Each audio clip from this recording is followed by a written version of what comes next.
All right, it's been a mostly quiet week until today, Friday, my time. Friday, Japan time. It's about 8:30 p.m. in Japan right now. Three things came out on my table today. Number one, Nick's back. He's done his first stream since the arrest. It's going to be interesting to see what he says. And when I say interesting, I mean he does a lot of talking. He doesn't say a lot. But there are a couple things that I think are worth checking out. Another one that is kind of interesting is that Law and Crime have dropped their video on Rekieta, which is pretty funny. It's quite ironic, I suppose, if you know the lore and deepest history of Law and Crime. But also, Turkey Tom released his Rise and Fall of Rekieta video. It's not really called that. What is it called? He titled it. Hold on a second. I think I got a lot. The YouTuber facing 26 years in prison. Now, I don't think that Nick is going to actually do any prison time as it is. I have a $20 bet on that. So, Nick, please, if you're listening, I know you're trying to get your life together, but think about my $20 and don't go to prison. Realistically, it's like a non-violent crime. First offense. He's a provider. He's got to look after his kids, sort of thing. You probably not looking at any prison time, probably deferment, something like that. We'll have to see though, because he did change the judge to a stricter judge. So just let's get into it. There we go. Now, the one big thing that was important about today's stream was that we confirmed that Sonny the Pug is still alive.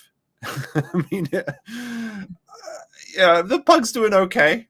It's 2 years old at this point. It's living in the bathroom. It was confirmed that it's shitting on the floor in there. They never toilet train this pug, apparently. Although pugs are pretty weird, so you never know. I just love this. It's like, we're sorry. Sorry. That's the first thing I thought. And someone on the farms posted that too, so I appreciated that. I thought it was very funny. I will be stealing a few jokes from the farms today, so if you know who you are, you know who you are. But let us start to go through. This pug actually, whoops. This pug does look like it's not a good spot. It's not a good spot. There's something's. This is just such an uncharitable pause. Such an uncharitable pause. Let's see. People want to see the first stream back, but I think we're going to check out the Law and Crime thing first. It's only about 10 minutes. We're going to watch this on a bit of a higher speed, but I think that I will want to go and see. Let me see what we got. We got loaded up here. I think I might check out this thing on Ethan Van Sciver. He's a real piece of shit. He's a real piece of shit. Just listen to this. Listen to this for a second. I got to share my screen audio, don't I? Through adversity isn't quote unquote blaming the kids. I don't think Ethan is doing that. I'm blaming them too. You know what? I wouldn't be surprised if the kids are the ones who got the cocaine. When are the children going to take responsibility in this house? They're bringing cocaine into the Rekieta house. It's these damn kids. These damn kids. Now, I don't think that Ethan Van Sciver is actually this stupid, although he does seem like it. I think that he's realized that just by saying dumb shit, he gets a lot of attention. So he got a lot of traction, a lot of negative attention. And for some people, any attention is good attention. And he was like, well, the kids got to look after their coke parents and the 4 addicts in their house. What are they not doing? Their laundry. They've got to go to school and then come home, do the laundry. These lazy pieces of shit. No, but he realized that he got a lot of attention for that. Now he's just sort of in this mode, I think, where he's like, you know what? I'm just going to make all the millennial Zoomers mad by saying they need to do their dishes and clean up after their house. And maybe they brought the coke into the house. I would. Nobody's asking the right questions. It is quite possible that the kids are 100% responsible for this. No, they are not. They are not responsible for this because they weren't the ones getting high off their gourds on stream. No, they weren't. This is ridiculous. It's always the last place you look. You know what I mean? But when there's I don't know what you mean. I don't know what you mean. I don't think that a 6-year-old is bringing cocaine into their house. Now, of course, he's probably referring to the 16-year-old. But it's just absolutely ridiculous. I have to assume that he's saying this out of some sort of ironic comedy that he thinks is funny, but it's not funny, and it doesn't make any fucking sense. Family, it's always best to blame the person that's closest, because it usually... Then it's the first person. If it's... if it's the first person you suspect, that's the parents. It is, right? It's usually someone who's really close to the family who's responsible. Like the dad that's going into the Twin Cities to get the drugs. Come on, where are the kids? Are they getting the drugs from their Christian after-school curricular activities? Like, what are you talking about? For it. So, has anybody dusted the house for fingerprints? The audacity of EVS to promote responsibility in children. Unreal, blame the kids. Thank you. I agree. Tampa detractor Android. Like, I understand that people figured out that you can send super chats to get people to read anything, but we're encouraging this society where people just send in troll super chats and people are playing into that. Like, don't, if you really want to get these people where it hurts, just stop sending them money. Come on now. 33. Blame the kids first, man. Please. Own life lessons on to Nick's situation, which he did. Because in another clip that I saw, he was talking about how his mom or somebody was addicted to drugs, and that's why he had to step up his game. So this is what EVS is saying, that he had a shit childhood and it made him a better person. Now, people do grow through adversity, you know, things that don't kill you make you stronger, that sort of thing. But that does not mean that you just go around breaking everyone's fingers because when they heal, they'll be stronger. No. There are ways to make kids strong and ready for the world that doesn't involve them having coke-addicted parents. He had to be there for his kids or his siblings, and they all had to kind of chip in and, you know, live, because sometimes, again. Also, it's worth noting that it's if you're an adult, it's almost impossible to clean up after one addict. So you're expecting a child that is still going to school, because the older kids did go to school. You're expecting them to go there. Oh, hold on, I'm going to sneeze. I'm going to mute myself. Parents fall. You know, they're not perfect. They're human beings, and sometimes. There we go. Sorry, I didn't want to sneeze right into the camera.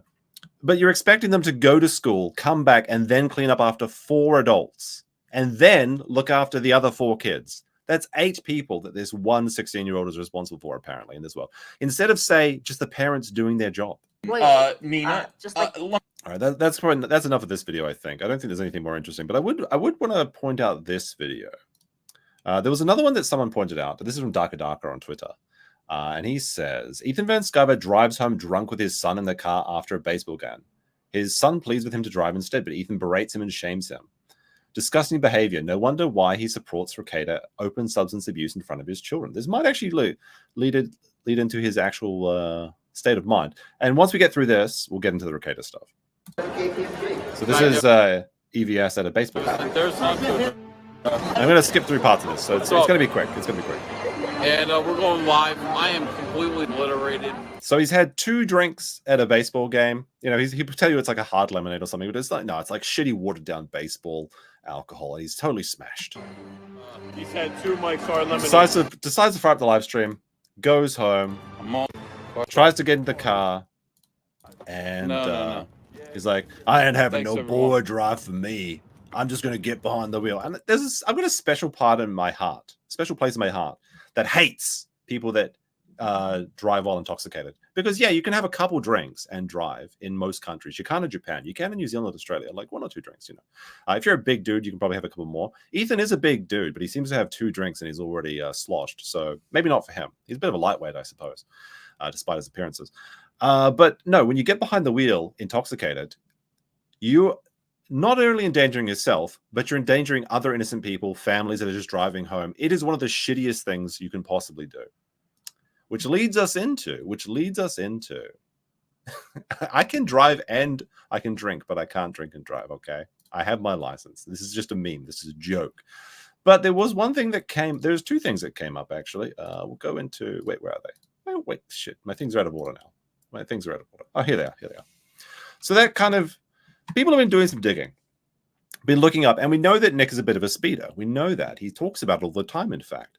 And there was a very interesting story I remember of him saying that, like, when the cops pull over, you just say nothing. And that's good advice. You know, as a lawyer, you shouldn't say, or, you know, it's good legal advice, just do not say anything. And Nick will always say, as soon as the cops ring up, like, pull him over for speeding, because he admits to speeding on stream. He's just like, looks him stone face in the eyes and says, no, this is my name. Here's my insurance. And he just says nothing else, like complete like Ryan Gosling sort of drive autist sort of thing. But actually, if you look at these reports, he actually does quite a lot of talking to the police, which goes to show that he might not be the most honest person that you think he is. And he talks a lot about how I don't lie. That's what he says. I don't lie. But the more that you look at it, there's actually quite obvious lies he's been telling throughout the last couple of years, and I suppose the entire time. But let's have a look. So this is this the one from Officer Monsoon? Josh Monsoon? No, I don't think so. Okay. This is when he was driving in the Navigator. So officers comment, overcast, dry, stationary on Highway 12 bridge over Highway 71. Viz, very fast, SB in the left lane, clocked with the Dragon Eye laser at 85 miles per hour in a 65-mile zone at 785 feet.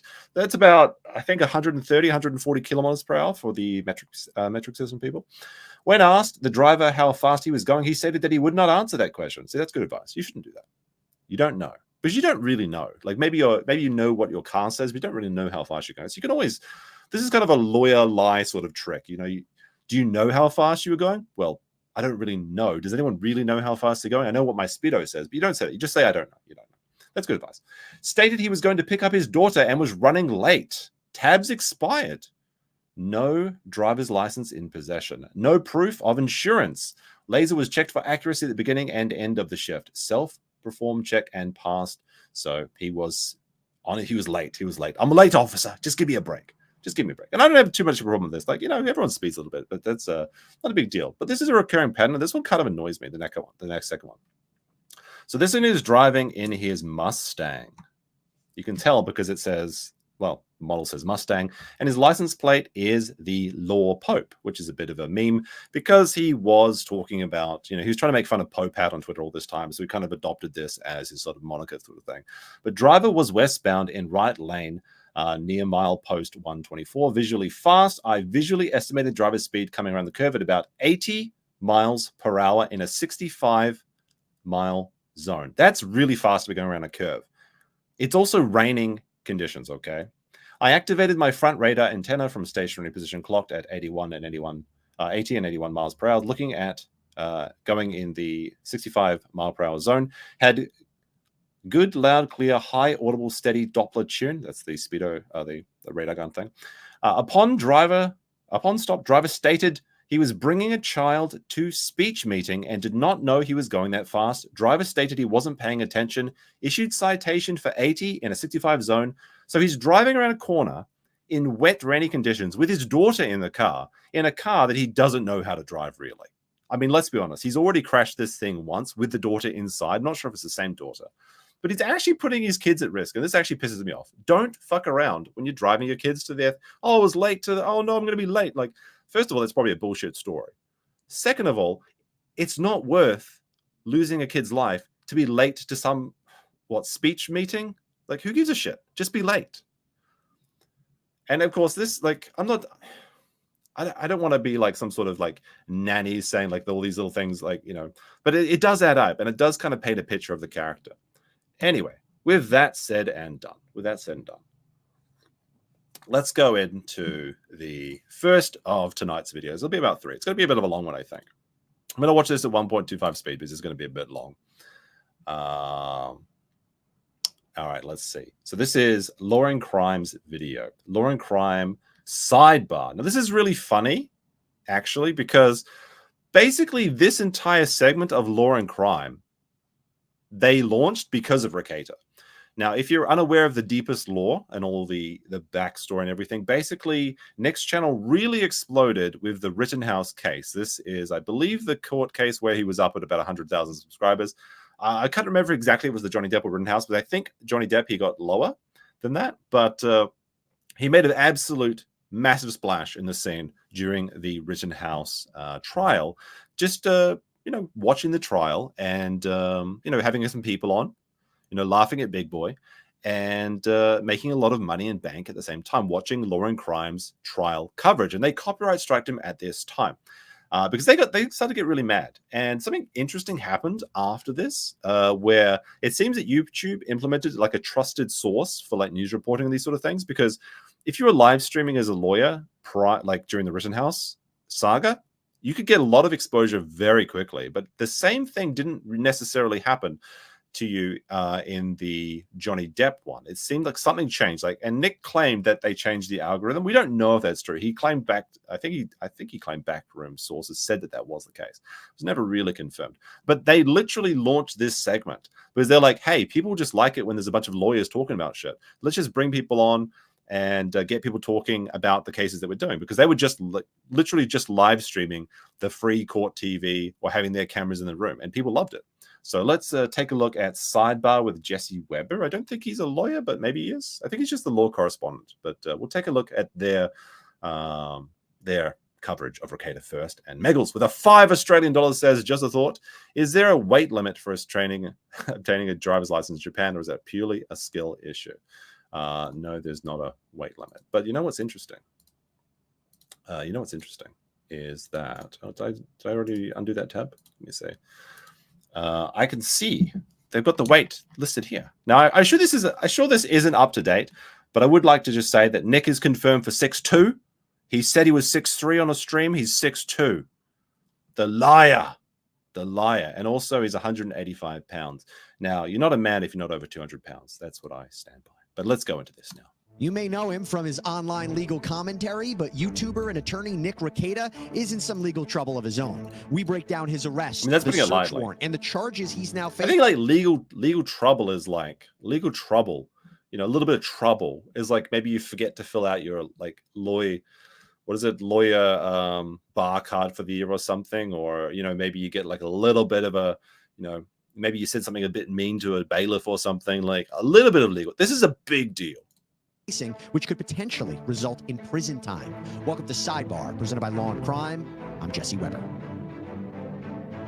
All right, I'm gonna skip past parts of this as well, especially their ad. Hey everybody, this is a Law and Crime legal alert. Google Incognito. There we go. Google Incognito. Apparently, if you're using Google Incognito mode, your data may be stolen. You can sign up to Sidebar Incognito claims and maybe sue Google. Nothing's gonna happen. It's a big waste of time. But if you want to use their link, use the link. Now, this is a name you may have heard of before. Why do I say that? Online personality, Minnesota lawyer, legal commentator, runs the YouTube page Rekieta Law that currently has 446,000 subscribers. Really came to fame for his legal analysis of trials like Johnny Depp and Amber Heard and Kyle Rittenhouse. And clearly, he has developed quite the following. But now... It's not as large as it used to be, but yeah, it's pretty big. For a channel. You gotta imagine that Law and Crime is really having a bit of a laugh right now. They're just giggling all the way to the bank on this one. Even if you look at the comments, and sorry, YouTube is doing this weird thing to me right now where it's it's not gonna put the stupid. Oh my god, this is so annoying. Hold on, there we go. I gotta zoom down here. Where the hell are my comments, YouTube? I'm tired of it. They're over here. What the hell? Let's see. Oh my god, the irony of Law and Crime talking about this. So true. Mr. Rekieta finds himself in the spotlight for not a great reason. I was gonna save this part for a bit later. Yeah, Ralph was actually streaming today as well, and he actually looks like Ralph is leaning into the meme as well. What ends up happening is I suddenly have I'll be talking about that a bit later. Maybe after we get through we'll get through the Law of Crime one, then we'll go into the next one. No, he and his wife Kayla were arrested and charged with felony second-degree drug possession, as well as 2 misdemeanors of child endangerment and firearms possession. And in a search warrant application that was filed in connection with this case, we learned a lot more details. And that is what we're going to go through now, this search warrant. So this warrant was authored by Minnesota peace officer, detective. Right, so we know a lot about this. So we're going to skip forward a little bit. Skip to here. 6 to 16. And apparently, by the way, this report originated from people who attended Rekieta's church. We're going to get into that in a second. Yeah, so there was a couple people that reported there was apparently 4 people in the church that spoke to the pastor about this, and also significantly the preschool church teacher who said that the children were complaining about being hungry and that they hadn't changed their clothes in a few days and they were starting to smell. I think I saw someone say that Kayla's sister, which is Rekieta's wife, so his sister-in-law, I suppose, also was on the warrant, but I'm not sure about that myself. But there's also an allegation that the Rekietas had a, quote, questionable relationship with another couple. And when he says questionable relationship, if you're just joining us, they were swinging. It was like a wife swap, hot wife thing. I don't know what you want to call it. There is some suggestion actually that Kayla, no, sorry, not Kayla. What's that other chick's name? April. Apparently, April might be back at the Rekieta's house because Aaron was saying on Steel Toe that he got an insurance check for Kayla for, I suppose, her driver's license. She was speeding as well, got caught. Was supposed to be represented by Nick, but he never showed up. Apparently, that was sent to Spicer, which is where they live. Now, it could be that Aaron changed his insurance policy himself because he was going to move into the second house that they have there, and he's kind of telling this story because Aaron always seems to tell these stories with like a little bit of half-truths. He's not necessarily the most honest guy. I mean, I do believe what he was saying about them actually being in this like swinging relationship sort of thing and all the drug use, but he kind of he twists the truth a little bit. I think you can tell that when you listen to him. But yeah, he has said that there was an insurance check going to April in Spicer, which would suggest that she could be living back with them already, which seems like a really bad idea because she got all the charges dropped against her. She should just get out while she can get out. But I guess, I mean, if there's a lot of free coke, like how can you say no? This is where Pomplin describes Aaron and April Imholte. And according to Pomplin, the Rekietas had befriended the Imholtes, who apparently are personalities from an online show called... I mean, I wouldn't say that Aaron has a lot of a personality, but he does have an online show. The Steel Toe Morning Show. But Pomplin says it's possible that this couple had a falling out with the Rekietas. Apparently, the Imholtes were staying with the Rekietas in their home, a home that was reportedly cluttered and in disarray.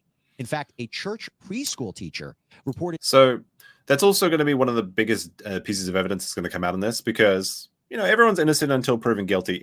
It looks pretty bad right now. At the very best situation, the very best case scenario, Nick was a bad dad and allowed his life to go to such a state where his kids were taken away by the state and permanently traumatized from that event. Now, that doesn't mean that they can't have a good life. That doesn't mean they can't become strong, independent adults. Of course not. But this is a traumatic event. To see your parents taken away by police, to be carried out of the home, taken to your grandparents. Where's mommy and daddy? Why? And that's not even talking about all the swinging stuff. Okay, that's at the very best case scenario because there has been no denial of the swinging. There's been no denial of these drug-fueled parties, and everyone saw it happen on stream. We know it happened. There is no coming back from like there is no saying, oh, it was just jelly donuts or it was just powdered donuts, I should say. No, it happened. That's the best case scenario. Worst case scenario, they're actually abusing their children by neglect. Now, when they say the house was in disarray, that'll probably come out with the body cam footage that we haven't seen yet. Could be like a week, 10-day business days is what they said. So maybe like June 15th, maybe. But it seems like the state is being a little bit coy, and it may be because of the privacy laws that they have in Minnesota. And if you're watching the Maddie streams by Josh Moon, and he's the guy that runs Kiwi Farms and also is starting the fundraiser event to get about $6,000 they raised, I think, to get the body cam footage. They were saying that there is one way to get it faster, and that is to have one of the people on the tape, so either Nick, Aaron, or April, to release it via consent.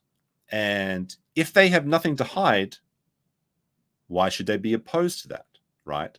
Like, what is going to be so damning on this video? Now, of course, you never want anyone to see in your dirty laundry. But if it's all over the tables and it's on top of the fridge and there's no food in that fridge and the kids is fighting over the clean clothes, that's going to be pretty damning if it comes out and that's what is on the tapes. But you know what? Maybe they come out and it's just like a normal house. Who can say?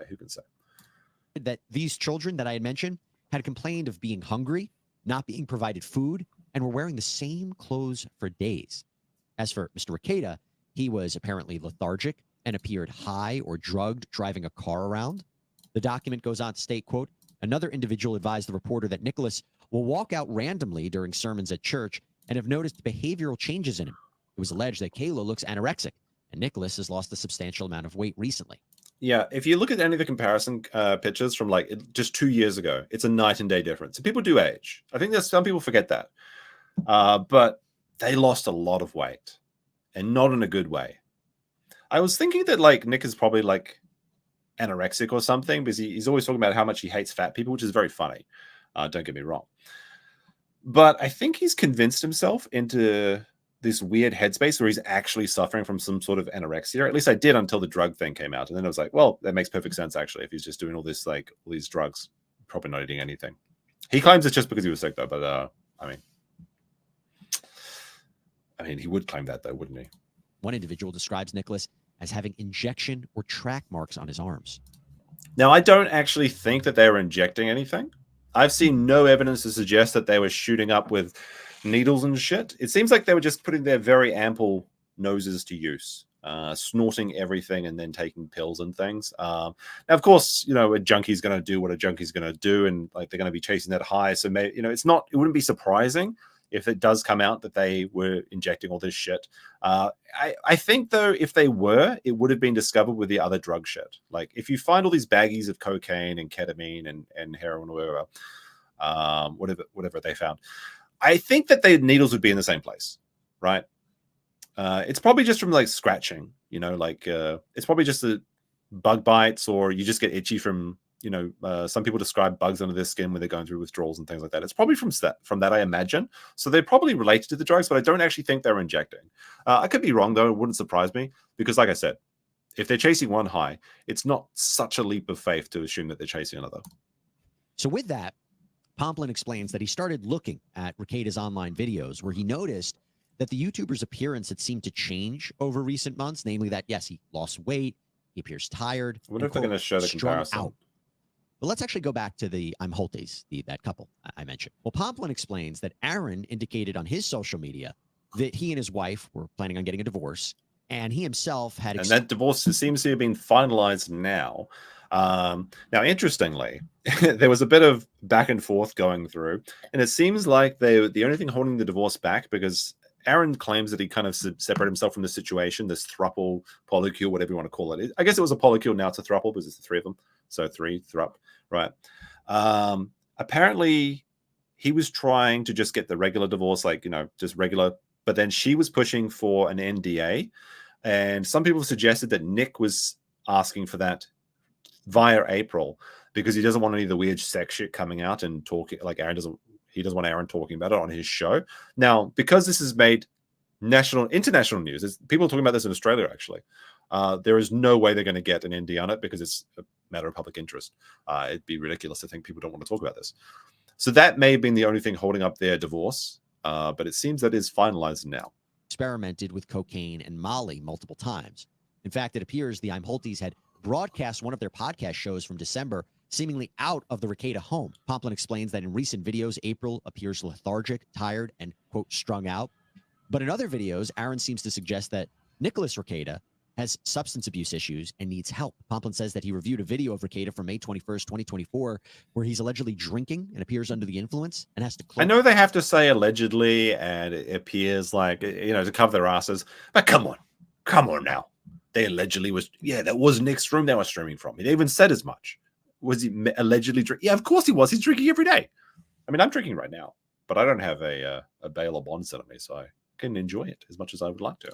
Close one eye to read. I suppose Nick can too, actually, because he's got unconditional bail. Slurs his words, and at one point, Pomplin says that Rekieta seems to have a white powdery substance on his nose after coming back from the bathroom. Now, it's important to note that Pomplin highlights at one point in this search warrant that at one point in time, he was a drug recognition evaluator for several years. So it seems that maybe this could be a way that he is trying to qualify himself to the court as someone who has the training and experience to detect possible symptoms of drug abuse. But let's move on. So the search was actually conducted. And according to a property inventory sheet that was also authored by Pomplin, and according also to local reporting, here is a sampling of what was found in the Rekieta house. Baggies and containers that tested positive for cocaine, multiple tablets that tested. We've seen this before. Basically, they had 26 grams of coke, 6 ketamine tablets, a mystery brown of something, a mystery brown bag. People are saying it's brown rub. There's nothing proving that. Like, maybe it's Molly. We don't know. There was some spent 22 shell casings that apparently is from an art piece. That's what Nick has claimed. The 22 caliber casings never really was a big deal to me. I thought it might just be like a typo, like maybe it's a 223 or something. I saw some streamer was talking about like, well, April's a hunter, so she's going to go to Rekieta's house to go deer hunting, and then so maybe she just had a 22 casing slip into her pocket or something by accident, and it comes off in the bedroom, sort of thing. I mean, you don't go hunting for deer with 22s. I think that's actually illegal in my country. It might be illegal in America. I'm not sure, because American laws with guns is kind of crazy. There's all kinds of crazy shit you can do. But I think it's actually considered animal cruelty to hunt a deer with a 22 round where I'm from. Is it it's like varmint round. Like you shoot rabbits and possums with it, maybe. I mean, you can. But not a deer, no. You would use something much larger than it for a deer. But, you know, there was the implication that maybe they were getting out the gunpowder because of the nitroglycerin, mixing it with the drugs for these sort of like these poly drug experiences. Some people do that. That is what the brown brown is, apparently. It's like some drug mixed with gunpowder, and they do it in like Africa or something where it's not easy to get like good quality drugs, I suppose. But apparently it's from an art piece. And I remember Nick actually came in and said this. He says, like, the 22 shell casing is from an art piece. I'm going to laugh when the internet sees what it was really for, as if that's a big deal. I don't think anyone really cares about the 22 shell casing. They're probably a little bit more concerned with the 26 grams of coke, if we're being honest. But that's the thing. In Nick's defense of himself so far, and, you know, maybe there is a good reason for all of this. I don't think so, though, because he hasn't come out and said it. There has been no denials for anything, in fact. And I think as we go into Nick's video, we're going to see that he's going to be like, well, you know, I can't really talk about my case. If it's not true, if it's a government conspiracy, say it's all lies. It's that easy. If it was not true, say it's not true. You can absolutely say that. But let's be honest, it is true.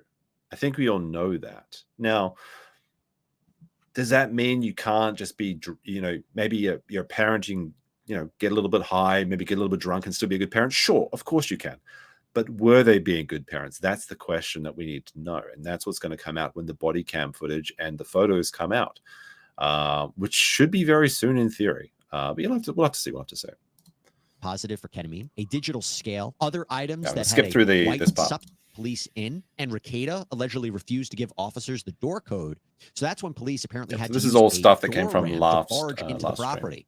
Also, reporting indicates that Rekieta didn't answer questions regarding the suspected cocaine. And we can't independently verify that, but if that is true, perhaps that wouldn't be so surprising, because people in that situation may not want to say too much at that point. Remember, you have the right to remain silent. Yeah, so like, I don't know if the bond is actually unconditional, but he did go for paying via a bondsman the $50,000 bond, which means that in theory he can drive, shoot, drink, not all at the same time, obviously, and keep his gun rights and everything.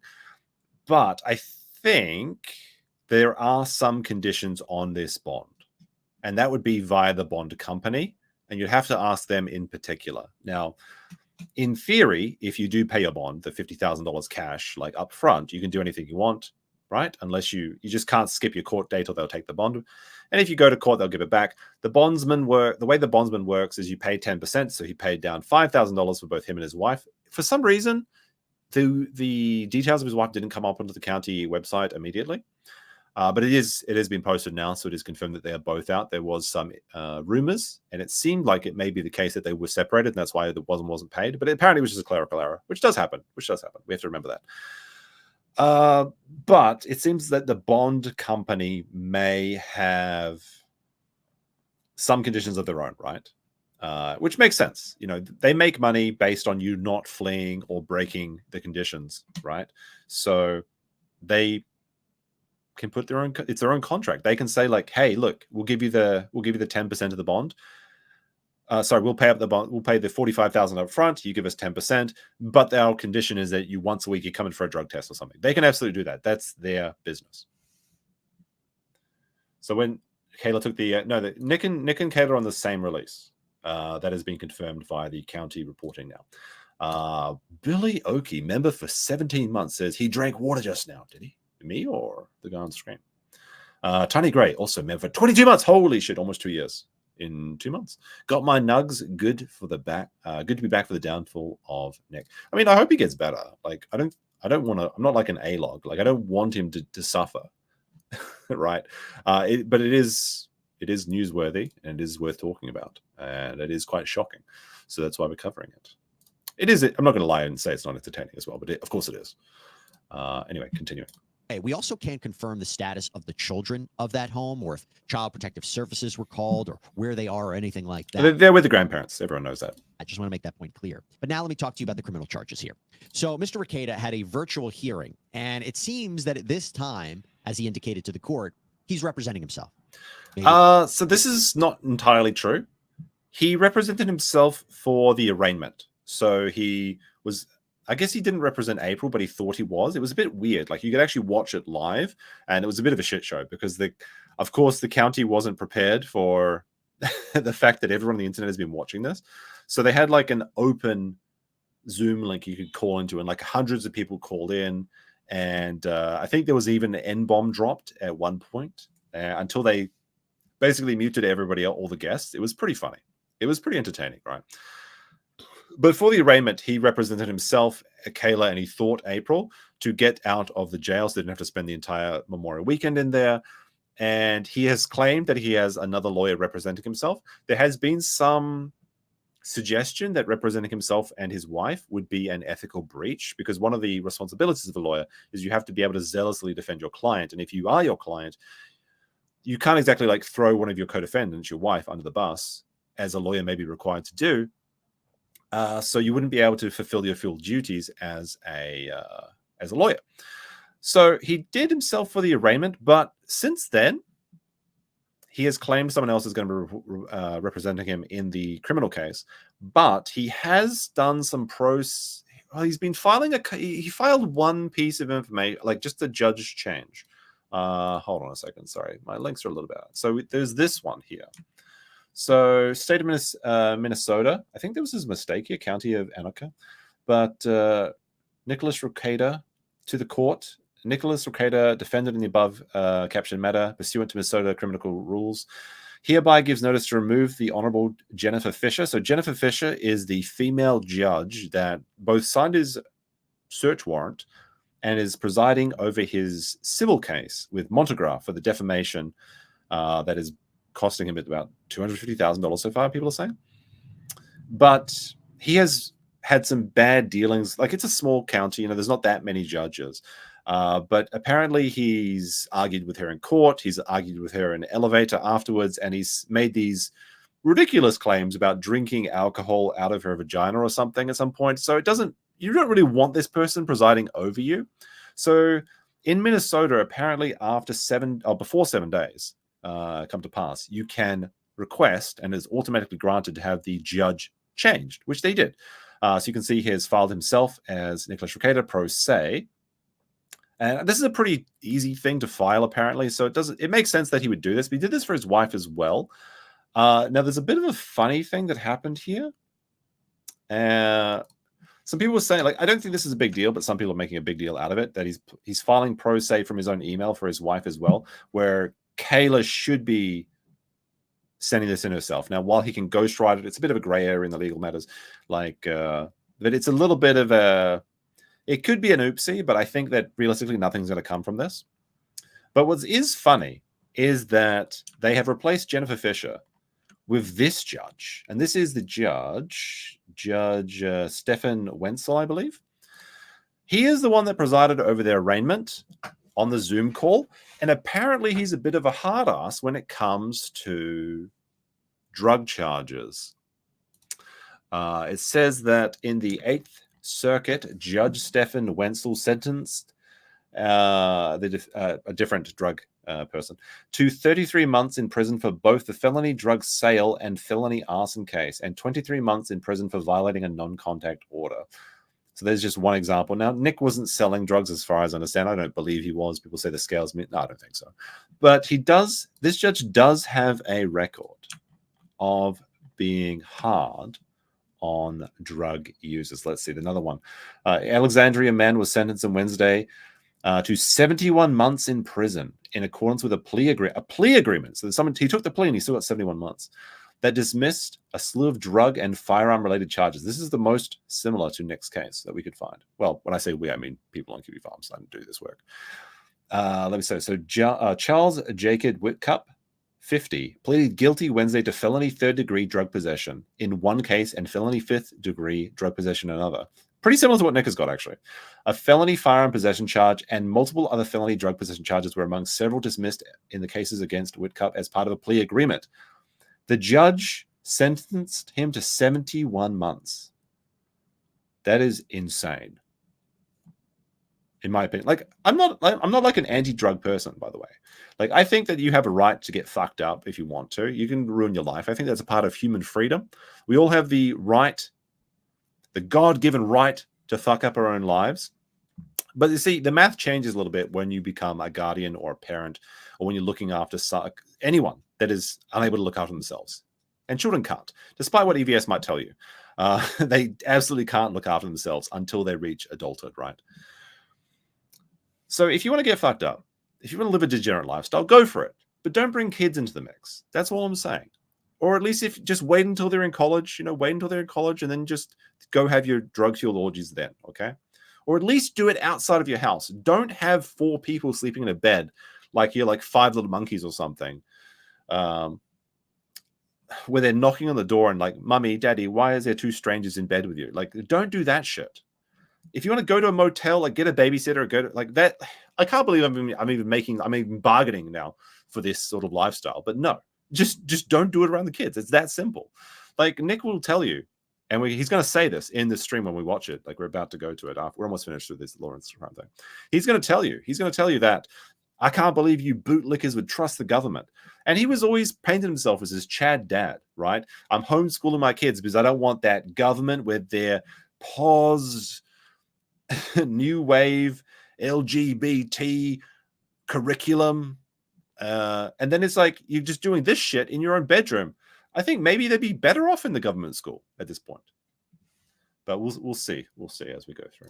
Not surprising, considering he is, in fact, an attorney. Now, we've seen in other cases of attorneys getting into trouble with the law where they retain outside counsel, either because they maybe aren't familiar with criminal law as much as their own practice, or it can even be because they want that sense of independence and detachment from the case, maybe have someone look at it from an objective. It is worth saying, yeah, absolutely. Innocent until proven guilty. But he's not on trial for the swinging, and no one has denied the swinging whatsoever. We know it happened.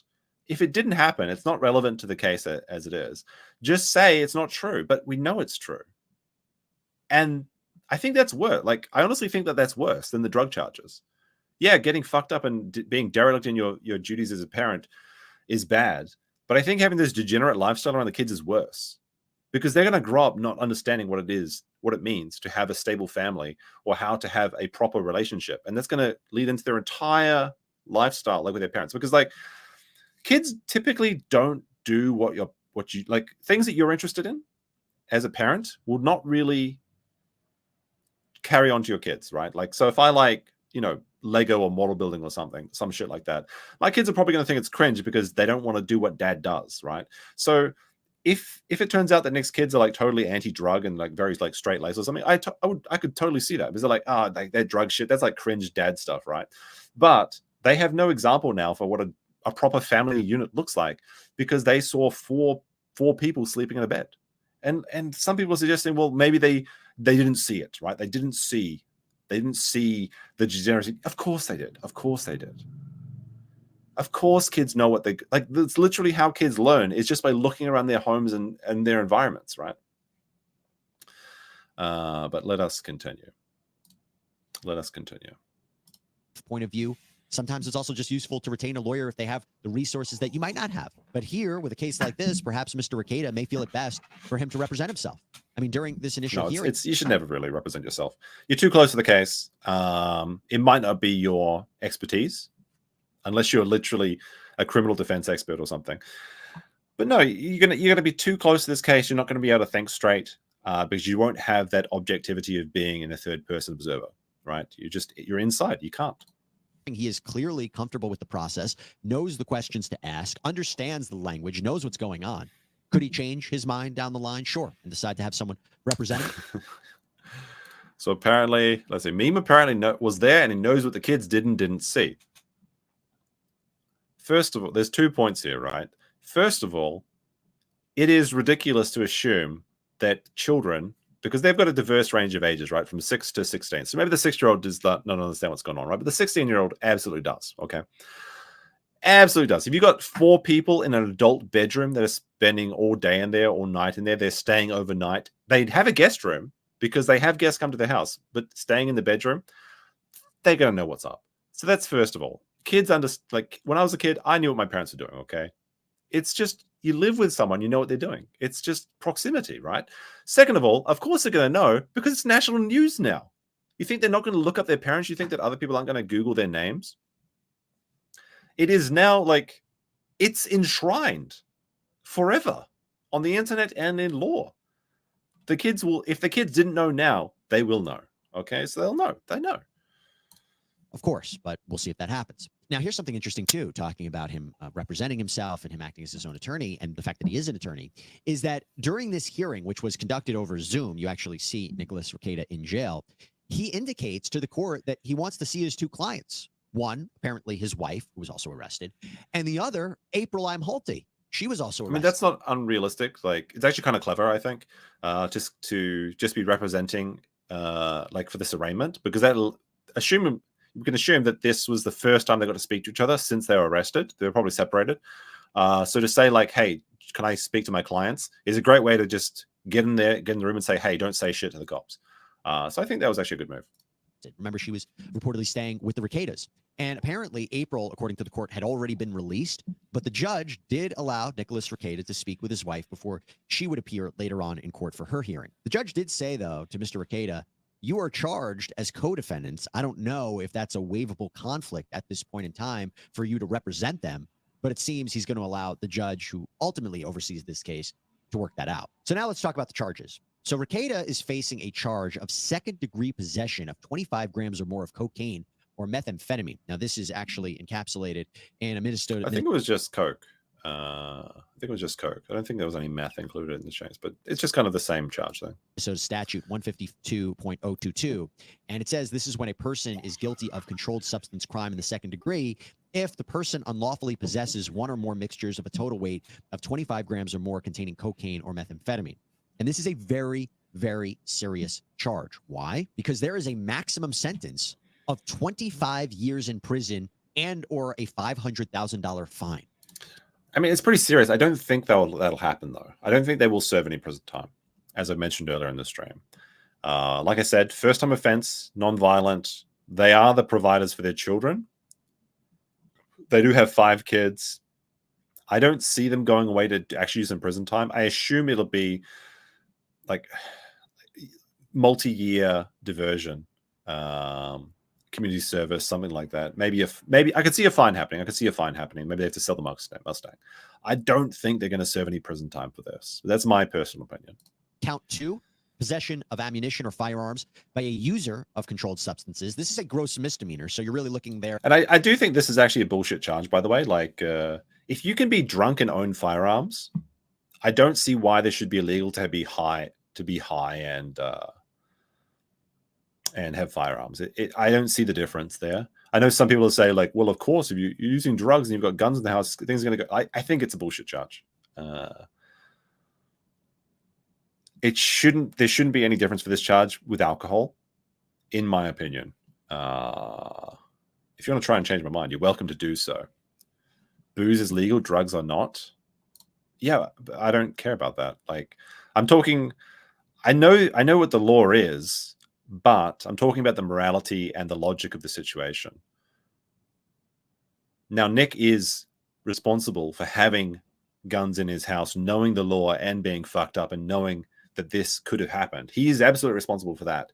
I'm just saying that I think that this law in particular is not a moral or just law, or at least it's not a consistent law, because it should be the same for alcohol if it is for drugs. That's what I'm saying there.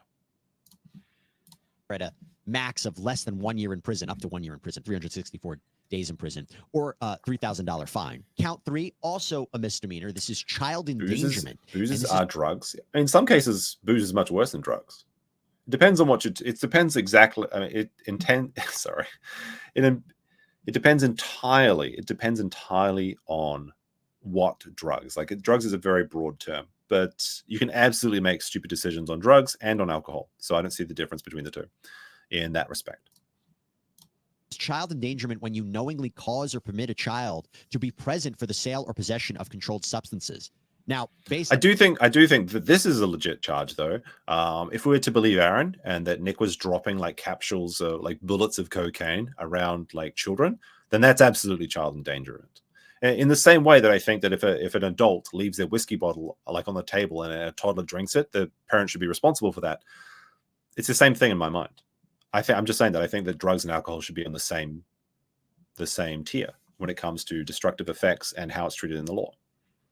But yeah, if you leave booze around and your kids get fucked up, that's your fault and you should be punished. Same with drugs. So absolutely, I agree with this charge. On the language of that law, perhaps prosecutors would be alleging that these young kids were in the house and were exposed to the drugs, which, for me would raise the question of whether these children could potentially be called as witnesses in a future case. What did they see? What did they observe? Now, I should tell you that during this proceeding, I don't think something in me feels that the kids won't be brought as witnesses. Now, they may be used as evidence if this goes to trial. If they don't take a plea deal or if it doesn't get like played out, something like that. I'm sure that they will come up as an exhibit, at least in the body cam footage. And there is one particularly damning thing that could be in there, and that is when the little girl that was asleep downstairs, like the police officer came and picked her up from the couch or whatever, held her hand, walked her outside, and asked her if she wanted some clean clothes. And she said, like, I want to change my clothes, but I've been wearing the same thing all day, and it's like smelly and shit. Like that could be a very, very incriminating piece of evidence. Now, it could be something as simple as she was wearing her pajamas, 2 days in a row or something. Sometimes kids do that, maybe she had a cold or something, she didn't want to get changed. We don't know. But that could be really bad. It depends. It's really going to, a lot of this is going to depend exactly, or entirely, I should say. I'm not doing a good job speaking today, as Megas pointed out. I did have a couple of drinks today. It is Friday after all. This is usually my Friday chill stream. But yes, I'll practice English in my spare time. I will try that. But that could be very, very bad. Now, are the kids going to stand on trial? I don't think so. But that video is absolutely going to come up. Again, which was on Zoom, something very interesting happened. Someone interrupted the proceedings and said something, actually appeared to use profanity. It was during the course of these charges being read. It was very odd, and the judge had to issue a warning that this is a court of law, that this will not be tolerated. Oh, okay. And then the court clerk. So I think that's about the end of it, this video. We've seen about as much information as we need, but as people are very adamantly telling me I should check my DMs, breaking news. Aaron Emotep, I'm going to call him Aaron Emotep, from the Steel Tour Morning Show, has dropped a message from Rekieta, which seems to substantiate his claims about their relationship. So I have not seen this. This is actually breaking news. This is the receipts, apparently. I hope this is not a troll or a fake. Let's have a look. So AF Watch Stream Watch says breaking. Aaron has dropped a message from Rekieta. Let's see. So this was on May 26th. So this is after the arrest, right? The arrest was on the 20th, 21st or something. Is there a way you can tell your story without broadcasting a relationship that I thought was special to you, to everyone? I mean, I guess I'm seeing now that you thought everything that came out of it was all evil. So I may be asking a lot there.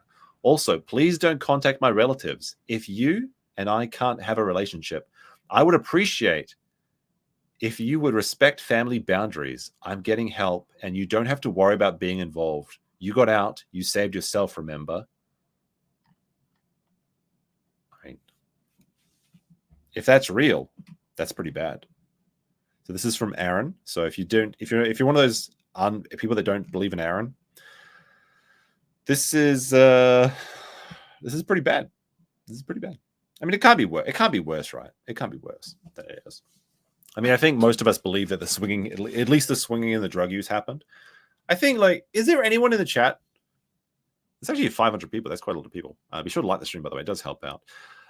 Is there anyone that is saying that this drug swinging, all this is just made up nonsense?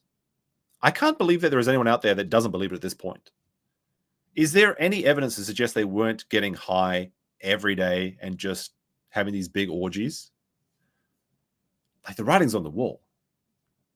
I mean, I feel stupid because I should have realized it was the case when they went to Hedonism 2, which is famous for wife swapping and swinging and shit. But it's like, I was thinking, like, yeah, I suppose you could go to Jamaica and just have fun and not engage in these degeneracy things. It's all a conspiracy. Oh, sure, okay. Yeah, this doesn't look good. This doesn't look good. Look at Nick's locals. He did a stream today. We're about to check out his stream. Apparently, this is a better copy of it. Locals stream with chat. All right, we'll take a look. Well, I mean, the chat's got some spicy stuff in the images, right? Doesn't it?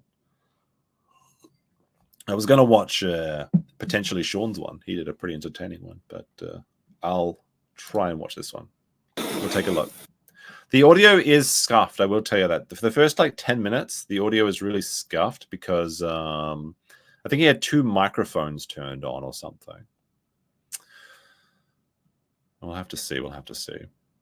The Farms has been pleading with Nick to pull up for 2 years. Well, the problem is when you have oppositional defiance syndrome is if someone tells you to fix your life, you ruin it just to spite them. That'll teach them. That'll teach them. All right. So the audio at the beginning will be a bit weird. We're going to watch this again at 1.5 or 1.25 because we got places to be. Let me see. We'll get like this. Get like this. All right. Can I make this? Hey guys. There we go. I assume so this is the first Rekieta stream back. It happened about, I want to say 8 hours ago. And you can watch this. If you want to watch this without my commentary, that's fine. You can do that over at locals.rekietalaw, I think. If you search for locals Rekieta, you'll find it. But yeah, the first 10 or so minutes is the audio is a bit of a hot mic. You can hear me. If you can't hear me, let me know because whoo, I have no idea. I'm in my sunroom. So the reason that Nick hasn't streamed for the last few days, I mean, we don't really know the real reason, right? But he's been saying that he's been cleaning out all the booze as a theme from his new recording studio. I assume he's just cleaning up the old one. But his first stream back takes place in, I assume this is like the sunroom or living room. Now, I think there's a reason for this, and I think that reason is that the streaming room still looks like shit. I think there's shit all over the floor. It's a pigsty. They haven't done any cleaning in the last week, and that's why he's not streaming down there yet. I mean, how much changes do you really have to make? Just take the whiskey bottles out of the room and take down the painting that has the whiskey bottle on it. That's all you need to do, right? You got the cat one, you got the Johnny Depp one. You don't need the whiskey bottles. You're done. That's it. That's it. But he's been very busy, I suppose. But I'm not down in my office right now. My office is I'm doing some redecorating down there. I've already seen some people mistake like things I say because they're retarded. Let's just get it out there. This stream becomes supporters only in 1 minute, actually 51 seconds. People mistake things that I say because they're retarded. Is this guy actually going to pay live during the screen recording? Come on now. Or they want it to mean something different. All right, so he's like, this guy is so desperate to see the stream. I guess he's an archiver, right? Sparsely farcical or whatever. He's putting in his actual details right now. But the first, said nothing that I much was working on my new studio or whatever. And what I meant was the new design of my studio. The mic is way too hot. My bad. All right, this credit card information should go away in a second. I think that should help. What I meant was the design of my new studio, or not my new studio, my old studio is changing. While we're waiting for this to reload, because this is anniversary gift that lady Nick Starro with 50 Swedish coronas, I suppose. Promise my viewers not to griff of Nick's misfortune. Just saying there is one Nick out here who only use of Coke is cola. Yes, you can check out Nick Starro for his trial coverage. Nice guy, Nick. Can't make a lot of his streams because he streams like 5 a.m. my time, and I'm usually sleeping off some drinks on Saturday night. But yeah, on the streams that I've been on with Nick, he seems very fun and not degenerate. So there you go. Ragged's got me. The anniversary gift that Lady Ragged's got me was the liquor bottle painting that was behind me. And I'm removing it from the background of the show, again, at least temporarily. And instead, I'm putting up my Joker painting behind me because... That reminds me, there was like Spot the difference. He's just like the Joker, guys. He's just like the Joker. He's laughing at things you just don't get, just like the Joker. Or I guess Disco Elysium. Where were we? This one. Right? Yeah. That's What did he mean by this? What did he mean by this? I think you guys will like the Joker painting I have. I really do. It's a great painting. And I don't know. Sometimes you can be a fan of the world around you. You guys will see it. It'll be up. One of the other major changes I'm doing is I will be standing for the show, even down in my office. We're going to switch to a standing show. I mean, that's good. That's a good thing to do. Like, if we're being honest, sitting is the new smoking, apparently. Sitting down for like an hour at a time is actually pretty bad for you. Stand up, get a standing desk. They're good for you. I'm sitting there right now, but you should, do as I say, not as I do. Rather than sitting down. I think that's a big part of doing the show and keeping my energy level up and keeping the show length actually at a reasonable pace rather than going to like 6-7 hours of shows or whatever. Like I have done. I know I haven't done a lot of those recently, but by standing up, it keeps me active and moving. It keeps me in my sort of natural talking element. I don't like talking sitting down. I do it on the show, or did it on the show because I had to. So I'll be doing. I don't like talking sitting down. That's a weird thing to say. Like, if I'm gonna have to add some commentary here, obviously, to make it transformative, because this was on his private locals, I suppose. But like, what does that mean? You don't like sitting down and talking? I've never even thought like. I've never had someone come up to me and start talking to me, and then I'm like, wait, can I just stand up for a second? I don't like sitting down and talking. What does he mean by that? That's weird. He just pees sitting down? Oh, no. Come on now. You can't do him dirty like that. He's going through enough as it is. Standing streams, I have to work out a little bit of how I'm going to be manipulating, like, what the fuck is on. And yeah, he's got to work out how he's going to manipulate the narrative to make it sound like he's not a complete piece of shit. Stream that you guys see and stuff like that. Working on all that, getting that done. But for now, I really, really wanted to like actually pop in and say, hey guys, how's it going? Because a lot's happened in the past couple of weeks. And as I'm sure you can be very sensitive about, like, I can't talk about a lot of it. Okay. Well, yeah, you could, that's fine. Like, that's, as a lawyer, you shouldn't talk about ongoing court case, sure. But you could, if it's not true, if it's all a giant conspiracy, just say it's not true. Just say that the swinging shit is not true. Just say that anything is just not true. Check DMs. I'll check in a second. Okay. But like, there is going to be no denials in this stream. Like, this is an hour and 30 minutes. So we're watching it at 1.25. So it should probably take about 50 minutes. I mean, only pausing every other second. It's probably going to take like 5 hours. But just say something. Like, this is a complete reversal of the themes and the morals you've shown on your show for the last 5 years. Like, you used to have these Chad Dad streams where you talked about like how swinging or, just going around like endless promiscuity and all this is destructive and dangerous to the mind. And then you just do a complete 180 and you indulge in everything you said that was bad, right? You made fun for Ron Toye, Jack Murphy for being cuckolds, and now you're a cuckold in a cuckolded relationship. Is there anything that you stand for? You say you homeschool your kids to protect them from the degeneracy of the world, but you bring it into your house. I guess it's good that you're standing on your show now, because what do you stand for at all?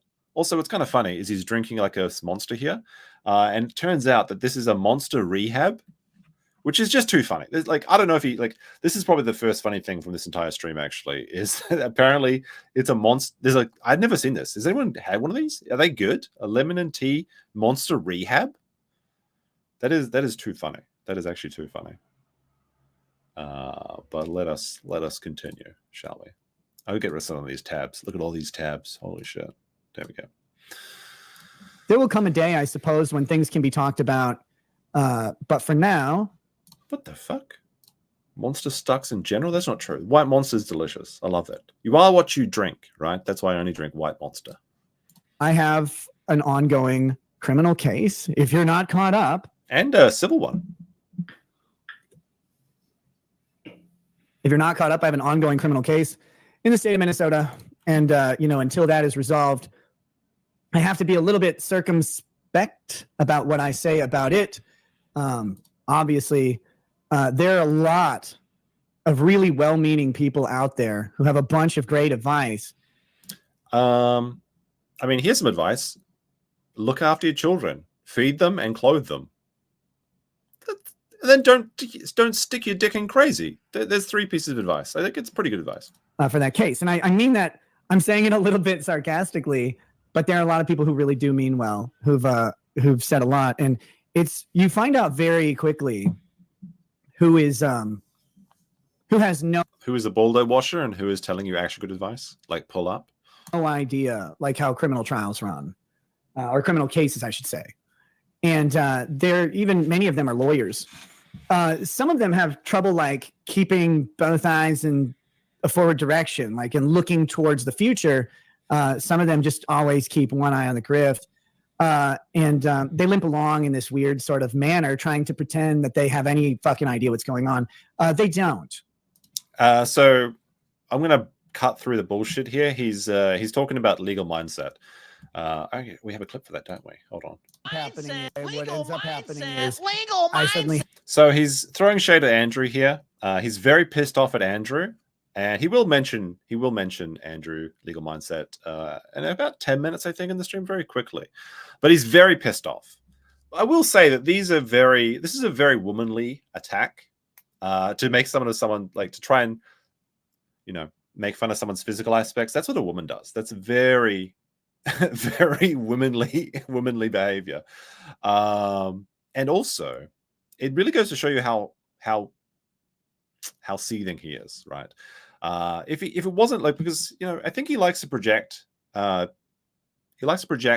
point of view, or a persona, I should say, where he's like, oh, it's like chill, I don't want to, if that's you, if you don't want to be my friend, that's fine. Peace, man. We're all good.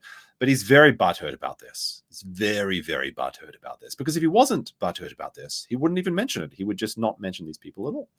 But he has to, because he's really upset that somebody told him to like just knock your shit off, and this is actually pretty bad, instead of just like polishing the baldo and moving on. Goes to show there. They know so little that it's embarrassing. But that's fine, because they can pretend to be a lot of things. Like Good with Women, for example.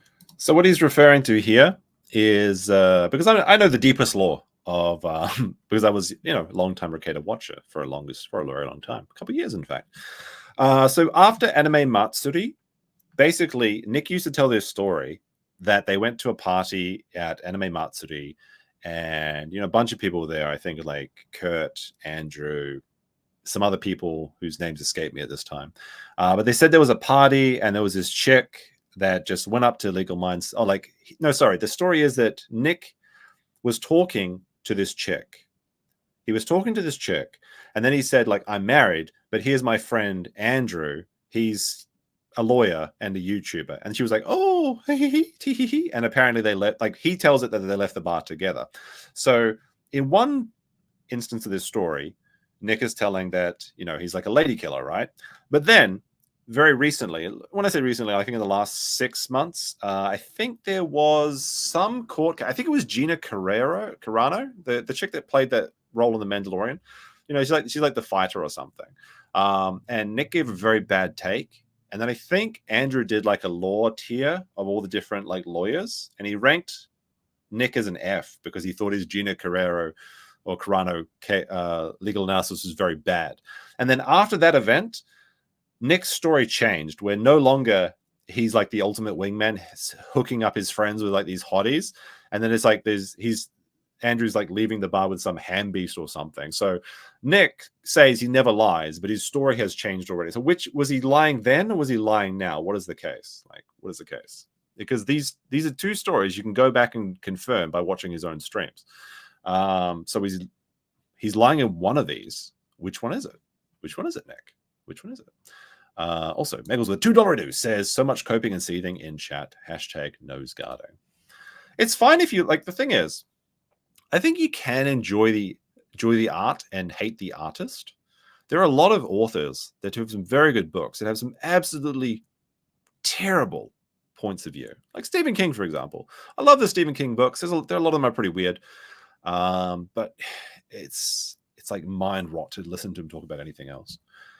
So if you're a fan of Nick, I think Nick is an entertaining guy. I think he's very good. Like he's much better at speaking than I'll ever be. Right? He's very good at entertaining, very good at telling a story, and very good in the moment, coming up with all sorts of little analogies and stories and things like that. The problem is that he let himself be seduced by the road not taken, right? Like you have it all, right? You've got the house, the kids, the car, the fame, the money, the trust fund, you've got everything. But, you start to wonder, what if I had that piece of strange that I never had, right? If I just had a little bit more, if I just try this other thing.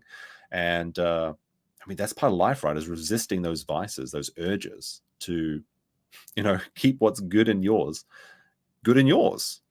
Don't ever get seduced by that side of life, right? A bird in the hand is worth two in the bush. Always remember that.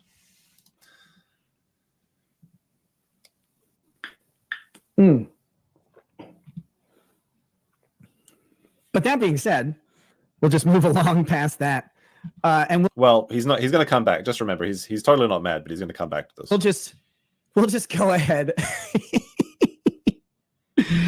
and not worry about it. Some very well-meaning friends have reached out to me and have sent me lots of love and support and all of that stuff. The problem is they want things like they're moving at the pace of internet. They're moving at the pace of internet. They want things done like now. And like, guys, it's a criminal case in fucking Bumpkinville, Minnesota. The prosecutor still has to learn how to type. Well, that's true. Law cases do move very slowly, but you could have said anything this entire week if you really wanted to. But he's not going to, because there's nothing to say except that he was swinging and doing a lot of drugs, and as a result, he neglected his children and was derelict in his duties as a father. That's the reality. That's the reality. I don't know how you can argue against that actually being the case. Now, you could say that maybe the government doesn't have a right to come and interfere with the parenting or something. If you want to say that, that's a different story entirely. But he did do all these things. Now, I do think, though, that by not saying anything for a week probably did help his case, because it takes a lot of the fire out of the online detractors. The internet gets bored with things very quickly. So by taking a week off or 2 weeks off, you can actually diffuse a lot of these bad PR situations just by not fueling the fire. But it looks like we may be getting streams on YouTube and Rumble again from early as tomorrow, but maybe Sunday. So probably next week, if we're being realistic. It's going to take a while. That's a joke. She knows how to type. I've worked with her before. She's very nice. But no, it's literally, legitimately, you're like, you got to get this thing done and done and done. It's like, guys, it doesn't go that fast. It doesn't go that fast out here. It might in other jurisdictions or whatever. Out here, it doesn't. And really, there's a whole bunch of considerations that go into a case that affect the timeline. And I'm not in control of pretty much any of them. If you've never been charged with a felony, let me just enlighten you. The state tells you what will happen when. And that's about it. Okay. And if this isn't true, you could just say it's not true. So that being said, again, I'm not going to sit and talk about the case. I can't do that. I just want to give a shout out. He could do it. He doesn't want to.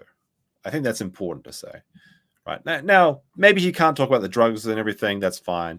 But you could absolutely just say, just come out and say you're not a cuck. Just say you're not a cuck. Just say it's not true. Aaron is a lying piece of shit. How is that going to affect your criminal case? Just come out and say that Aaron is a piece of shit. He's making all this shit up. No, we weren't in this throuple situation with 4 people on the bed. Just say that. But he's not going to say that because it happened. What can you say? After this court case is dead and buried, he's not going to talk about the details. He's not going to go through a case like he would with any other case. Of course he won't, because it just makes him look terrible to the audience that he's fostered, an audience that appreciates the more conservative side of life, the side of life where you're not a degenerate, the side that appreciates family values. This is the audience that he built, but now he despises, some would argue. To many very good friends who have been out there supporting me, offering wonderful advice, both in a personal and professional manner. Everybody I have met who's reached out privately has been relatively well-meaning, even the ones who have a whole lot of the situation wrong and the story wrong, and they have they have advice that's not really useful, even though it's well-meaning. And that's what people need to understand about anybody in a sort of tumultuous situation. So Danny, a real lawyer, I'm not a lawyer, by the way, which you probably noticed, but she says he can't say shit right now. I wouldn't recommend it. I mean, he could. It's good advice to not say anything, but he could absolutely say to his audience that these things are not true. That it is all lies, but it's not going to say that. Or you could call it crisis or trauma or whatever. Is you should always, if you're the person who's not in that situation, you're talking to someone who is. You should always remember that if your advice isn't taken or heeded, it's not necessarily because the advice is bad, but the advice may not be appropriate for the situation based on something you do or don't know. And I'll give some special shout outs out there to people who've been really, really good friends and companions through this behind the scenes. Good Logic, obviously, has been a great friend. And his first concern is, how are you doing? Like, how are you? How are you, my friend? And he's really been great. Megan Fox has always been concerned about how I'm doing, how my family's doing. And that's been really, really great to see as well. Some of the others, I'm not going to mention some people because their discussions with me have been anonymous and confidential, and they can stay that way. But I will throw a special shout out to DUI guy, who I've been talking to as well. Is Barnes going to make the list? I'm kind of curious. Like, I don't think there's anything wrong with Nick's friends defending him. Of course, if you have a friend that does something terrible, you're still their friend, right? You hope to help them back from the brink.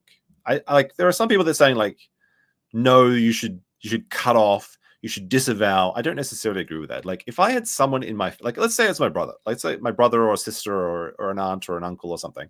If I found out that they did these things, I wouldn't cut them out of my life, because who's going to help them, right? So I think it's perfectly fine that his friends are defending him, or at least in private, reaching out and saying like, hey, do you need anything? Let's work together to find a better solution. If people are coming out and saying like these things are not true, and like, I have a different opinion about that sort of stuff, right? Like, if you're saying like this is all a government conspiracy, like Barnes is coming out with these like absolutely insane takes, that is a different thing entirely. But like, let's just use Good Logic as an example. If Good Logic here, I don't think he's commented publicly on this. Maybe he did, maybe he didn't. Oh no, I think he did a few streams. I haven't seen them though. But let's assume he didn't say anything, but he just reaches out in private and DMs like, do you need anything, sort of thing. That's perfectly fine. That's what a friend does. I think that some people on the internet are kind of going too far, saying that like, we should crucify him. He's guilty. No, I think the best thing for him is to get better. And this stream is actually, the fact that he's not drunk on this stream and that he's talking about getting rid of alcohol actually does fill me with hope in some way. And you could call that copium if you want. I mean, that's what I call myself. But I do think that the best path in this story, the happy ending, is to get the family back together, get rid of the drugs, and work towards that proper family unit that you promised your wife when you married her, and you promised your children when you brought them into this world. Good Logic blamed the kids. I'm not sure if he did blame. Did he do the Barnes like blame the kids thing? I saw him saying that like a 6-year-old could take a bath by themselves, which isn't really true. I mean, you can put a 6-year-old in a bath and they'll wash themselves, but you can't. I don't think a 6-year-old can draw a bath and do it without you guiding them. It's actually kind of dangerous. Like, you got to check on them at least, because they might drown. They might literally drown. Kids are pretty stupid, and they'll like slip on a bar of soap or some shit, and then like bang their head on the bathtub. They certainly won't bathe themselves unless you ask them to. Like, I don't think I know any child that is like, oh man, just got home from school, time to take a bath, I'll be in the tub for a couple of. Kids don't do that. Kids will stay messy for days on end. While they can physically get in the bath and clean themselves, sure, absolutely, I agree with that. They won't do it by themselves, and they do need supervision because it is dangerous. I mean, we don't just let kids go to the pool by themselves, right? And he's made a very, very generous sort of offer towards me. Whether or not I take him up on that offer, it remains to be seen.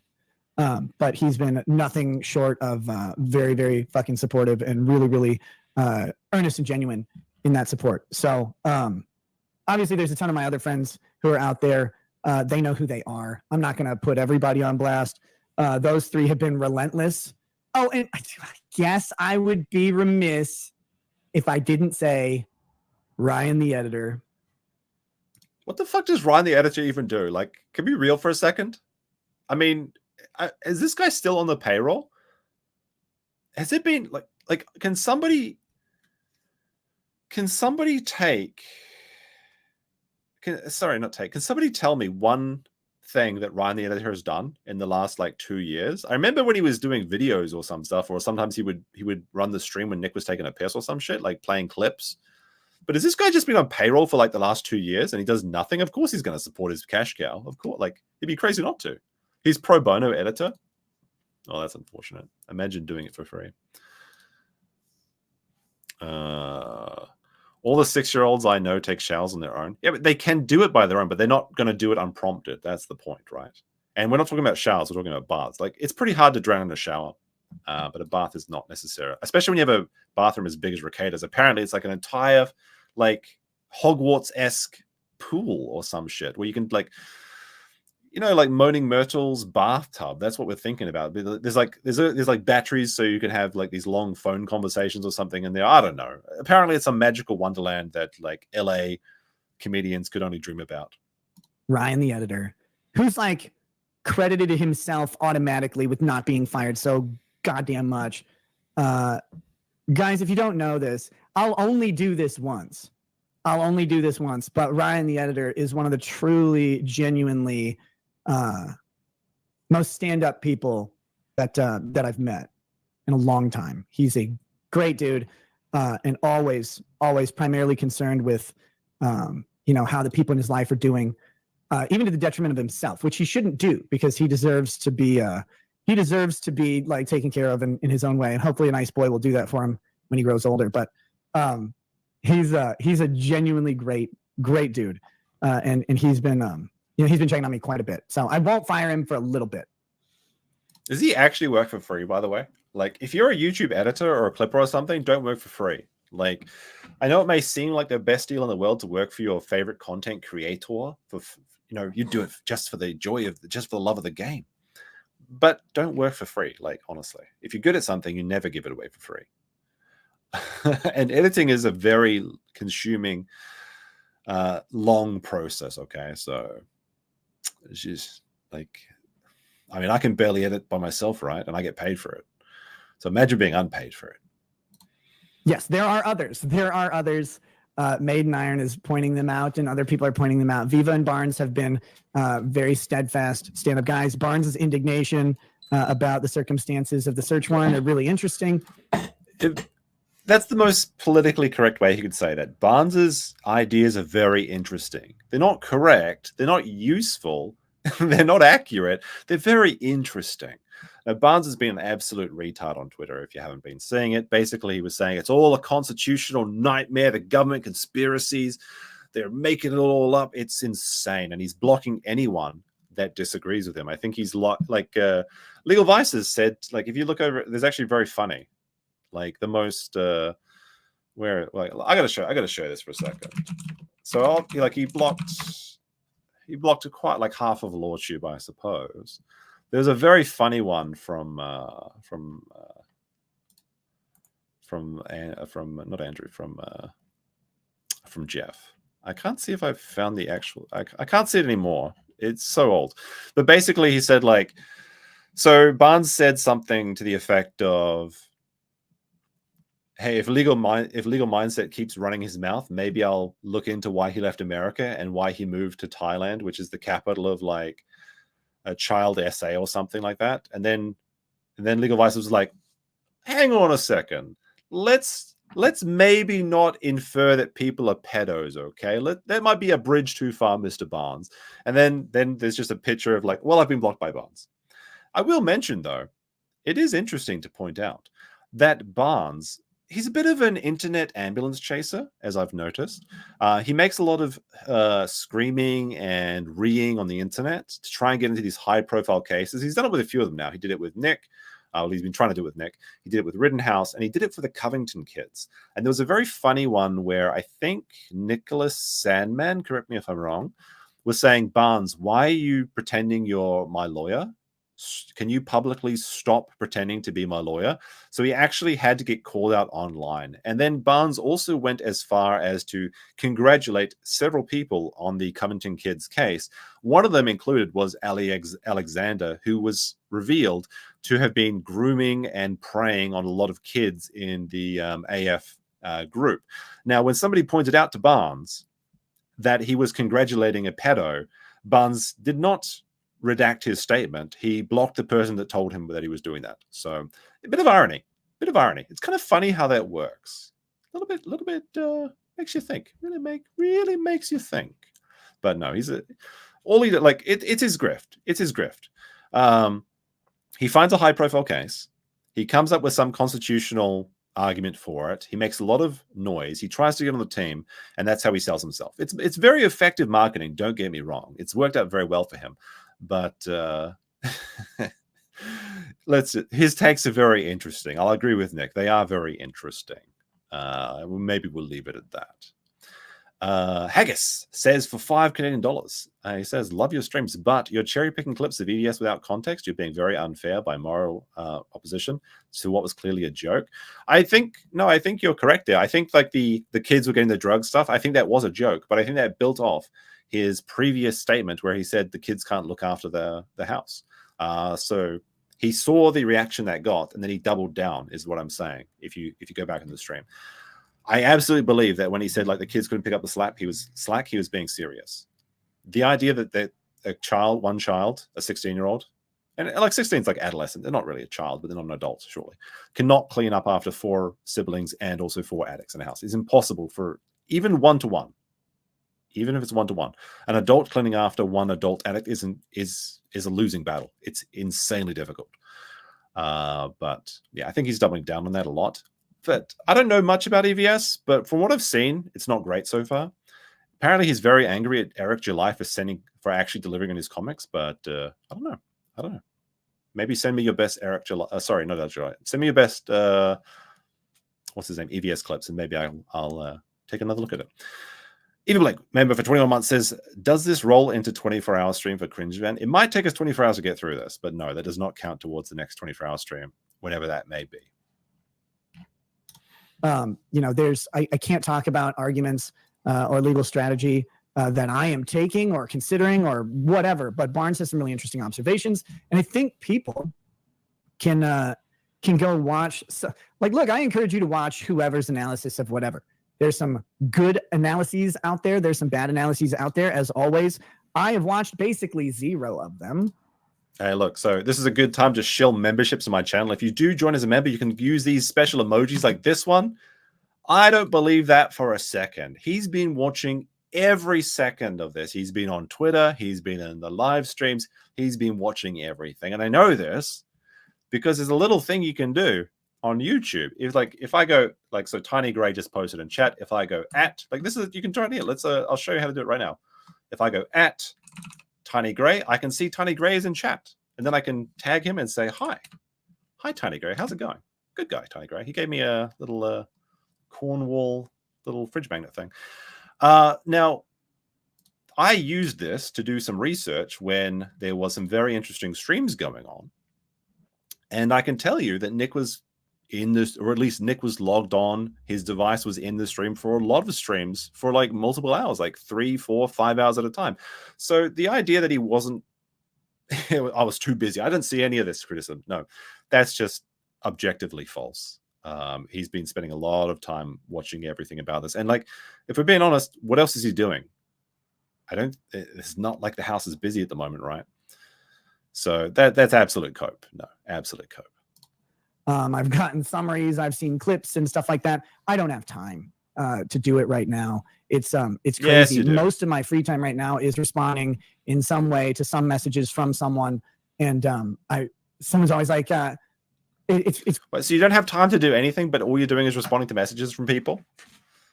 Like, are you talking about random people, or you mean family members? What are you talking about? It's weird because you want to like just queue up messages and be like, okay, I'll get this one, then this one, and get them in order. But it doesn't work that way. What ends up happening is I suddenly have, a little bit of time to go ahead and tackle some social media communications. And what I find is I'm responding to the most recent one that has hit me at that time. And that's the best way, is the support and the concern has been pretty overwhelming, which is great. I also have to say, obviously, I mean, this is actually a true statement, though. Keeping up with up to date with your own Kiwi Farms thread is kind of a full-time job. That is moving so fast. Like, I was a very casual observer of Kiwi Farms. Don't have an account, but there's some pretty funny stuff sometimes. They do get things wrong from time to time, but they're usually pretty accurate. And the fun part about Kiwi Farms is when you, like, I think Josh even said, like, Josh Moon, not me, because my name is also Josh. The fun thing about Kiwi Farms is when they have an absolute schizo take and it turns out to be true. Like, some prognosticator just comes up with this crazy theory, and then in the end it turns out to be absolutely true. That's what I think is really the fun part about the farms. It's like just the absolute theory craft that turns out to be right more often than not. But I have seen Kiwi Farms get things wrong in real time before, so you have to take their work with a grain of salt. They're very good on factual things, not so good on predicting why things have happened. I will say that. obviously Camelot, my boy is And like an example of that is we'll say like they're very good at like finding a house or something, like finding a house or a message or a receipt, those sort of stuff they're very good at. But then if they say like, well, of course they had the receipt because he was on the way to the circus or something, that part of the theory craft is completely made up. But like the actual details they post is incredible, and some of the skills that they use is very impressive. Although it is very localized to America. I'm thankful that like most countries in the world are not as free with information as America is. It's kind of crazy what you can find about someone in America. Is out there. Guys, check out Camelot's racing shit. It's really, really fucking exciting how well that's going on. Kurt, I see him in the chat. He's been awesome. Really just a bunch of people have been great. What the fuck is this stuff? Sorry, if I go back in the front, like this is the locals community. Let's get to the important stuff, Rekieta. Camel Toe Thursday. And there's just a picture of some. Is this what the local experience that I'm missing out? Just DJ, like Coomers. They can't even stop cooming for one, or gooning, I suppose. They can't even stop gooning for 1 second. It's like, yes, the chat's back. Let's goon together as a group. Come on now. At least have the decency to be embarrassed about that shit. My boy is out there. Guys, check out Camelot's racing shit. It's really, really fucking exciting how well that's going on. Kurt, I see him in the chat. He's been awesome. Really just a bunch of people have been great. I'm sorry if I missed someone. The people I talk to personally know who they are. So. This guy Australian? No, Nick's from Minnesota. What are you talking about? I'm not going to sit here and jerk everybody off, though. There's no time for that. I do see Camelot in the chat as well. What Camelot should be doing is racing. Did you guys know that Camelot is now a racist? He is a racer and a racist. He's probably. Oh shit! Lead attorney, obviously. Always forgetting the black guy. Lead attorney has been wonderful. And again, I haven't watched everybody's shows, and some people will send me a clip or something, or like say, hey, so and so said something about you, and some people it's almost like they're concerned that someone might have said something negative at some stream somewhere. And guys, it's always been this way. People are allowed to have different opinions about me. They're allowed to make up their minds on. Unless you're allowed to have these private and different opinions, unless you post them in a group chat, and then you should delete yourself, according to Nick, to Yellow Flash. Whatever I don't want to say the evidence. That's getting a little fucking official here. Whatever the story that people know is, they're going to make decisions and judgments and assessments based on the story that they hear, right? That should be obvious. I will say this. I said it before. Yes, things will happen and people will think about it. Yes, very good. People completely misinterpreted this one as well. The story. Okay, here we go. This is when the cope kind of starts. Like this stream, there isn't a lot said in the entire hour and a half. It's basically just like rallying the troops in the good boy private zone of locals. But the super chats are interesting, which is, I think, starts from like the last 20 minutes or so. But there is some absolute don't believe your lying eyes cope that I think is about to take part in this part of the stream. It could be later, though. I'm pretty sure it happens. Is something that is not what's being said. How far off and what areas will differ all over the place. And this is going well beyond legal. I don't know, like I was like kind of like trending all over the place. I saw Law and Crime covered my search warrant. I cannot wait to go through the fucking Law and Crime coverage of my search warrant. Do you think he's actually going to cover his own search warrant? But if you think yes, that's a 1 in the chat, and a 2 if you think no. I don't think so. Like, he could make a lot of money grifting his own court case, like he is doing with the Montegraph one. But the thing is, he doesn't really look like... I mean, the Montegraph stuff is... like, if you don't like Montegraph, it's a lot easier to be on Nick's side on it. Like, it's very difficult to be on Nick's side in this case, because if you're on Nick's side, you're basically against the children. That's kind of how it works. I know they should be a family unit and together, but at this point, that's kind of how it is. Excumer says for 50 Coronas, Coke and Sneed. I have another Coke soon, but not just yet. It is my Friday stream, so I do have a couple of drinks with me. But I'm going to wait. Maybe we'll wait until the Turkey Tom video. So that's probably going to be a while. Like, I can... But thank you for the 50. Because, like, of course they did. I don't begrudge them for doing it. I would have done it twice. Like, if Dan Abrams ever gets... if that fucking dude ever gets, like... I don't know what he'd be charged with or whatever. I will make fun of him all day. So I would expect them to do the same. But I now want to go back and chop up their analysis because it's going to be funny. I mean, not so funny depending on what the body cams show, right? The photos show. Like, you say you don't... like, and I don't think that he was doing the intravenous, like, the injection shit. I don't think he was doing any of that. But, like, let's say the photos of the hand scars is one of the pieces of evidence. So if it comes out and they are actually track marks, that's not going to be very funny for you. I mean, it's going to be very funny for everyone else, unless you're like unless you're a nose guard. But no, that's not going to be very funny. It's going to be very revealing. So he better hope that he either suppresses the information. There is some theories that he's perhaps resisting the release of the body cam footage. And I mean, if I was in a position, I would do the same thing. Don't get me wrong. I want to see that body cam footage. I do want the appropriate people to be blurred out, though. I don't want to show that or project that to the world because I don't think that they should be exposed to that part of the internet. But we need to see what this house looks like and actually see whose story is correct. If it is a government conspiracy, you know, if you're a bootlicking government sim, then surely this footage would be the thing that convinces you and opens your eyes to the truth. But I don't think that's what's going to happen when we see it. And we are going to see it eventually. It's going to come out. It's just a matter of when. They've already raised $6,000 to bring it up. A lot of people have said a lot of really shitty things about me, and particularly me and Lady Rackets. And I will say this one time. Again, the story and reality diverge in places. But in places?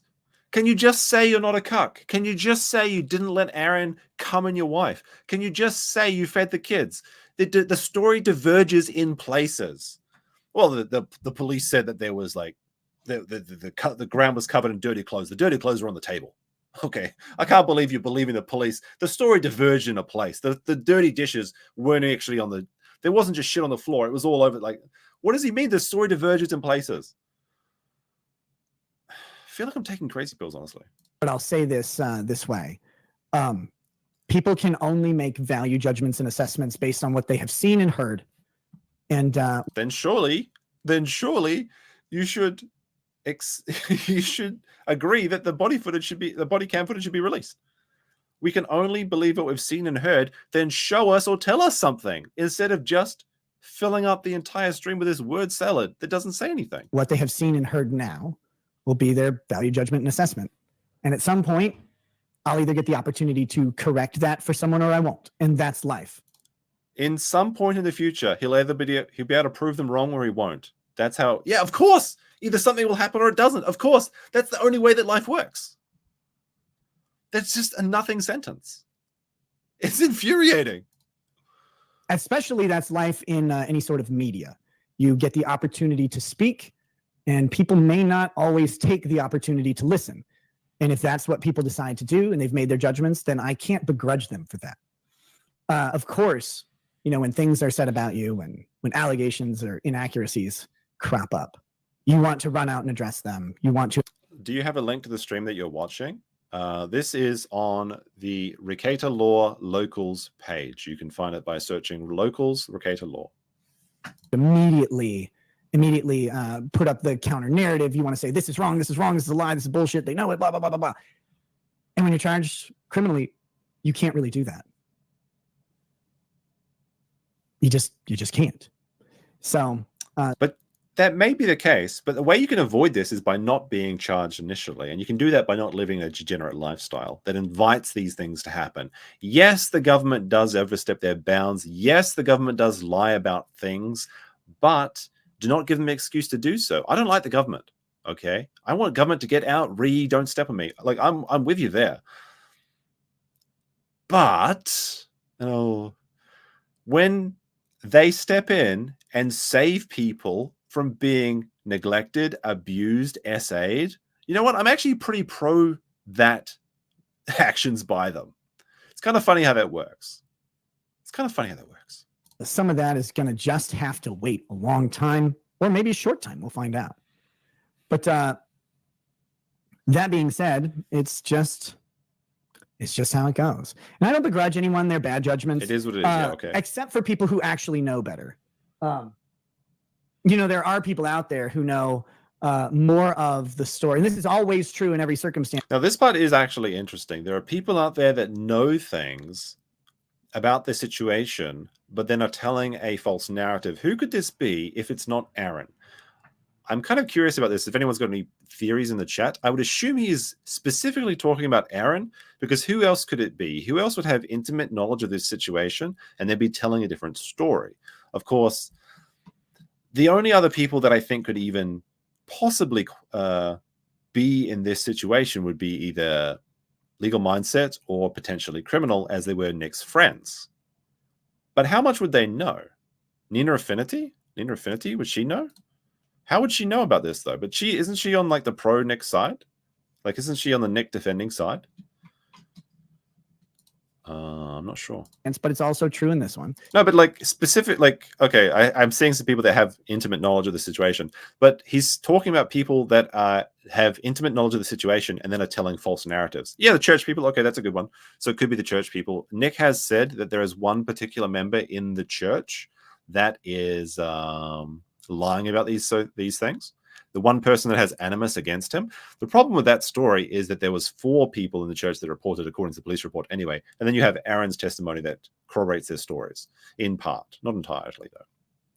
But yeah, okay, the church people, I could see that. Yeah, good point. The pastor was reporting things that he was heard from the congregation members, and he's a mandatory reporter. I don't think it would actually be the pastor. I think the most likely candidate for one single person would have to be the primary school teacher that reported that the children were not being fed and their clothes were smelly and they were complaining about not having been changed clothes.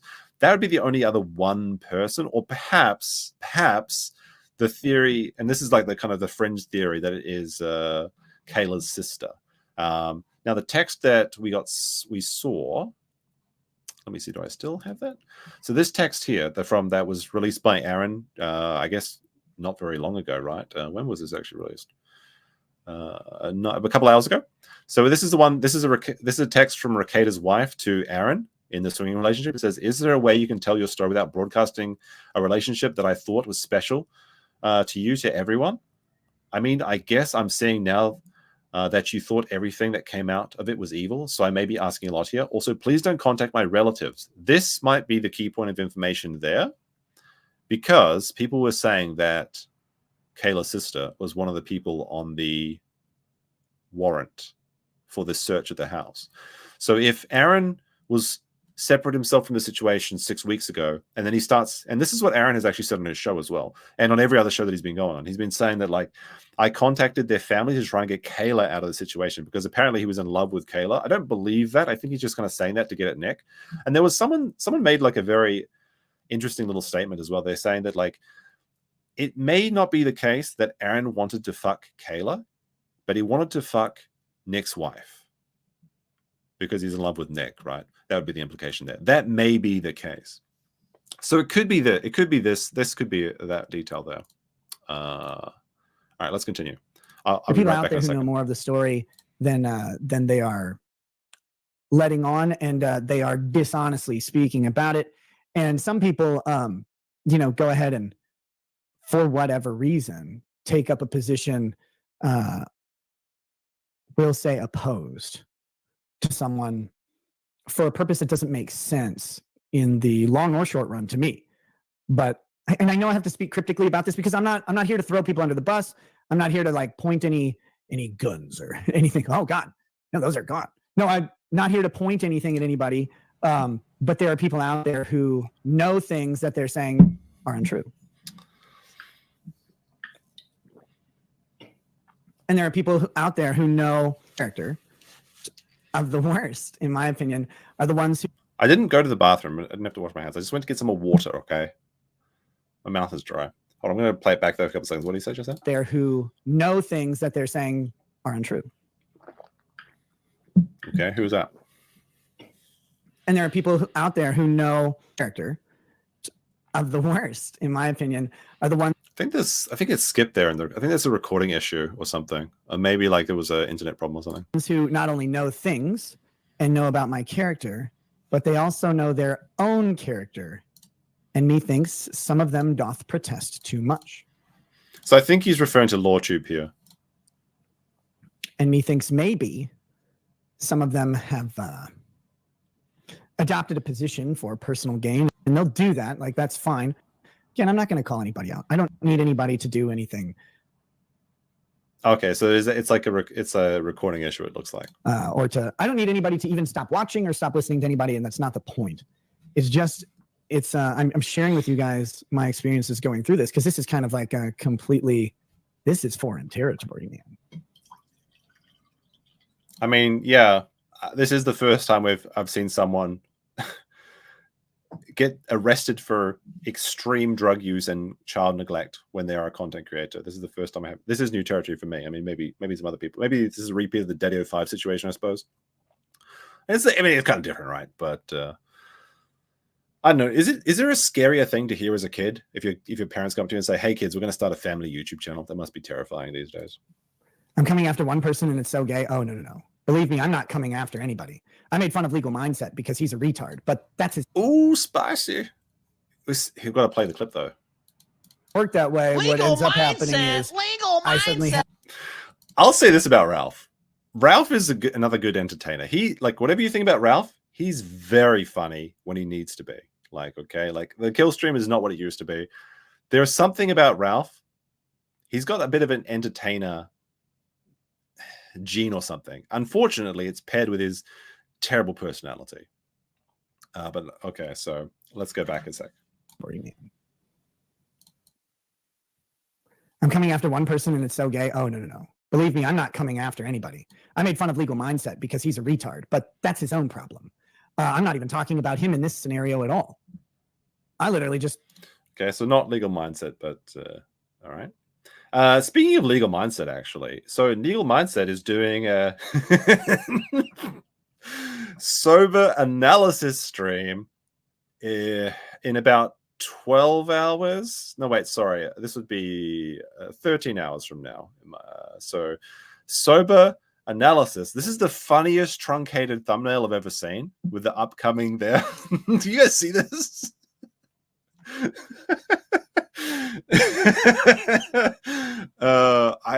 You couldn't plan it better than this. That's going to be on Legal Mindset's channel tomorrow. With it looks like Sean is joining him. I'm not sure if he's watching the Sean's coverage of this or if Sean's actually on the channel at the same. I assume Sean would be showing up.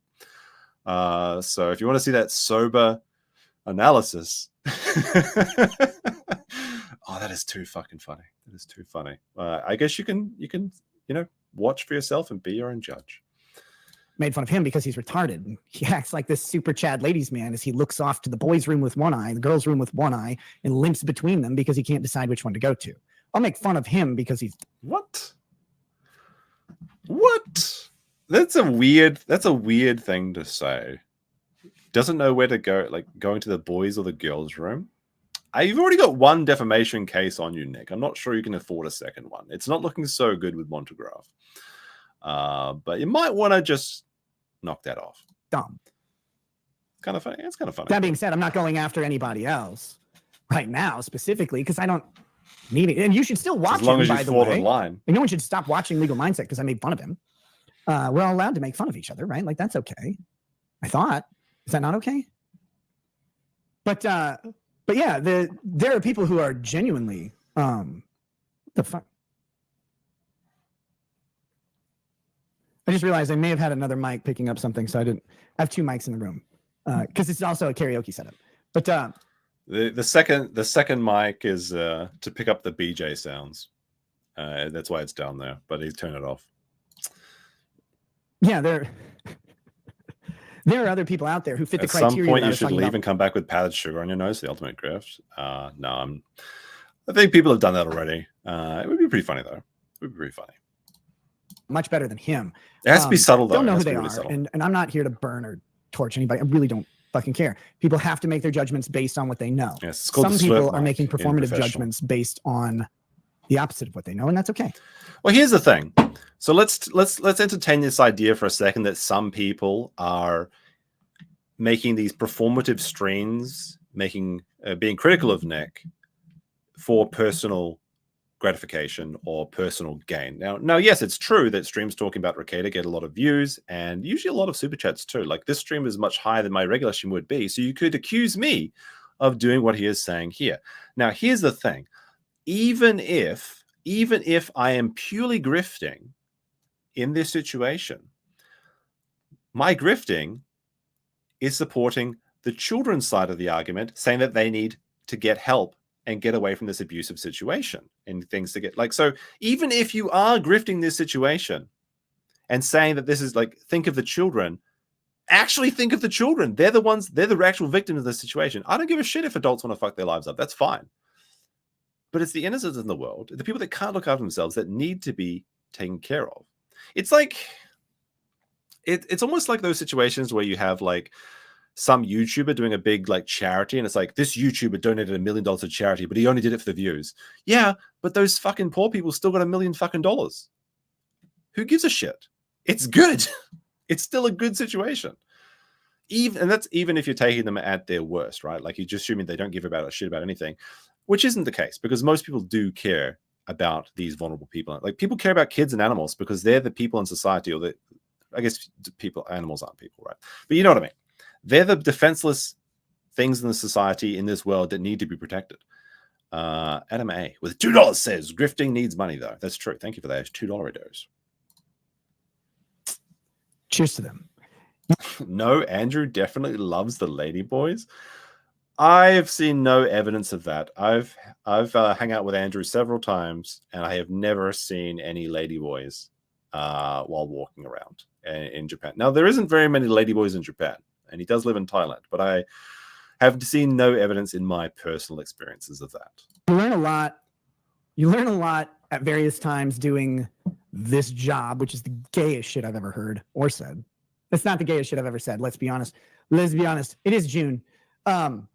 But you learn a lot in this sort of world of fucking social media and talking and networking with people about who actually is actual. And you learn it at different times. Triumphs. Yeah, it's pretty easy to tell. If you're a real one, you stand by him no matter what. And if you're a fake one, when you see the kids are being abused, you say something like you say, hey, this is not okay. Those are the real grifters, the one that says that it's not okay to have these thruple drug-fueled orgies in a house with children that aren't even getting fed, and they need to get SpaghettiOs from the other dude. Okay, yeah, there's the real bad people in this situation. Oh my god, you learn a little bit. Crises, you learn a lot.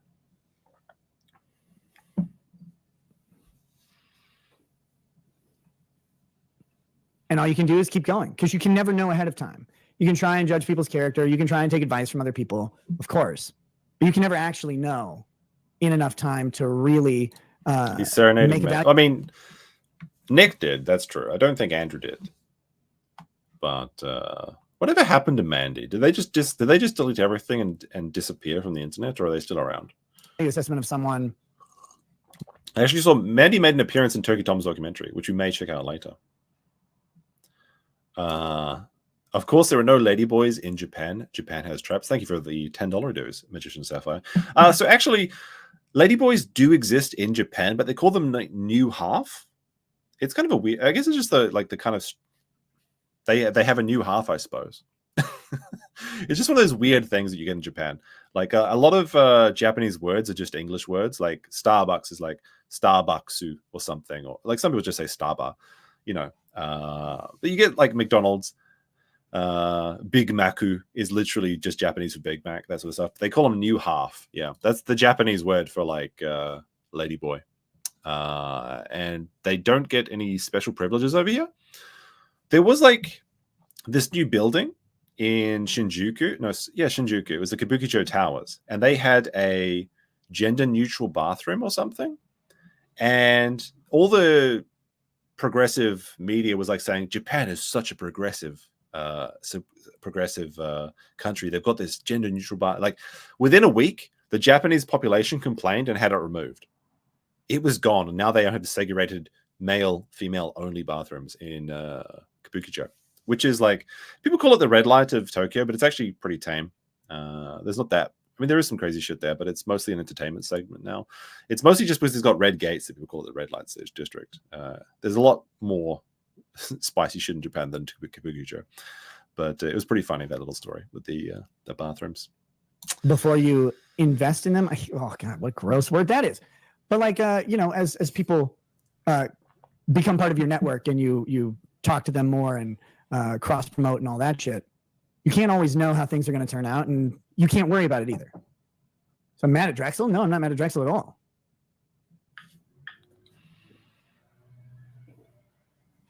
Why would I be mad at Drex? Barnes says the search warrant is a total crock. Look, again, I'm not going to comment on any of that stuff. I can't right now.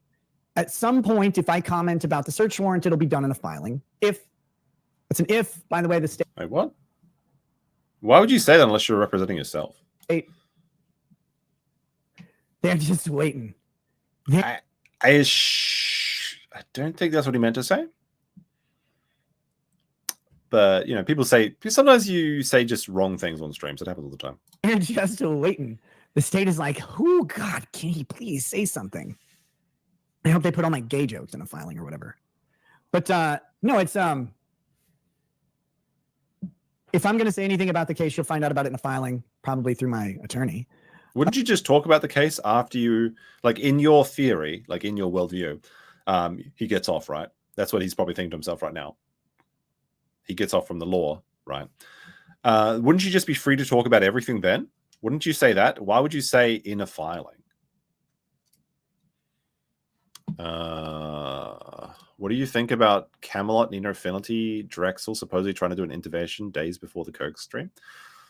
They probably were. But that's kind of funny that you have like a group of people that, have kind of described themselves as degenerates. If they see the point in your life where you're like, this person needs an intervention, that's going to tell you something about yourself, right? Like if you like Drex is a interesting lad. And if Drexel's coming to you and saying, look, man, you need to cut back, that should be a wake-up call, is what I'm saying. Everybody's like, don't represent yourself. Like, I know. You said you're going to represent yourself. No. I said at the arraignment, which, by the way. I mean, well, he is filing pro se stuff for his judge changes. And maybe there was a time, like maybe he had to do that because it's only within 7 days. And like if you spend a couple of days in jail or county, whatever, maybe you use up a bit of your schedule, right? And it's a pretty easy thing to do. Maybe you want to save some money because you've got to, pay Montegraff's lawyers after that case comes through. But you have defended yourself at least 2 times. So it's not crazy to say that you are defending yourself in this case. Thus far, you have. Now, there may be another legal counsel on the case, but we don't know about that yet. But I guess this kind of, people can't call you a non-practicing lawyer anymore. So that's true. I said at the arraignment that I was representing myself for this arraignment because it's just an arraignment. And also the judge change filing. I knew the score. I actually knew pretty much exactly what my bail was going to be based on other bail set and possession cases in this county, especially ones that involve guns. Like if I had to guess what bail would be, I would have guessed $60,000 to $75,000 because I'm a pessimist. That does seem really high, though. I will agree that I think this is an unduly high burden to set a bail that high of 50,000. Like even higher seems ridiculous, honestly. What regular person has like $50,000 lying around? That's kind of crazy when you think about it. Isn't there something in the, like, I'm not an American, but isn't there something in the Constitution about not having a crazy high bail? I will agree with Barnes on that point. That the money seems really ridiculous. Apparently, AM does. Like, why don't you like crazy dollars? They were like millions of inflated mystery fund bucks from your. No, never mind. Eighth Amendment, is it? Apparently, it seems pretty high. I think, like, I mean, if I say any number, someone is going to tell me it's too high or too low, but it seems unrealistic. I would say, honestly, I would say that the 10% is probably like a $5,000 bond is what I would say for something like this. That seems reasonable to me, $5,000. The average American, you have to remember, doesn't have more than $500 in the bank account, though. So maybe that would be 10 times too high anyway. They set it at 50. I still think that's too high. I still think $50,000. But the thing with the bond, though, Pepsi, is that if you pay the bond yourself, you have to pay $50,000 straight up. But he didn't. He used a bond company. The bond company takes 10% and they pay the 90. They pay the other 90%, and then they get that back, right? So the $5,000 he paid for his bond, he's not getting back ever. That's the fee for the bonds company. So he can afford that. Sure, that's fine. But the other, like, 50,000 seems way too high. Like, I don't think you should have to employ a bonds. Like, I don't think there should be an instance where bond companies should have to exist. It seems kind of crazy that there are these people that are making money off the essentially insurance that you don't just run away. To show that you're like not, that you're actually not even show. To enjoy the not being guilty part of not guilty until proven so, right? Like, I do think that $50,000 is a little onerous, but the way bonding works, it doesn't end up being that much. We won't get into it too much about that. Those of you who know how bonding works will know. You can talk about it some other time. It's not over here. Off topics. What are your thoughts on Trump's guilty verdict? 50K is not high. Look, it's not really, the bond thing isn't really that important. Oh wait, I can't. The chat's, sorry. There we go. The bond thing isn't really that important, but there should be a presumption of his innocence. Okay, I don't believe he's innocent. I'm not a lawyer. I'm not the legal system. I'm a guy who is judging this in the court of public opinion, and in my mind, he's guilty of already doing these bad things that have made this burden on his family, which is the swinging, the drug use, the neglect of the children. Those things, in my mind, he is guilty of because I saw some of those things happen live, and the others are corroborated by multiple sources. It's a very simple little equation in my mind. If one person says something, and you have multiple other people saying it's not the case, why should I believe the one person? Now, maybe I have some sort of relationship with them, or some sort of trust that they've built up over time, which could allow me to believe them. And of course, groups of people do come together and lie, like Me Too stories and things like that. Of course, that does happen. I'm not saying that doesn't happen. But the problem is that my trust has been broken because of things that I have seen, which are obviously false. Lies happening in real time. Promises that were broken from a long time ago. These things have completely eroded my trust in the situation. So now it's a pure numbers game to me, okay? If I have the cops saying something, the church saying something, and Aaron saying something, even if I hate the church and I hate Aaron, it's purely a numbers game until I see some actual evidence. I knew he would be found guilty. Do I think he'll get prison time? No. But I'm saying, talk about Biden shitting himself in France today. Look, if I was in France, I'd be shitting myself too. Because the last time I was in France, it was different. The rest was the 5K gift. I think he says that later. Where's the dog? Is Sunny, our dog? She's in the bathroom. This is actually a little bit incriminating, I would say. So there was a rumor that the dog was dead. I think they said that on the Kino Casino or something. And the Kino Casino does tell they do gild the lily a little bit. You know, they try and make things entertaining. But the dog has been a mystery question in this story. And we know the dog is alive. And look how happy this doggo is. Look, he loves it. He loves it, okay? But like, one thing that was coming up when the story about the dog being dead is they said that they left the dog in the bathroom where it would just shit all over the place because it never was toilet trained, right? This dog is like 2 years old at this point. How could you not have trained your dog? Like, is this dog so retarded that it just can't learn? Or is it just that it's like a discipline problem? I would probably say it's the latter, because I know some pugs that are very well behaved.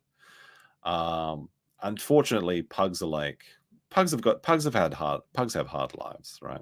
They don't have the best lives. But by saying that, like, where is Sunny? She's in the bathroom. That confirms the story that they just lock the dog in the bathroom so it can shit all over the floor because they never toilet trained it.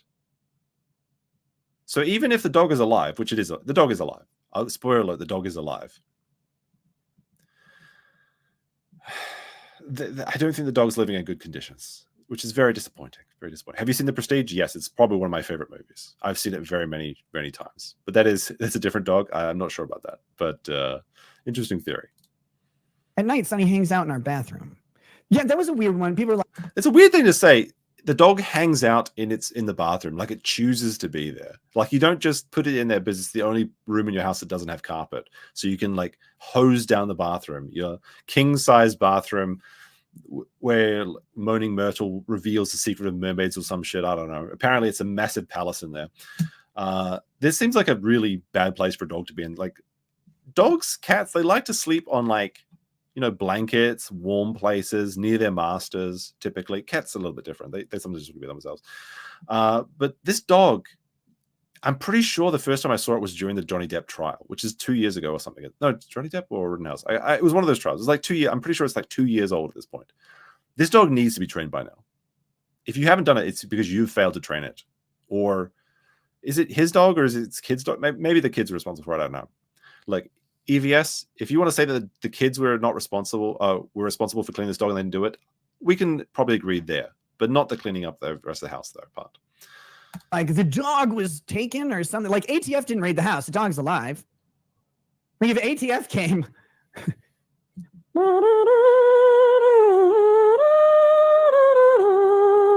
Like, okay, yeah, no, but ATF like, didn't. Kids can train dogs. Like, literally, you buy animals to have your children train them so they can teach them responsibility, where if they fuck up, an animal dies instead of a human dies.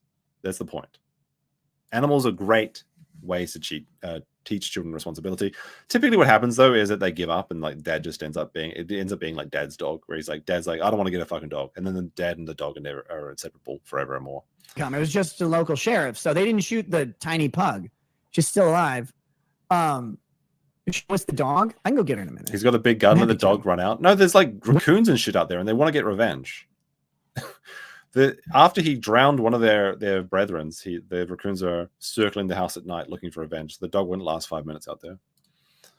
When did I get a dog? Oh, when God cursed me. But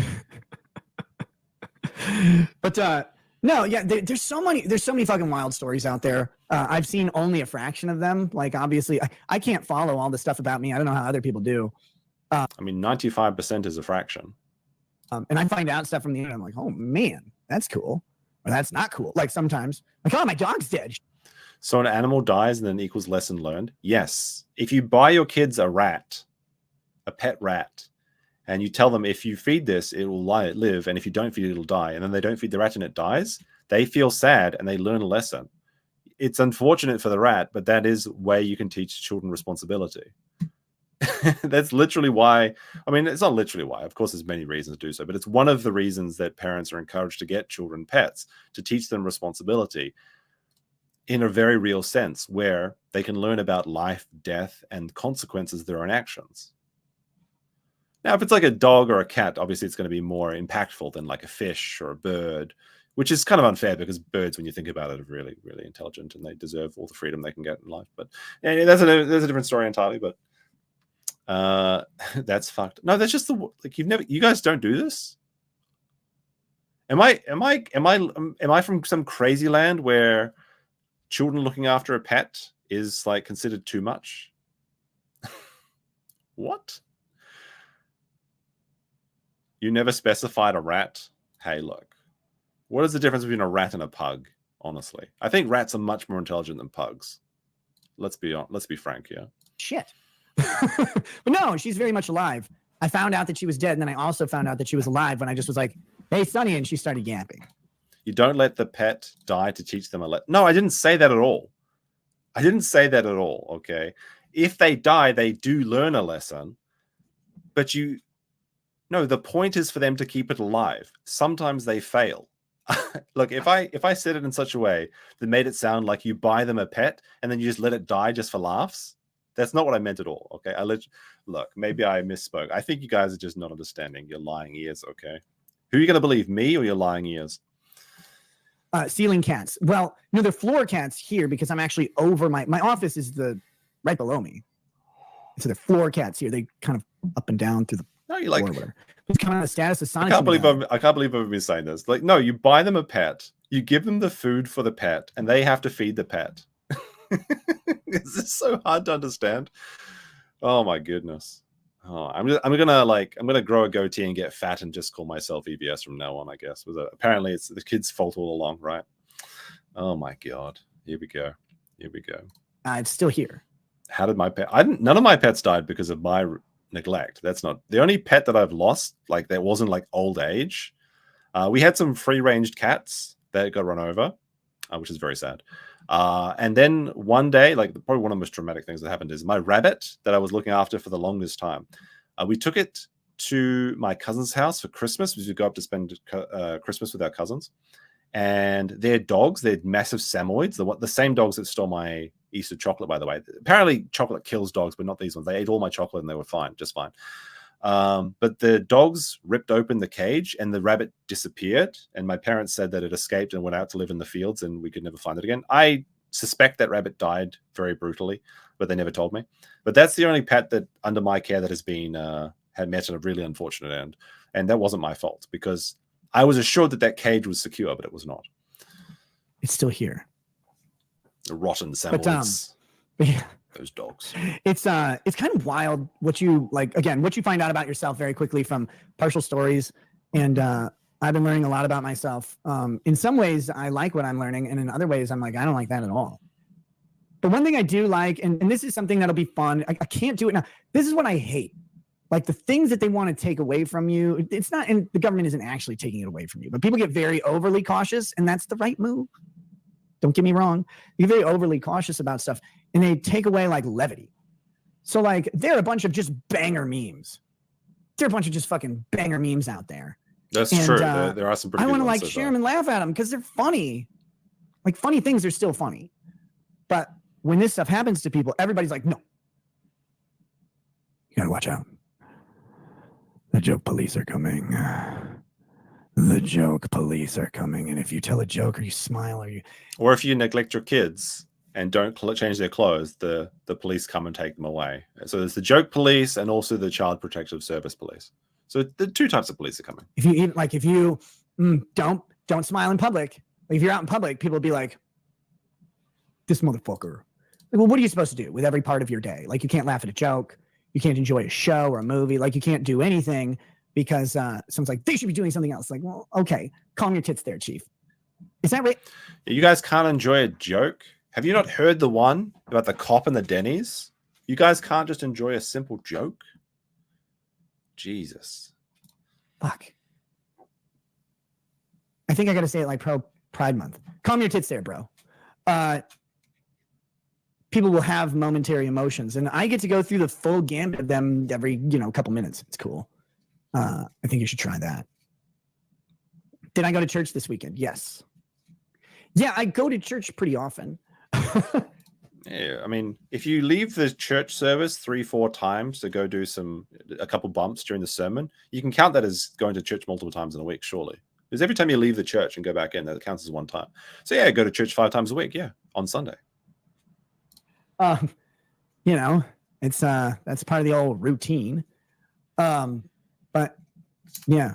Oh, people, I don't know. people were really concerned about my health. It's amazing what happens when you're not sick and you can eat, but I have been putting the weight back on, and I'm right around my target weight. It's great, which is really cool. I am going to try and get to all the tips that are there. I really appreciate them. I don't really have a friendly setup for grabbing all of them right now. The same church, no. And that's actually has nothing to do with anything other than in the summertime we tend to go to this other church, just scheduling and shit like that. But that's a bit convenient. It just so happens to be summer, and they just so happen to be going to a new church now, away from those rat pastor and rat preschool teacher. It's a funny coincidence there. Awful funny coincidence. But yeah. I mean, honestly, I wouldn't go back to the church. I know, like, Christianity is about forgiveness and sacrifice and things, but I wouldn't go back to that church if I was in this situation. Fortunately, I will never be in this situation. Just don't drink and sure. Oh God, why would I do that? Show us the fucking dog. Nobody believes you. Oh, now I won't. No, I won't. So it's someone says, not sick. Yeah, that's it. No, seriously, like it's funny to me.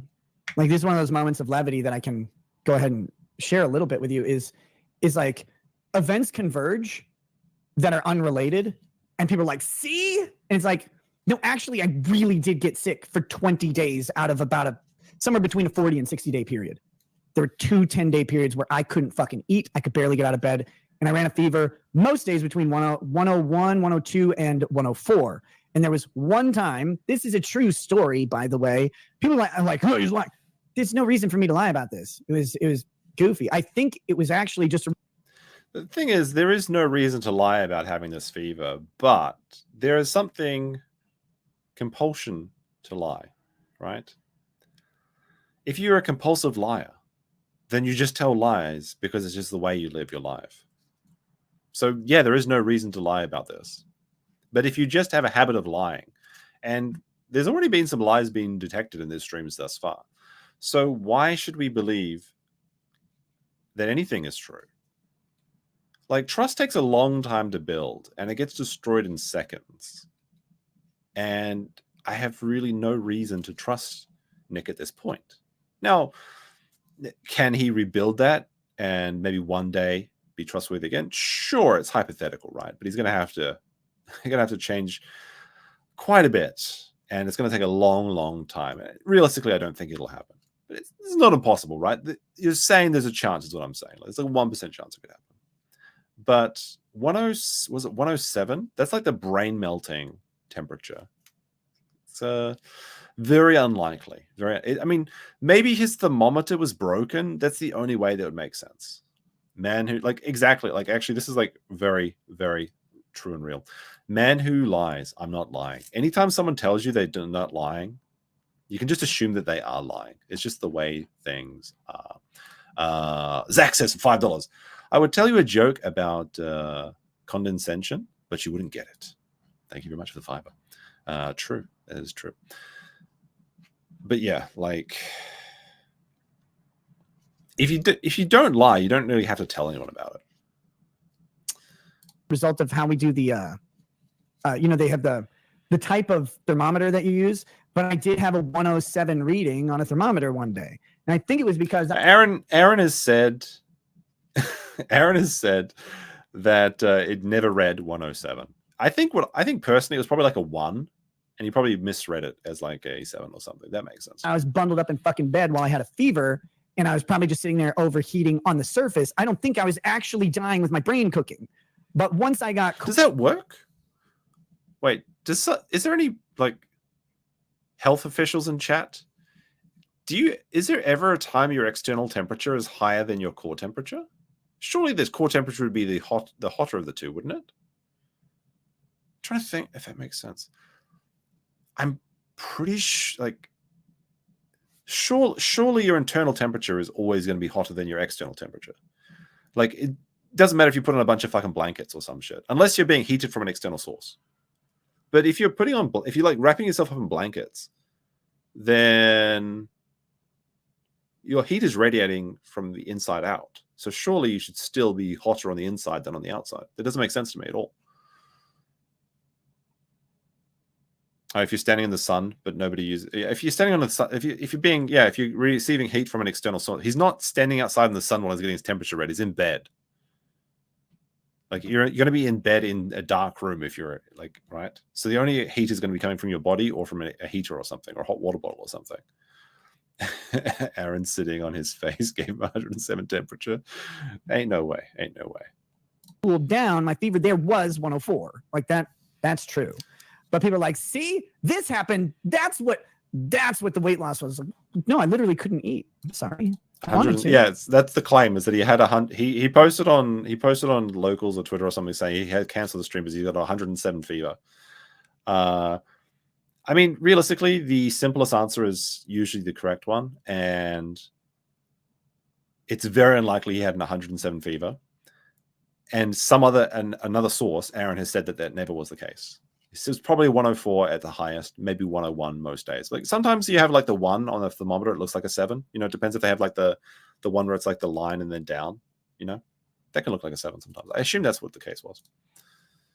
I wanted to. It's kind of ridiculous. But yeah, it's again the way the internet works, and you can't like blame people for it. Again, they only have the parts of the story that they have, and even if like I can tell you whatever part of any story, and you'd never know I was being honest or not. Like you never know anybody is. So I should trust you? I mean, he's not wrong. He could be saying anything and there'd be no way to tell he was telling the truth. But it's a weird thing to say if you want people to be convinced that you're trustworthy as a person. John Byrne with a $2 Australian says, grift harder. Don't forget to like and sub. Yes. Can we hit the goal, chat? Can we hit it? I don't have, look. If we hit the goal, I'll show you what's inside my frog wallet. Okay. Isn't it cute? Look at this. It's my Mr. Frog. He's alive. Hooray. But yeah, I appreciate the 2. But I'm a pretty bad grifter. I don't really like asking people for money. I find it a bit weird, honestly. If you want to send money, that's great. I do appreciate that. If you don't want to send money, that's fine. Just send some likes, send something in chat. Maybe subscribe if you like the content, that sort of stuff. Although I would very much like some money. But I'm not going to. This is a free show, right? You can watch it for free. But please do send if you want to. It's up to you.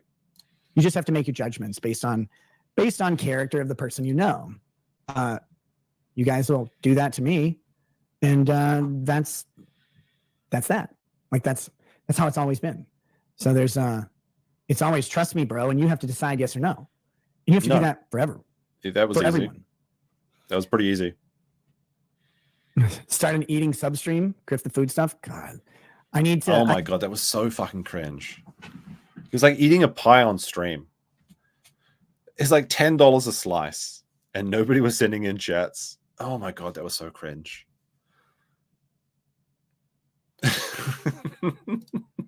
Send me some money so he can pay his $20 when yes, I have a bet with Pepsi Man saying that Nick won't do time a week a week or more in prison / jail.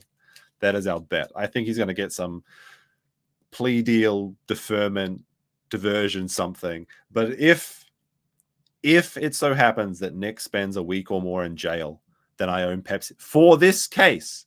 If he crashes his Mustang into the side of someone's house, it doesn't count, okay? It's for this case. But yeah, it's not looking great for my $20 dues.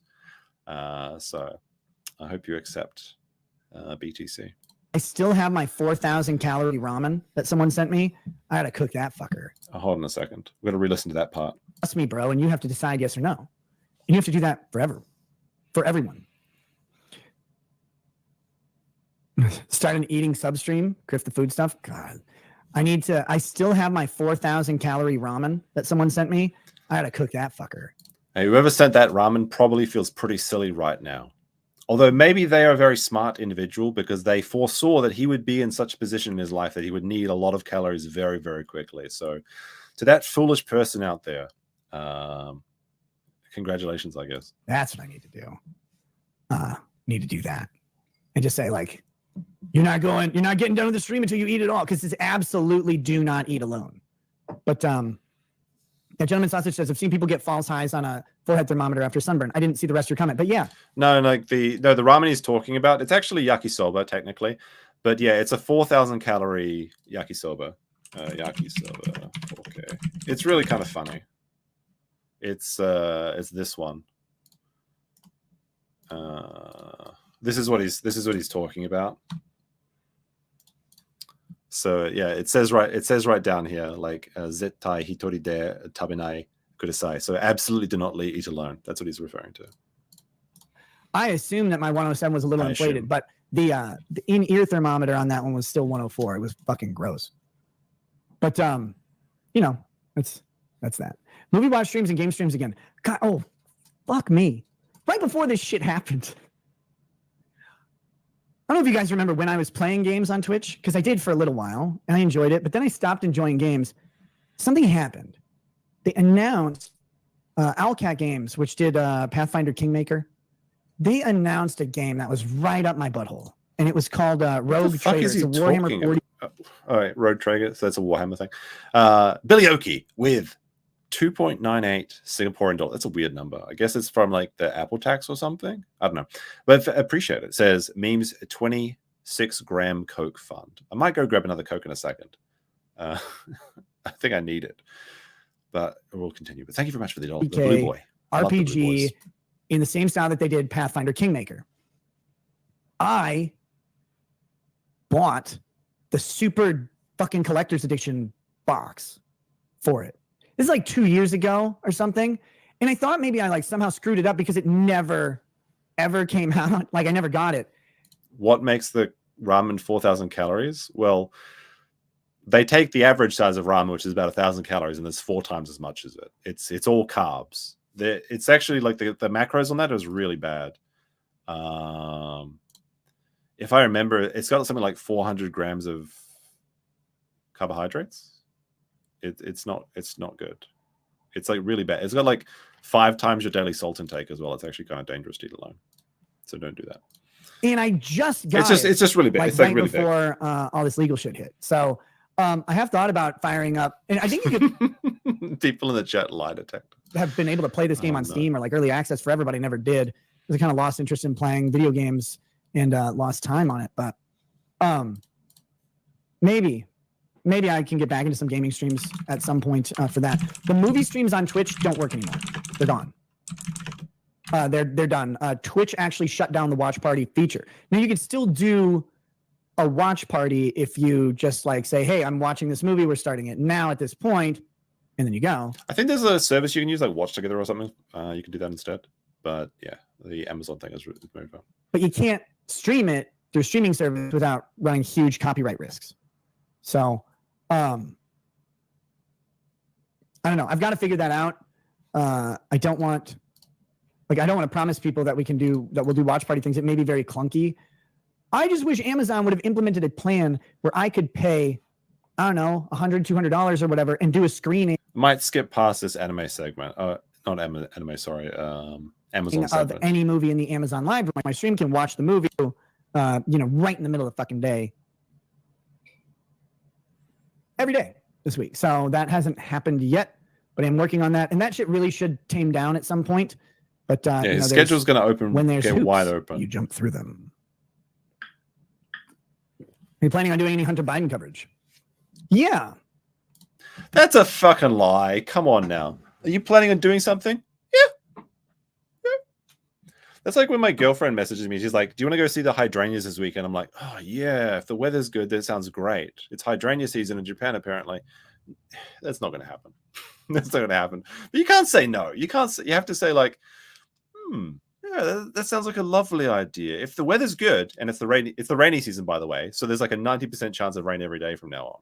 That's the only reason I'll say agree to. I mean, hydrangeas are actually very nice. I just don't want to go out. I don't want to go, like if I go out and see hydrangeas, I'll be like, oh, nice hydrangeas. But if I go out to see hydrangeas, I'm not going to be happy. I have to see them by chance or circumstance, okay? You go look at flowers with it. Look. I want to go see the fireflies instead. It's more interesting. The fireflies are way more interesting than the hydrangeas, okay? We may see some hydrangeas on the way to the fireflies. You should go out and see the... Apparently I just pissed off Team Hydrangea in the chat. Wow, I didn't realize.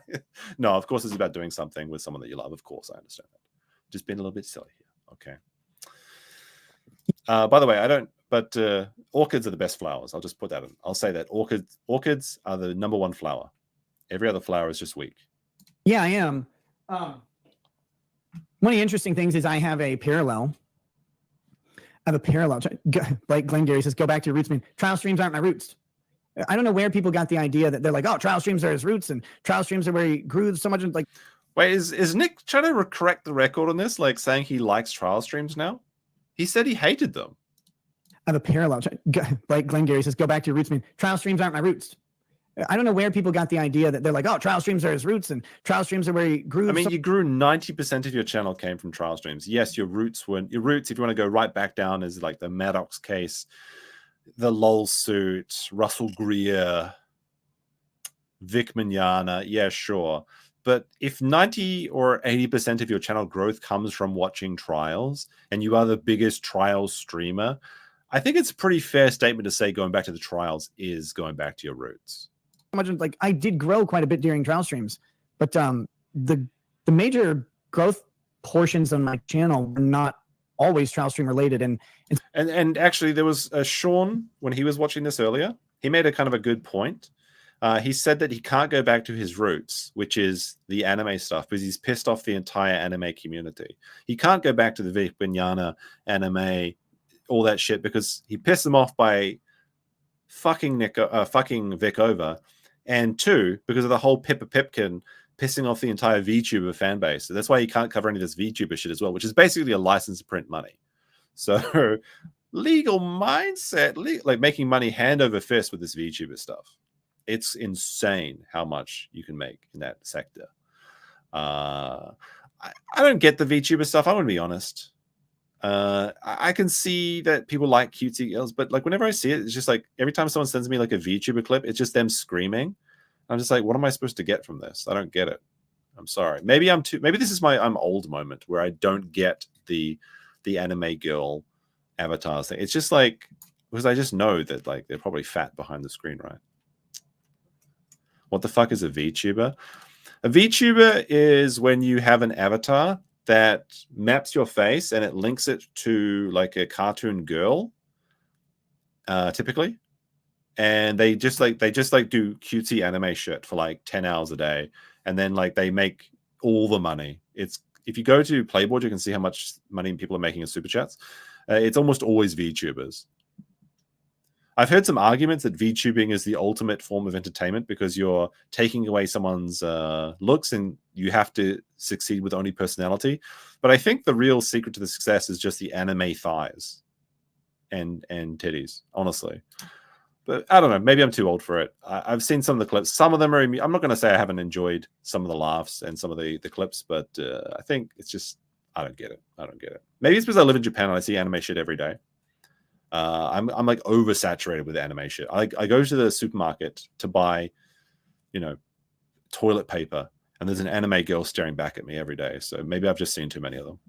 Some of the biggest growth based on percentages was not done during trial streams at all. Like they hadn't been invented yet.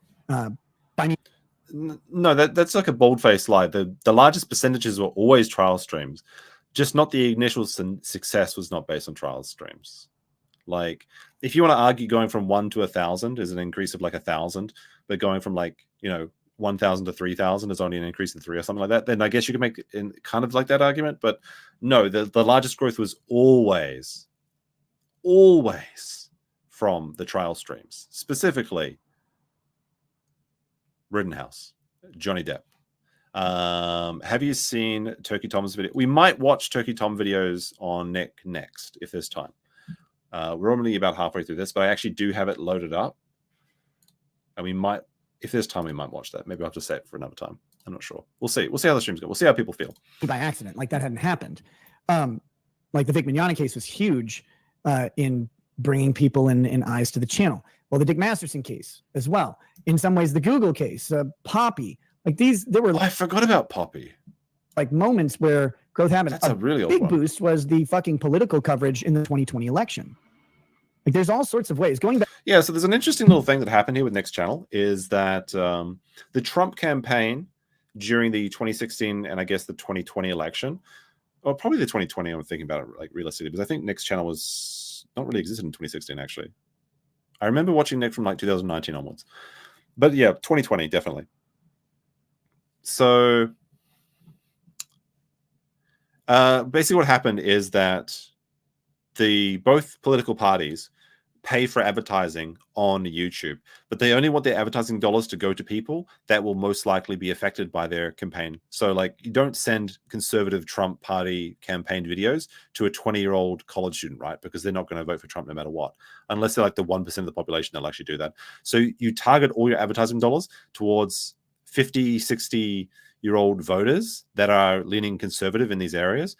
And if the content, like the majority of content is left-leaning on YouTube, that sort of ad will also have a negative effect on people's satisfaction engagement rates on you. And YouTube looks at satisfaction engagement quite a bit these days as their main contributor for their advertising. So they have this very limited pool of content that you could advertise Republican Party messages on, except for people that were specifically in the right hemisphere of YouTube. So what happened is during the 2020 election is that Nick's channel got a lot of this targeted advertisement, which increased his ad revenue rates and also pushed his channel to a lot of people in that demographic. And he built a lot of supporters and specifically a lot of very well-off supporters as well. That's the key thing to remember is that different parts of YouTube make different money. And the most effective ones, the most valuable ones are the ones where the audience has a lot of money to spend, like investment, legal expertise, finance, those sort of things, real estate videos, those sort of stuff.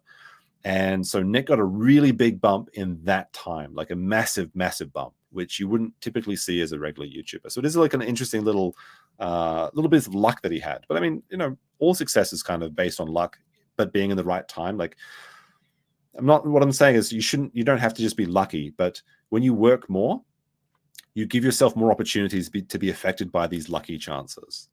You increase your, just being in this, like you have to be there, like you have to be in it to win it. Is what I'm saying now. So it's just kind of an interesting thing that happened to Nick's channel. Back to my roots goes well before Rittenhouse and well before trial streams. I like trial streams. I want to get back to doing them. What I don't want to do is start a trial stream at 8 a.m. and then at 9:45 have to go and come back at like noon and be in the middle of the fucking stream and then have to go somewhere else at 2 or whatever. Can I confirm that I am in possession of knowledge that could lead to the arrest of Hillary Clinton? No, I cannot confirm that because I'm still alive. So that's not there.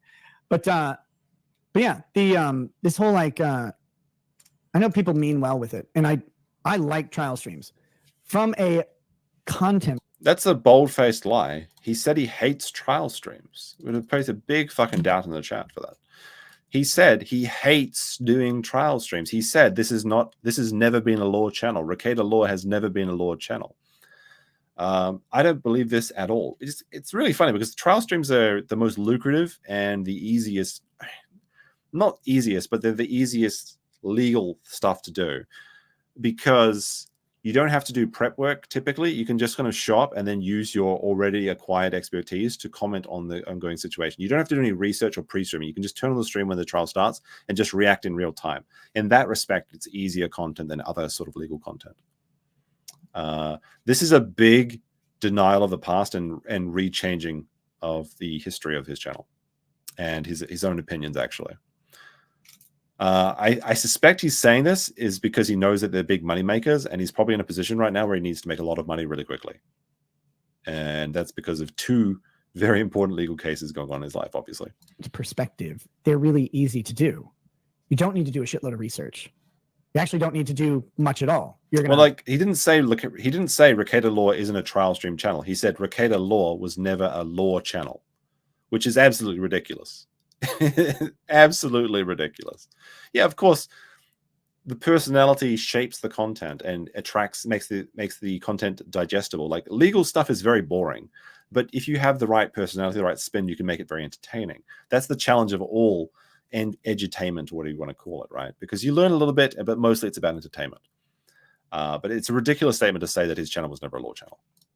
Turn on a thing and watch it and comment along with existing opinions and knowledge. And sure, you can start to sprinkle in knowledge about a particular fact set around the case or whatever. You can start adding things in as a content creator, I guess. But the secret that the law tube or whatever community doesn't want to say out loud is like, trial streams are fucking easy, except for the amount of like time that they take. So they're easy. They're just time consuming. But like Nick is literally in the most unique situation that allows him to have the most free time. He lives and works at home. I mean, obviously he lives at home. That's stupid. He works from home and his children are homeschooled. In theory, he doesn't need to leave the house for anything except shopping or hunting, maybe. Now, of course, these kids, they have sports, club activities. The older kids do go to school, obviously. But Nick has way more free time than an average person working in, say, a supermarket or a truck driver or even someone on DoorDash. Yeah, exactly. They have a lot more he has a lot more free time. And even if you want to say that trial streams are time consuming and hard to do you know who has to go to trial streams? The judge, the jury, the people on trial. Somehow they make time for it, okay? They make time for it every fucking day. But apparently trial streams are much too taxing to do. And exactly, like he has a stay-home wife as well. I'm really confused what she actually does. Like I don't want to cast too much shade on Kayla because I don't know anything about her. I mean, really, I don't really know much about Nick either. But like, because she's not on camera, I don't like saying nasty things about her. But all apparently I know about her is that she gets she loves CBD gummies and watching Star Trek. That's all I know about her. She's a stay-at-home mom. What is she doing? But yeah, man, you just sit there and like make fun of stuff. That's great. But they're also really good content. Don't get me wrong. And I like doing them. Been looking for an opportunity to get back to them. Apparently, like, it's pretty hard to say he isn't a trust fund kid, but it's never been 100% confirmed that he gets like a big fucking tugboat from his grandfather. But yeah, his grandfather had hundreds of millions of dollars in an oil company.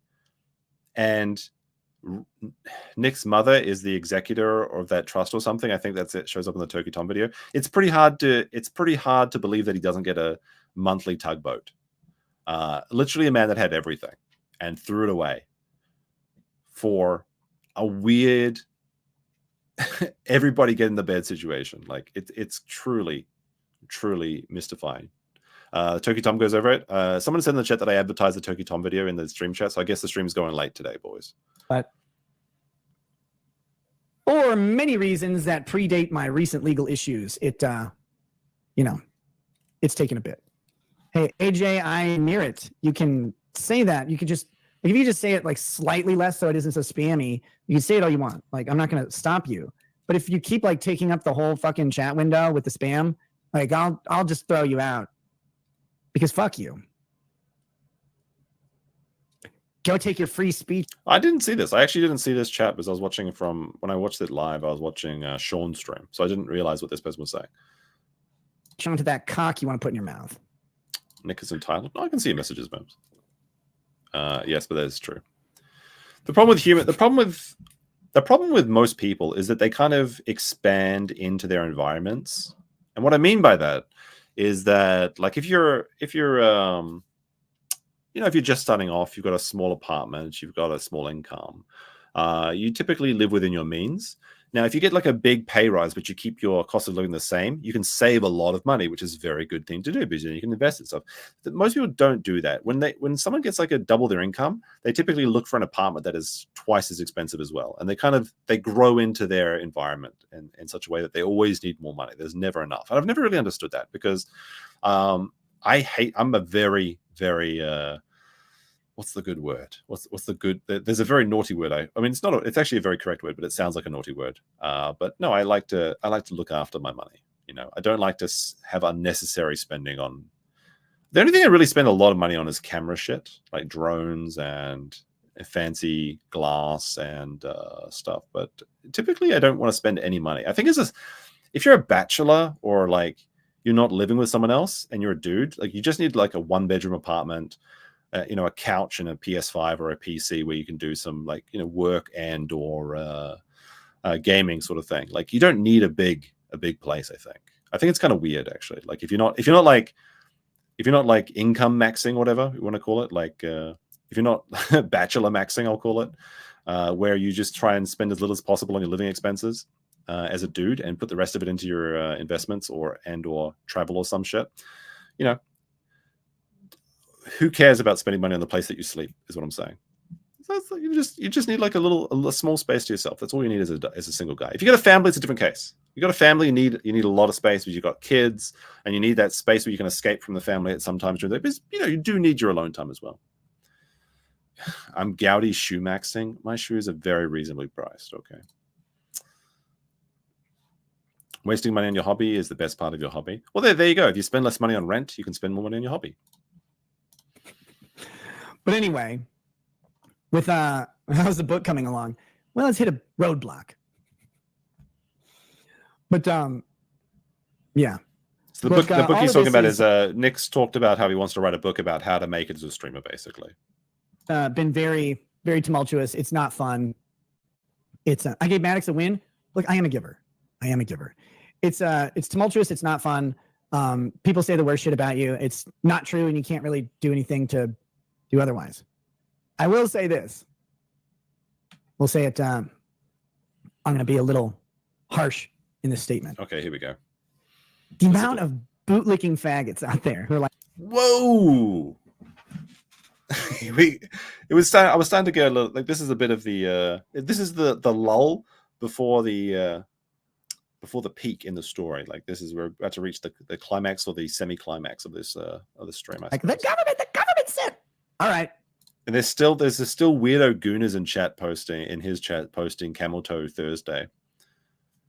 Is this just like I've never seen like a locals chat before? Is this just what it's like? Just people gooning all day, the entire stream? Like, are they literally just so sad they can't masturbate alone? Like, what's going on here? And by the way, bootlicking faggots includes a bunch of lawyers who at every other time. I mean, she is my type, but that's incidental. Okay. Will tell you, oh, you can't trust the government. You can't trust the narrative. And now they're like, oh man, look what they said. Look what the government said here. And they're like, it's not what the government said. It's what you showed on stream and what the people in your community said about you. Here's the thing. The government is just people around you in a small town. And it was your community. It wasn't the government. Like this is a massive like cope going on here. Like, oh, the faggot government lovers. Like, what the fuck are you talking about? You showed yourself doing these things on stream.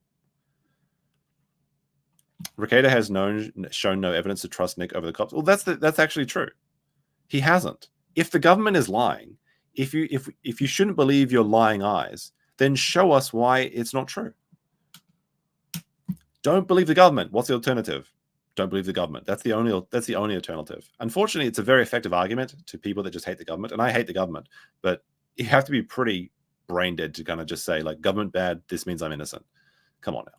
So happy about it. You can always find someone's true colors when they have the opportunity to stand by what they say. Look, I hate the government, but when Child Protective Services take kids away from abusive family homes where they're actually being like essayed or just dying, yeah, I'm pro-government when that happens. I'm sorry. Does that make me a bootlicker? Like, what the fuck? Now, I'm not saying that is the situation for the kid. It does sound pretty bad in the Rekieta household, I'll be honest. It sounds pretty bad. Maybe the body cam footage will either show or redeem this entire story, but it does look pretty bad from the outside. So give me a reason to not think it's bad. Give me anything. Just say it's not true. Say it's not true. There is something worse than governments, addicts. And they don't. What the fuck is this smug? You haven't given us anything. It's just like, you faggots trust the government.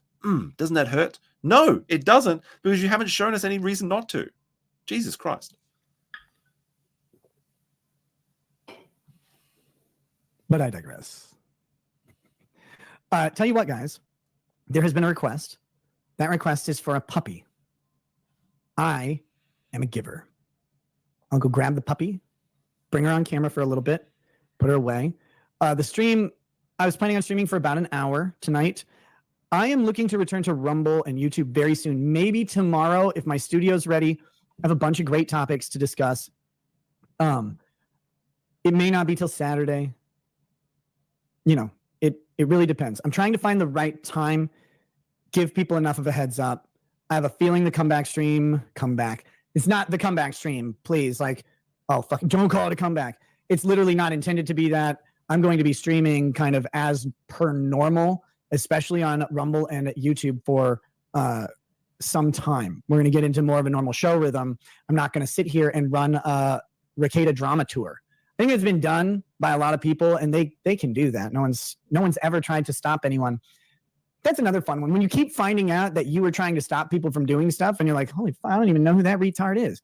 Like, if there's anybody out there who says, oh yeah, Nick tried to stop me from doing this, or Nick said this, or Nick asked me to do this, or delete that, or remove that, that has never been true.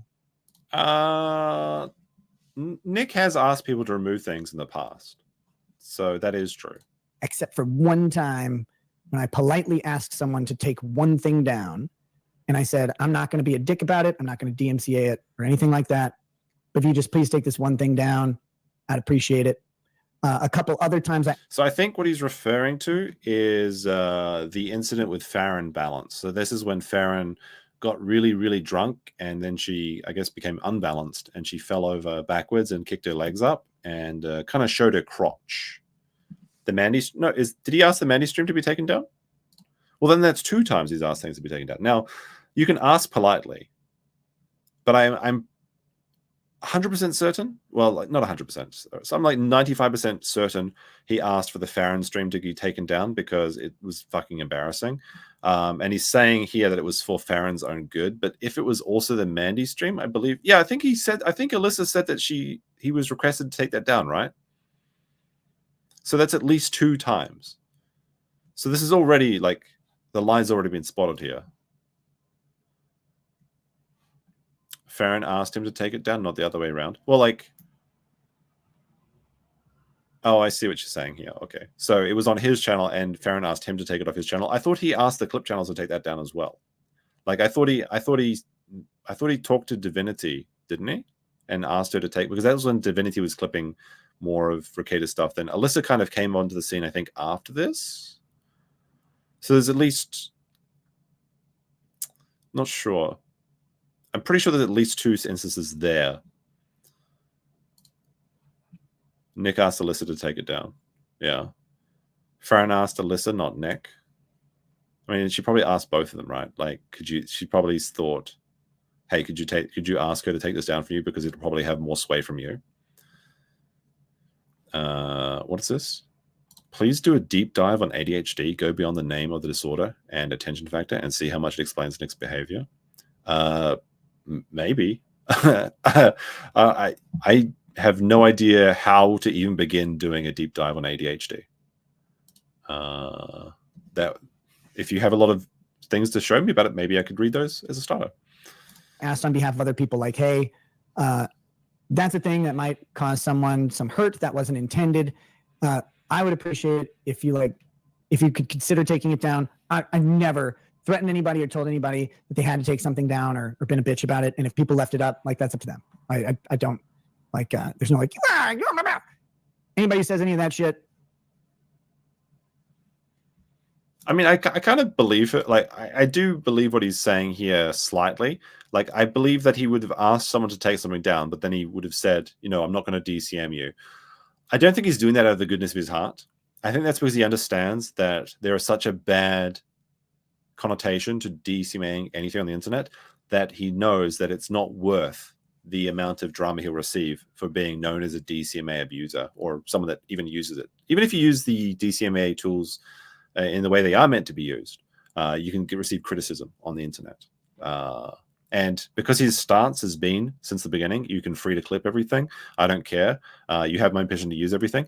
Going back on it would be a very blatant and very obvious betrayal of his previously established point of view on this situation. Okay. Okay. I guess. Are cats better than dogs? Yes. Yes, they are. Why? Is that true, chat? Is cats better than dogs? Let me know. Post your cats or dogs in the chat. Cats better than dogs. I don't know. I don't agree with that. Dogs are better than cats. There is like, I was thinking like the meet the parents bit where it's like they're talking about whether dogs or cats are better, and like what is it? Who's the guy? Fuck, I forgot his name. You know the dad from the taxi driver guy. That guy. What the fuck is his name? Holy shit, I can't remember anything. But he's saying like dogs will love you no matter what, but you have to earn a cat's respect. It's not really the way it works, though. It's not really the way it works. Cats never respect you. They just learn to live with you. De Niro, thank you, De Niro. That's what I was thinking of. De Niro. But no, dogs are good boys. We have contracts with dogs. Contracts are the basis of all society, and humans and dogs have a contract. We have a social contract between... Show us your YouTube flagging history. I would, but I don't have any. I've never flagged any videos. That's not entirely true, actually. I've never flagged a video, but I have received copyright claims in my YouTube thing. So when I say that is like people have uploaded my entire videos without any alterations or edits, completely not transformative or any use of free use. And YouTube sends you a message when someone does that, and you can choose to do a 7-day removal request or an instant removal request or monetize their video. You can only monetize their video if you have these special privileges, though, that I actually don't have, so I can't do that. But no, I have had people steal my content, and I have given them 7-day removal requests, which I think is the best way to do it. And it was very funny, actually. I had some very indignant Indian man message me because he uploaded my video, my entire video, exactly the same thumbnail, exactly the same title, the exact same content. And then I was like, hey, what the fuck, man? And I removed it with a 7-day removal request. And then he re-uploaded it again, like another hour later after he deleted it, then re-uploaded it. And I did it again. And then he messaged me saying, sir, please do not take down the video. My channel now has 2 strikes. Sir, please let me. And I'm like, what the fuck? Just stop uploading my content. He's like, sir, I would be very grateful if I could upload your content. Like, fuck off. No, no. There are some people, like, it is crazy. I've had this guy message me once and he's just like, hey, you're going to give me your channel. I'm like, what? He's like, your channel belongs to me now. Hand over the keys. I'm like, what the fuck are you talking about? He's like, I want your channel and I'm going to have your channel. Now give me your channel. And I was just like, what the fuck is wrong with you? There are these, like, I don't understand. Racist Indian voice. Dun, dun, dun, dun, dun, dun, dun, dun, dun, dun. No, whatever. Indians are funny. Why did you redeem? Exactly. Please do not redeem that copyright. So I haven't flagged anyone, but when YouTube has sent me the automated "this person has stolen your content" notification, I have decided to exercise my right and keep it my content. And I have a black eye. I fell. I can't do it. I watched RRR, which is a really good movie, and they do the head, like the Indian head wiggle thing. I can't really do it. I don't know. They're like, apparently, if you go to India, like they say yes, but like, I don't know. I can't do it, but it's kind of adorable. It's like very cute in its own little way. I fell. No, I legit fell. It was the night of that really bad stream, and I wish I could have blamed it on the liquor, but I actually slipped on a dog toy. Fucking hit my eye. He slipped on a dog toy? Do you believe that? He slipped on a dog toy. Or did he go take a piss, and then the dog was like leaving its dog toys next to the toilet or something because it's locked in the bathroom all alone by itself in the cold bathroom floor in Minnesota where it freezes. I don't believe that he got slipped on a dog toy. I think someone threw, like, I don't believe a lot of what Aaron says, but I think that maybe like Kayla or April threw some shit at him and it hit him in the face. On the I mean, this is what you say, like when you're a victim of domestic abuse, right? Like, oh, I tripped and fell and hit a door or something. Like the door handle closed on me, or like I burned it with a curling iron. I want to hear Nick say that. I want him to say that like he burned his eye on a curling iron. It hit right here across the countertop in my bathroom, but so it was in the bathroom with the dog toy. It was literally in like. All right, so either this happened, which is I don't believe, or it's justice for leaving the doggo alone in the bathroom. Like, I was torched. If I did not slip on a dog toy, I probably would have otherwise fallen because of drinking. Okay, like there's no dodging of that. It was just that fucking stupid. Again, this is the thing where it's like the circumstances play out. If I fell from the liquor, I just tell you, because I had ingested more than enough liquor to fall and hit my face. True. The like lady does that was protest true. too much. I did that on stream. Wait, hold on. There was like someone linked a black eye Peppy in the. All right, locals chat maybe actually is funny. Hold on. Where is it? Hold on. Let me go back a second. It was just that fucking stupid. Again, this is the thing where it's like the circumstances play out. If I fell from the liquor, I just tell you, because I had ingested. There we go. What does it say? Nick's black eye story. Me trying to pull the blanket, but I punched myself instead. Very good. That's a rare Pepe. I haven't seen that one. Ingested more than enough liquor to fall and hit my face. Like that was true. I did that on stream. Holy shit, guys, I didn't even remember most of that damn stream as it happened. I was way too intoxicated.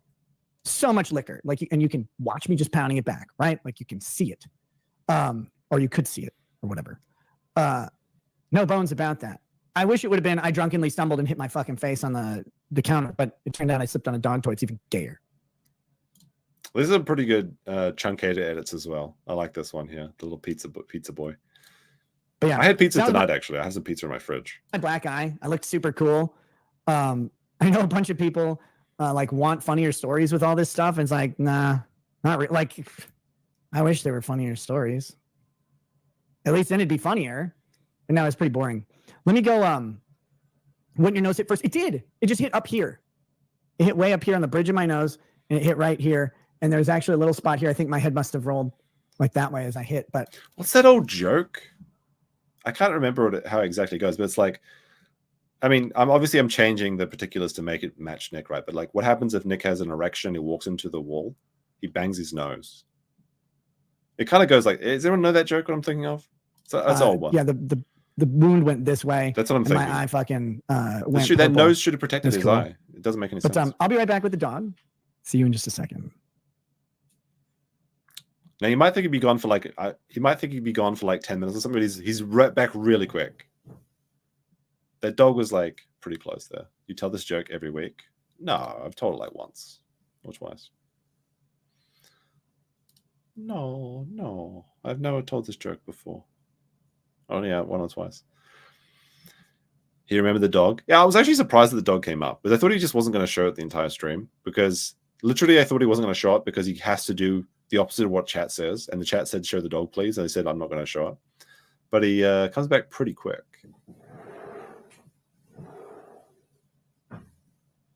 Okay. Here we go. Here's Sonny. Hello, you stupid little retard. It's like hands up, don't shoot. Hands up, don't shoot. Oh, I feel bad for the doggos. If only knew how bad things really are. Oh, this dog. Pugs do have a funny way about them, but this dog doesn't look like he's having a great time. Oh my goodness. I think I was reading the farms earlier and someone's like, we need to save this dog. Didn't the Kiwi farms rescue like a cat from a fat woman or something at some point? Like Foodie Beauty, I think her name was. And she was really mad about that. Like she wanted to euthanize her cats, but the Kiwis saved it. So this is, pugs are what we call like God's mistake. No, they're humans' mistakes. It's humans made pugs, not God. Only a human could be so cruel to invent pugs. But because look at it. What are you even sniffing? It's like it's trying to get close to the microphone. Help me. But yeah, so that being said. Bathroom jail pug, yes, it is. For the Kiwi farm, save the dog. Much appreciated. So fucking annoying. 18 months. Very well, that's a long time. I can't believe I've been doing this for like 2 years. God, being around it while it eats. It's like I could have done something productive with my life, but instead I chose streaming. So I guess joke's on me. Listening to Jabba the Hutt have sex with himself. So fucking.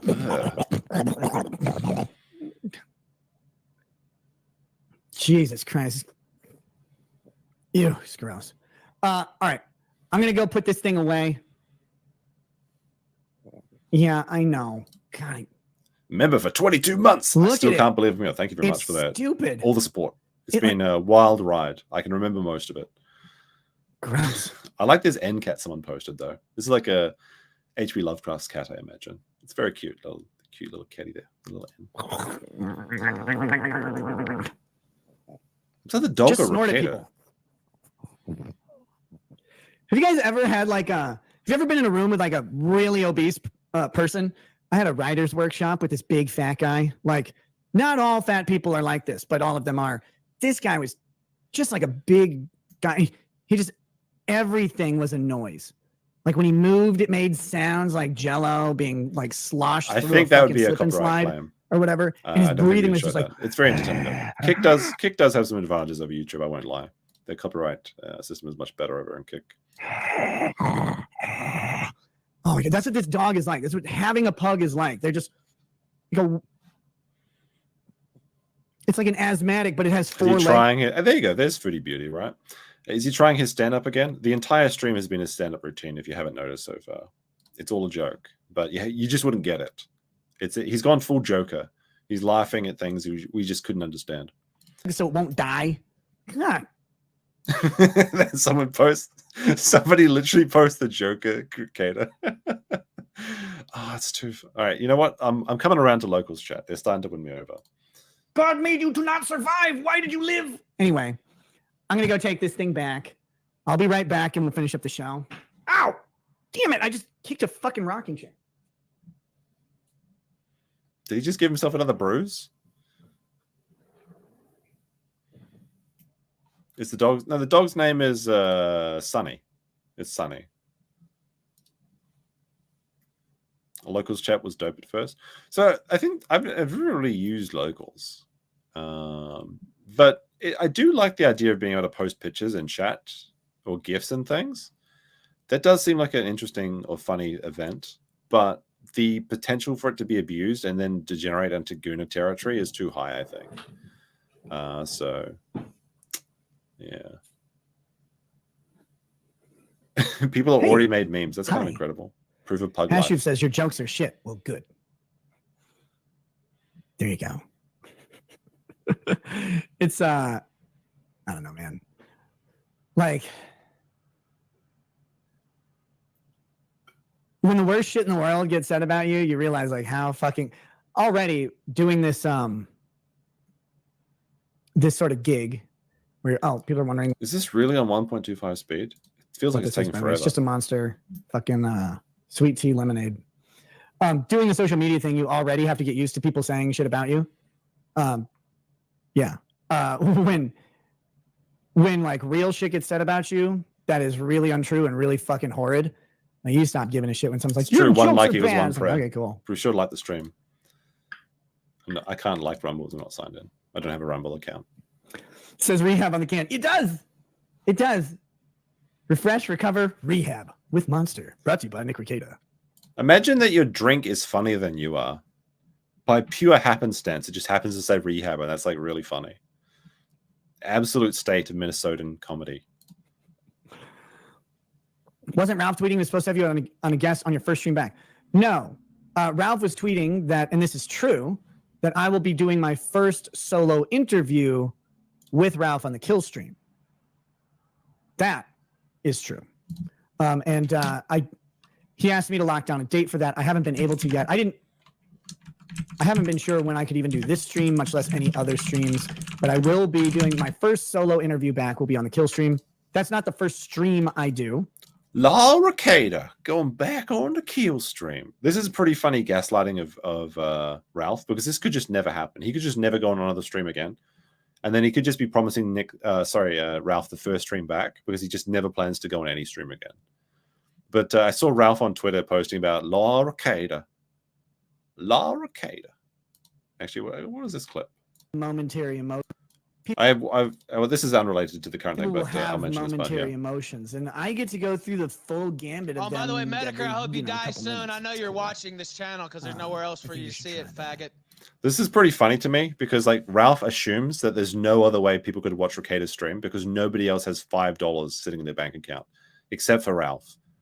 His life is so impoverished, living in a tin shed in Mexico, that he can't perceive that Medica might have $5 to subscribe to locals for himself, despite there was like 7 other people like restreaming it. There was many other places to get a copy of this. It's just funny to me that Ralph automatically assumes that it had to be his channel or anything like that. But yeah, that will be happening at some point. Hey, look, he's got all. So, like, do you know how much her torta costs? And it's like $5 right there. Actually, torta. How much does? Actually, I don't know how much do tortas cost. They would cost $5 over here. I assume they're cheaper in Mexico. it's people can say whatever they want about them. That's fine. I don't care. I don't care. There's some personal poeticness to all of it that helped me make that decision. It's good.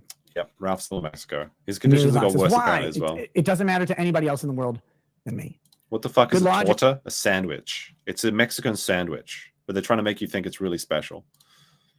Is what 1,700 people away from 100K? Get that man. How does he not have 100K yet? Look, Good Logic can have 100K subscribers when he understands how fucking light works, okay? If he stops trolling me with the time travel theories, spectrums of light and shit, then he can have 100,000 subscribers.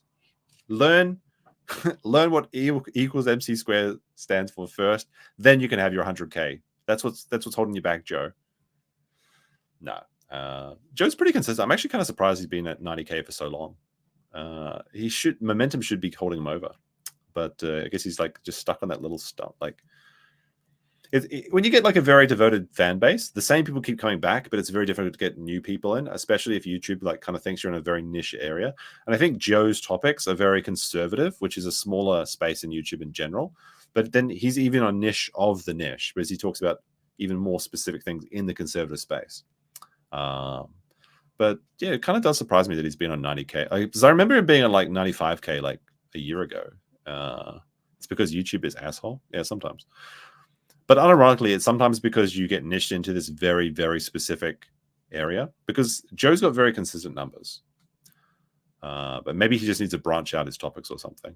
Who can say? You can say. How does he not have 100K yet? You read Tips Yet Gay Wad? No, I have not. I might need to pull up my phone to do it. So give me a second. Joe will hit 100K when next trial happens, but he's not going to stream I next was out trial. cleaning my hot tub today, which is cool. Oh my god! Imagine the smell. I'll probably bring back some hot tub streaming at some point here. That's a bad idea. But it had to get its spring/summer cleaning in, which is a full one. Got to replace all the water and everything because it starts to get just a little bit fuzzy. I don't know if you've ever had like a hot tub or a pool or whatever. Like you can purify the water over and over and over, but eventually it just starts to feel chemically. He's like, no matter how much chlorine I put in here, it doesn't get out all the semen. And so you have to just like, that's a joke. It wasn't very funny. Jeez, it definitely gets it all out. But you have to just replace the water from time to time because it starts to get awkward. It just doesn't feel like good water. Chichunia says, ew, all the sex in there gross. Guys, I don't have sex in a hot tub. I have a heat allergy. Do you understand what that would do? Isn't that a Ralphism? Do you understand? I don't have sex in the hot tub. I have a heat allergy. Do you understand? Pretty sure. To me. Anime I can barely cuts. be in Anime a hot tub, sucks especially in the summertime. I can barely be in a hot tub more than about that's 20 disgusting. minutes. Is that the picture? I'm not fucking anything in a fucking hot tub. I will die. It will be the worst. Oh my God. First of all, sex in water sucks. Sex in a hot tub, particularly for me, no thanks. Yeah. He watches from the outside. All right, let me pull up this. Let me pull up my own stream. And here we go. Just empty the hot tub and wait till it rains and fills it up. Like, how hard can it fucking be? Oh, I'm being stream sniped. That's cute. Little offhand reference to potentially Sean over there. This dude, Tiffinal, like, stop posting camel toes. Like, Jesus Christ. All right, let's see if we come back. We're back? Are we back? Okay.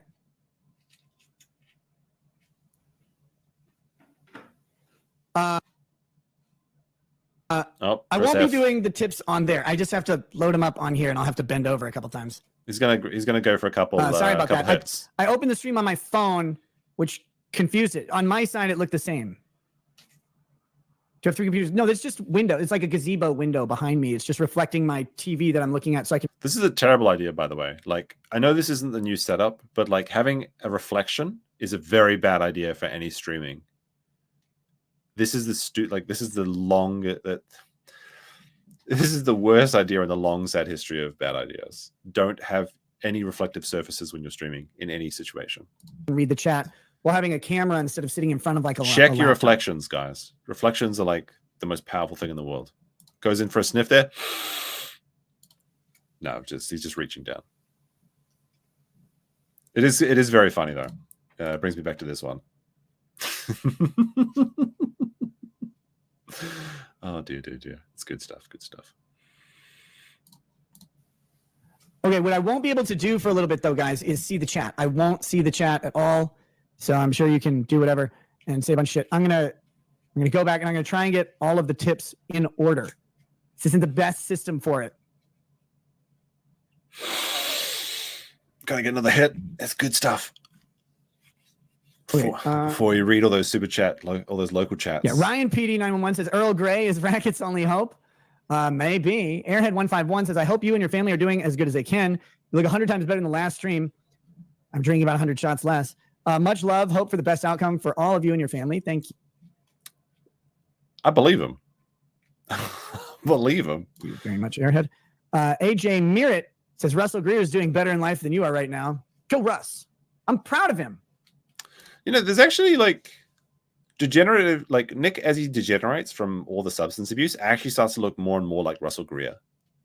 Like if he's not careful, if he has a stroke, he might actually end up with something similar to Mobius syndrome. That would be the most divine irony if he actually ends up speaking and looking like Russell Greer after all those Russell Greer streams. AJ Merritt says, Russell Greer is doing better in life than you are right now. They had to do the caps, I guess. I was going to get to it, man. Ben SC says, I love you, man. Still thinking about streaming your trial.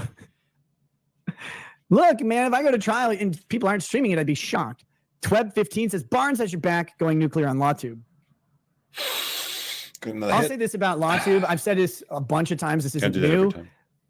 Any sort of like tube community, Comicsgate went through this. Fucking IBS, Internet Blood Sports community went through this. All these communities go through this. When you just associate everybody. This dude has been posting camel toes for like the last 58 minutes. He has nothing better to do. He's got an entire collection. Like you don't get to filter out who's retarded or who sucks or who's a piece of shit. They just are there. So it's like, oh, there's a lawyer who's streaming. That must be LawTube or whatever. And there's no way to like keep them out. No, you can't join the club. Who fucking cares? Some people tried to gatekeep the community, actually. They said like, there was actually an argument that went, maybe we better start gatekeeping this community. It wasn't Nick, by the way. It was a different LawTuber, but they did say this. They literally, unironically said, maybe we should start gatekeeping to keep out them bad lawyers because there was too many lawyers showing up to the scenes. But yeah. I don't want to be in LawTube. People ask me legitimately, this is a long time ago, like after Rittenhouse, to create some real rats, whatever that would be, like get people together as a business venture with like stream splitting and revenue sharing and all this stuff. And I was like, that sounds like killing yourself slowly. And I don't want to do that. If I'm going to do it, it should be quick. Not that. Can you imagine trying to run the accounting on like all these lawyers? Well, I streamed 13.2 hours that day. It's like, oh my God. You'd be doing it intense and billing you? Ugh. No, thank you. Super Nerd says, hey, Nick, hope you and Lady Raggets are doing better. Thank you very much. Tweb, I read your one about Barnes saying the search warrant's a total crock. I can't talk about it. Super Nerd, yeah. Trump's guilty verdict and the prison time. I didn't answer that one.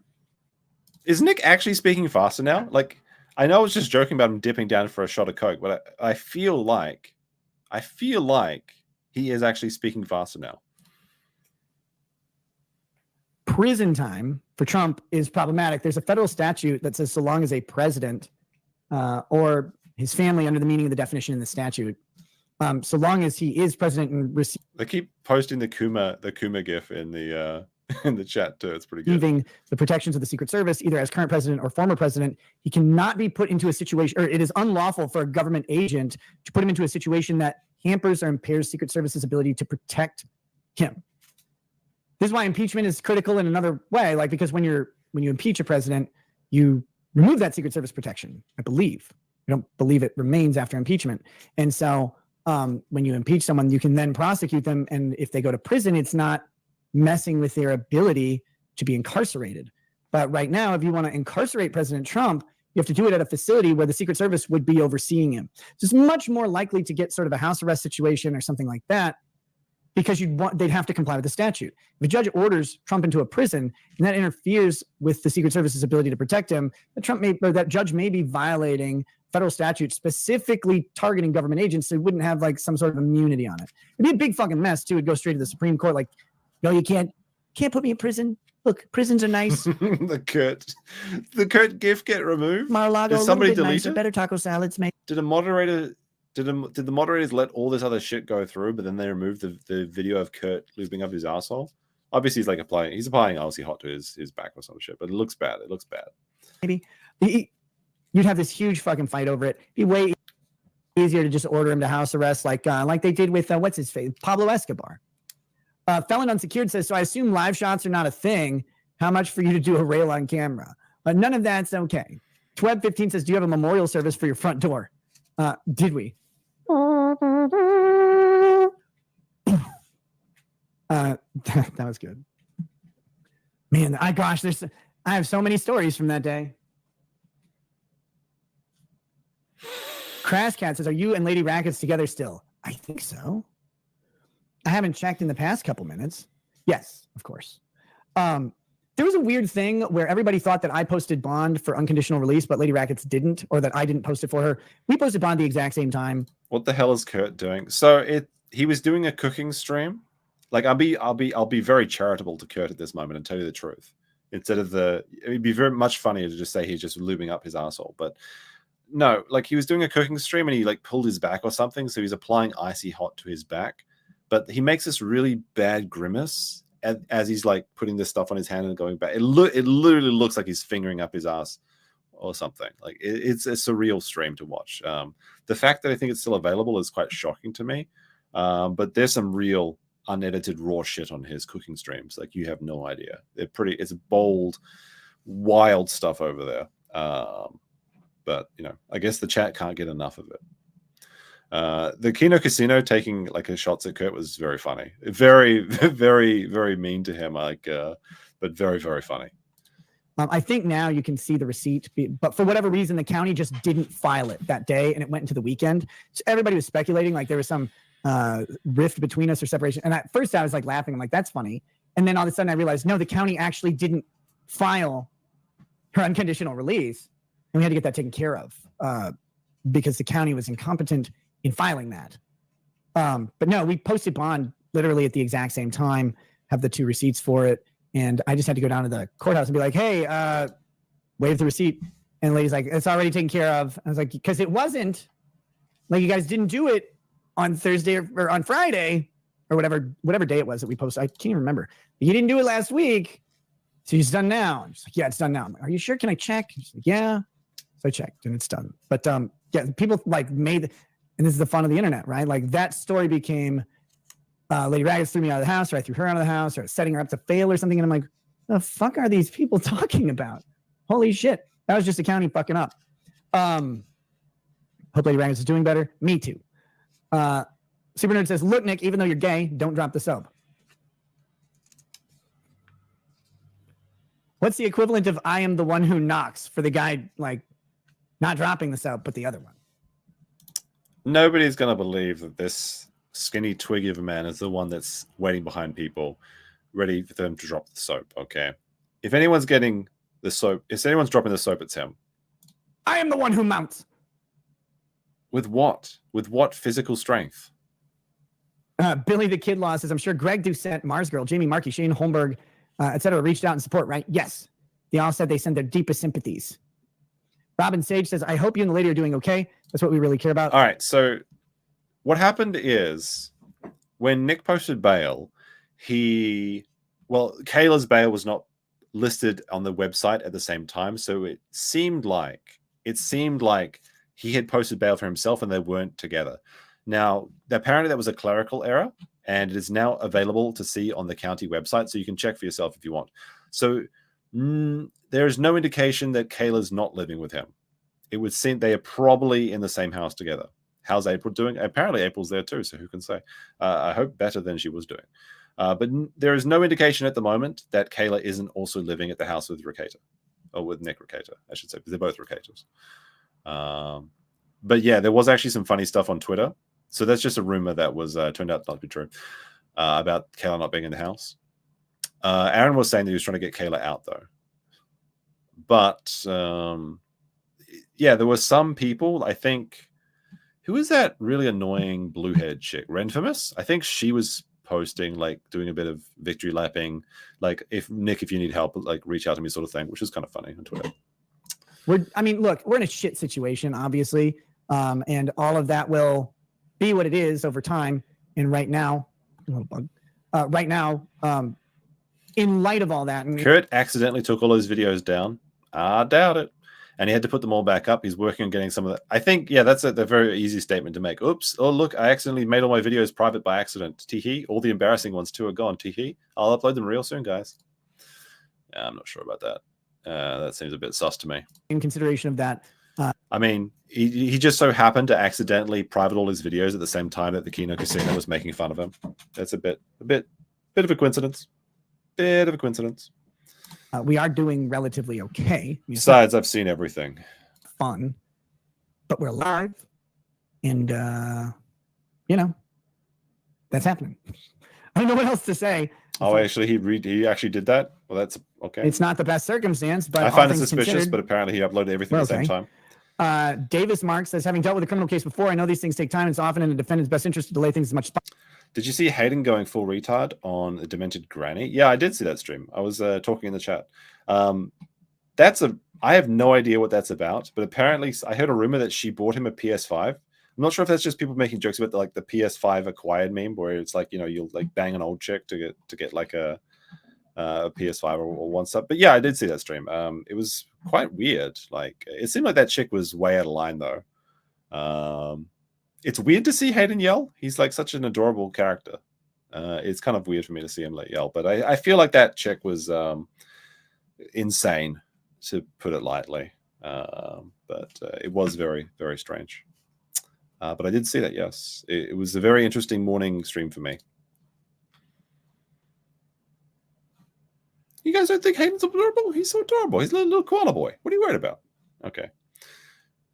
Sometimes koalas scream though in the night. That's kind of crazy.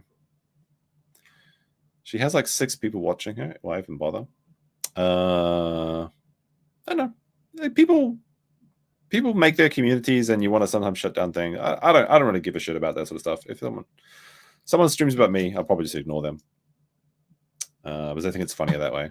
It's funnier if someone's like desperate for your attention. If you don't talk about them, it's very funny. But yeah, it was quite a wild experience. But I don't think Hayden was in the wrong there. Like, it seemed like he was just like, it's not a good look. I will say that it's a bad look to be screaming about an old lady on the internet. But it seemed like he was justified in doing so. Because she seemed completely deranged. It was certainly entertaining, I will say that. But I think that it would probably be better not to do that stream than to put it up. I enjoyed it because it was very entertaining. It was very wild to see. But I don't think it's necessarily a good thing to have on the internet. Possible, so I get it. Take care of yourself, Nick. And that is, what I'm doing. DT Poch says, show us the medallion, and Red Bar is watching. What's up, Red Bar? Is Red Bar watching like a meme? I've heard people say that. Like, I'll be watching streams and people say to my chat too, they're like, Red Bar is watching. Is that just like is that like Jim wants on? It's like a meme I don't recognize or something. I've seen Red Bar clips before, but I actually don't know where he streams. Is it like at his own website, or is it like on Kick or Twitch or something? Because I tried searching for his channel, but I can only find like clips. I can't actually find his actual channel.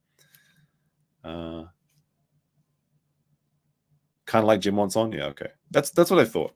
I don't have the medallion up here. I'll bring it out sometime. I don't actually know where it is. Although I will say, like, he's got like every time I see Red Bar's clips, like he's got a nice production value. So I will say that. Very good production values. The soundboard's a little bit annoying, but like I love the little office background he has. It looks like a 3-person team. It looks like a professional sort of getup. Like I'm not sure if it's like a hobby or an actual like media company or something, but I've seen a couple of the IBS related Red Bar clips.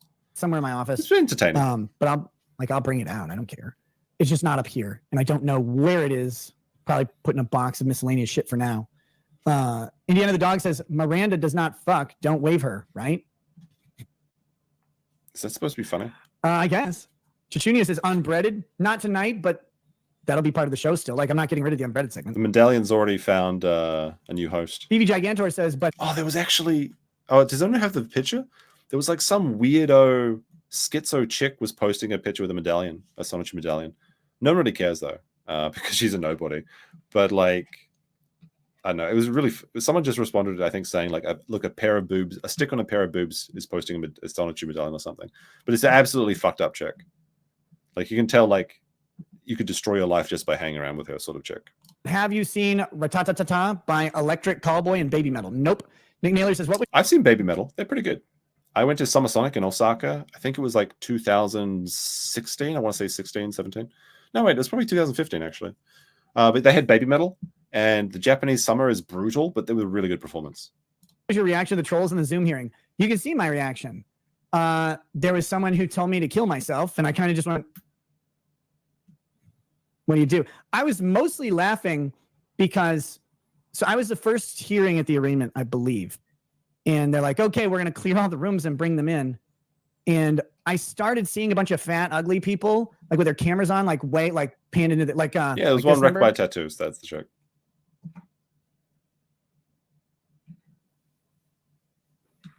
Like I saw a bunch of those like weirdos. Believe me, if you've been to, there are places you can go to see these people, but you start seeing a bunch of them and you go, oh no. The court has no idea. The jail has no idea. Like, they don't know what's about to happen. And I had no idea, like, I was in jail, right? I don't have access to the internet. Like, is old. That was the cruel. I thought there was something in the Constitution about cruel and unusual punishment. Being in a jail cell without the internet for an entire afternoon. Jesus Christ. What an awful turn of events. Cool. Whatever. So I have no idea, like, who knows anything. But once I start seeing those weirdos fucking pop up, bloop, bloop, bloop, bloop, and the judge is like, why are these chimes going all the time? I'm like, oh, sir, those chimes are going to go for a while. Maybe the court admin could like turn off the notification sound or something, but nah, let's just let it go. And I start seeing a fucking billion people popping in. I was like, that was pretty funny. Okay. Though. And then when someone came on, they like had a giant, like they had a dildo on the screen, just like, I was like, that was kind of funny. And then someone comes on and drops the N-word a couple times. And that's when it was that one, the Nick Rekieta, kill yourself. That didn't stop anybody, but the court's like, someone's like, N-word, N-word, N-word. And the court's like, well, we got to stop this. And I was like, wait a minute. Like, why do they get special treatment? They're not even here. That's rude. But I mean, once I realized that the news is out there, people have found out about it and they're in the arraignment hearing. This is actually defamation. Look at this. Premium. It says right there. I told you it's been 2 weeks. I got it. It's like, what do? You just sit here and laugh because the court has no idea what they're in for. Besides, this is Rumble anyway. The jail staff are like, we usually see a decent amount of people in these things. I'm like, oh, you usually do? There's like 9 pages of extra names on Zoom. You have no fucking idea what's going on. That's cool. Next. Indiana the Dog says, premium? Can you do the other half of the SCOTUS oral argument Trump immunity case as a comeback stream so we'll get mad views and no ruling yet and showcase your mad skills? Maybe. There's been a bunch of really good Supreme Court shit going on. The NRA did something useful. That was cool. Good job. Ian B says, can the cat picture stay? I'm actually hoping that the background, I have to frame out the shot on the camera and stuff like that. I'm not exactly sure how everything's going to look yet and what pictures will be in there. The Joker painting will be in there very prominently. Depending on how the shot is framed, the Johnny Depp and the cat painting may make I can quite see a big paying appearance. For Premium. Kick's a good side. I have to kind of put it on the wall and then frame the shot in the camera Twitch, before I can say what will be where.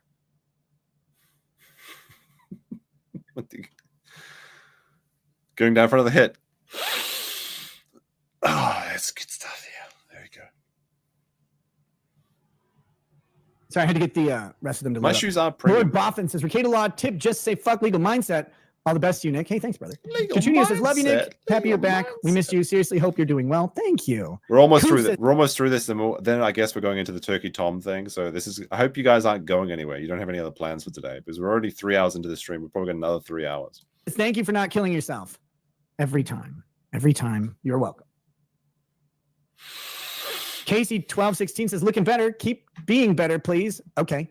Candace Marie says, Nick, habits can be changed and corrected. Feeble mindset's eye, though. That is stuck in its way. Silver linings. Juggalo Debo says, still got your back from the day you started locals and will until you stop or I die. And how things are going. Fuck, where'd that go? Thanks for streaming. No worries. I appreciate you joining us for the stream. Be sure to like the stream if you have not already. It does actually help out. Like How things are going, there are certain, the latter is more likely. Cool. There are certain thresholds for getting traction on YouTube. Like if you get over 100 likes on a stream, it really boosts you up. And if you get over 400, that's really good. I typically don't get more than 400 likes on a stream. So how many have we got so far? We've got 300. So if we can get another 100 likes, we might actually see some real numbers on the show. Who can say? The Ralph retort says, thanks for confirming the interview. Looking forward to it. Hey, what's up, Ralph? Yeah, we'll be talking pretty soon, man. I'll try and get back to you and start working on a date so we can announce it ahead of time. Yeah, that's going to happen real soon. Poet says, great to see you, Nick. Hey, great to see you, the poet. Kazzy Marin says, great mugshot. Locals gift? Yes, the locals gift was my mugshot. You're welcome. I've been planning it for a long time. No, the locals gift is still coming. I've actually, again, resumed talks with a new source for getting that done. The local gifts is never happening, bros. It's over. It's never happening. No one needs to believe me. I say, don't believe me on things I say. Just when I do them, you'll know. I am working on it. CBC Drinker 001 says, good to see you again. Hope all is going well. Yeah, it's terrific. It is what it is, man. Candace Marie says, hi, Andrew. I know you can't take your eye off me no matter how many cartoon tits are in front of you. Shit. Is that supposed to be like a burn? I mean, it is a bit funny that Andrew's all of a sudden into like, he's always been a bit of a weeburger, I suppose. But it is a little bit funny that he's doing all this like VTuber stuff. But is it really like a burn? Like, oh shit. So he likes talking to anime girls. At least he didn't neglect his fucking children, right? What the fuck? Oh my god. How are these even comparable? Cedar Rose says, I'm on board for Sober Rackets trial streams. Hopefully they're good. Candace Marie says, Nick, just because you were standing doesn't make it stand-up comedy. Sober stand-up. Now that is funny. That is a good joke. Streams have a nice ring to them, though. Again, the standing for stream, I ordered a stand-up sit-down desk a while ago on Kickstarter, and everything got fucked. I should never order from Hungarians. Whatever. I'm just kidding. Why would you order a standing desk from Kickstarter? Just go buy one. That company. But that thing has never been delivered. I don't know if it ever will. That's cool. Actually a good point. It's not a burn because Rekieta wanted to talk to Pippa Pitkin until she realized he was a bum. That is true. Like this is actually, I didn't even think about this, but you're correct. You're actually 100% correct. He was trying to get a VTuber on his stream for the longest time. And then Camelot burned that bridge for him by doing the Pippa Pitkin gym. This is not Pippa gym buddy, fuck buddy stream pick or whatever it was. So it's literally Fox and the Grapes. I don't like those VTubers. They probably taste sour, right? I mean, that's probably true. But it is actually, it's actually just, oh my goodness. It's actually just envy. It's actually just envy. He was begging to get Pippa on for ages and never happened. Holy shit. Sour it's fucking grapes. Awesome, and I really want it. But the idea was that I could transition between standing up and sitting down a lot. But that hasn't happened. So, I mean, the way transitioning might not be too far off the way this wild roller coaster ride's been going so far. But we'll see. But standing up has always been fun for a lot of different types of streams. But it really does keep the showtime down because you don't want to fucking stand up for like 10 hours. Sausage Finger says, hey, man, I've had a shitty day. Imagine standing for 10 hours. Most people with jobs, they stand up for a lot of the day. Hey, and you made me laugh more in 20 minutes than I have all week. Thanks, Rackets. Hey, you're welcome. Glad. Candace Marie says, here's some well-intentioned advice that you have seen and heard over 9,000 times. Candace Marie says, you talking to cops was beta, but throwing the warrant down saying it doesn't mean shit was top-tier response, I hope for. Again, at some point, maybe all of this can be talked about. Right now, you know, I did what I did, and I have and had my reasons. And as far as hold your tits, county attorney. What I'm talking about is I did what I did in regards to the warrant and all that stuff. And all of that, like, obviously you do what you do in the situation that you're in. I'm specifically talking about the day of the execution of the search warrant.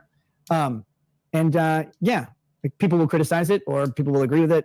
It is what it is. And we'll see. We'll see how everything pans out, I suppose. Yes, we will. Chili Cheese Jay says, good to see you back and looking healthy. Thank you. I've missed your old streams pre-Keffel's craziness. Let the retards be retarded and do your shit rackets. Much love. Hey, cheers. Mary is me 247. I don't know what that beeping sound was. I assume it was the person recording this. It's not mine. It wasn't me. I don't think it's you either. There was a weird beep. I haven't heard that notification before. What about the cat picture? Will it still be on display in your office? Love you, man. It will be on display in my office, hopefully more prominently. But again, I got to frame the shot, so I don't know. New York Renal MD says, praying for you. If you need medical help, DM on Twitter. Renal medic, that's kidneys, right? Like, mine's good for now. I'm sure I'll fuck it up eventually. But thanks, man. Candace Marie says, Dick has been begging for the Sonichu. Are you planning to send him it? He hasn't sent me a message asking. Dick just asked. Maybe I'll bring it to him in person.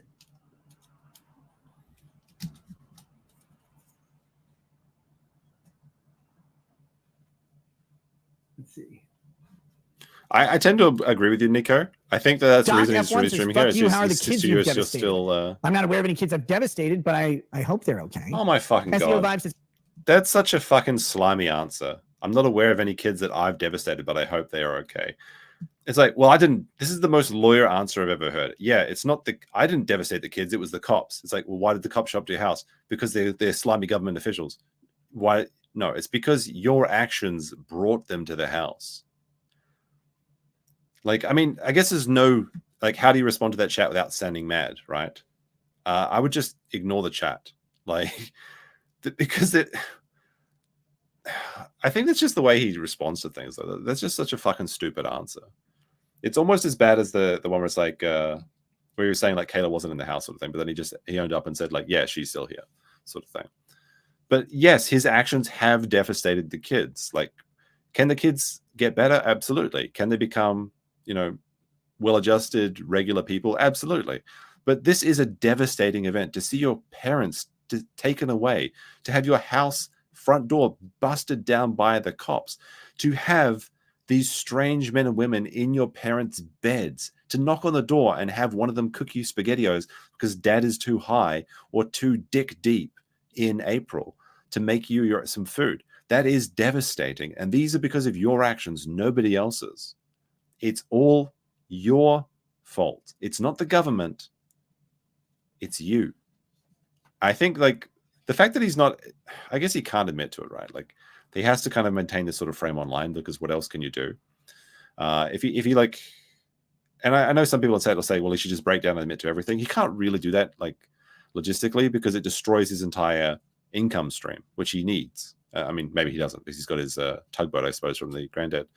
But, you can't just go ahead and destroy everything straight away. So you have to kind of maintain some sort of frame. But still, it's just ridiculous. Just don't read the chat. Just pretend you didn't see it or something. How embarrassing, honestly. To everyone here at SEO Vibe and Palmyra Productions, nothing but the best for you and Lady Rackets and kiddos. 3 members on our team actually know you personally, and I'm sure they'll be in touch and in due time to wish you the best. It says and due time, which in the context, I don't think you want to say in due time to wish you the best. I won't mention According names. to Aaron, yeah, sure. That's Aaron's story. The problem is, if you have Aaron who's not connected to the church individuals saying that the kids are hungry and he needs to feed them, and then the kids are hungry and they need to be fed by different people, these 2 isolated stories are corroborating each other in their own way. So you have Nick saying, well, Nick isn't even saying he didn't feed the kids. He's just not saying anything. If he said I was feeding the kids, then it would be 2-1. But it's not. It's 2-0 because he is not saying anything. So I mean, I hope it's not as bad as I think it is, but it doesn't seem like it's going to be the case. Hopefully we'll find out. Okay. But I've got to go with what seems like the obvious conclusion here. Here, TC. Hey, thanks, man. Appreciate it. Billy the Kid Law. And like, I think Aaron is a piece of shit, honestly. Like, I will say that. I agree. As much as I don't like, I agree with this one. As much as I don't like him, Aaron's stories check out. He tells a lot of tall tales. I think he tells a lot of half truths. He tries to make him seem like he's a lot better. I really don't like Aaron, but on this story, I don't have any reason to doubt him.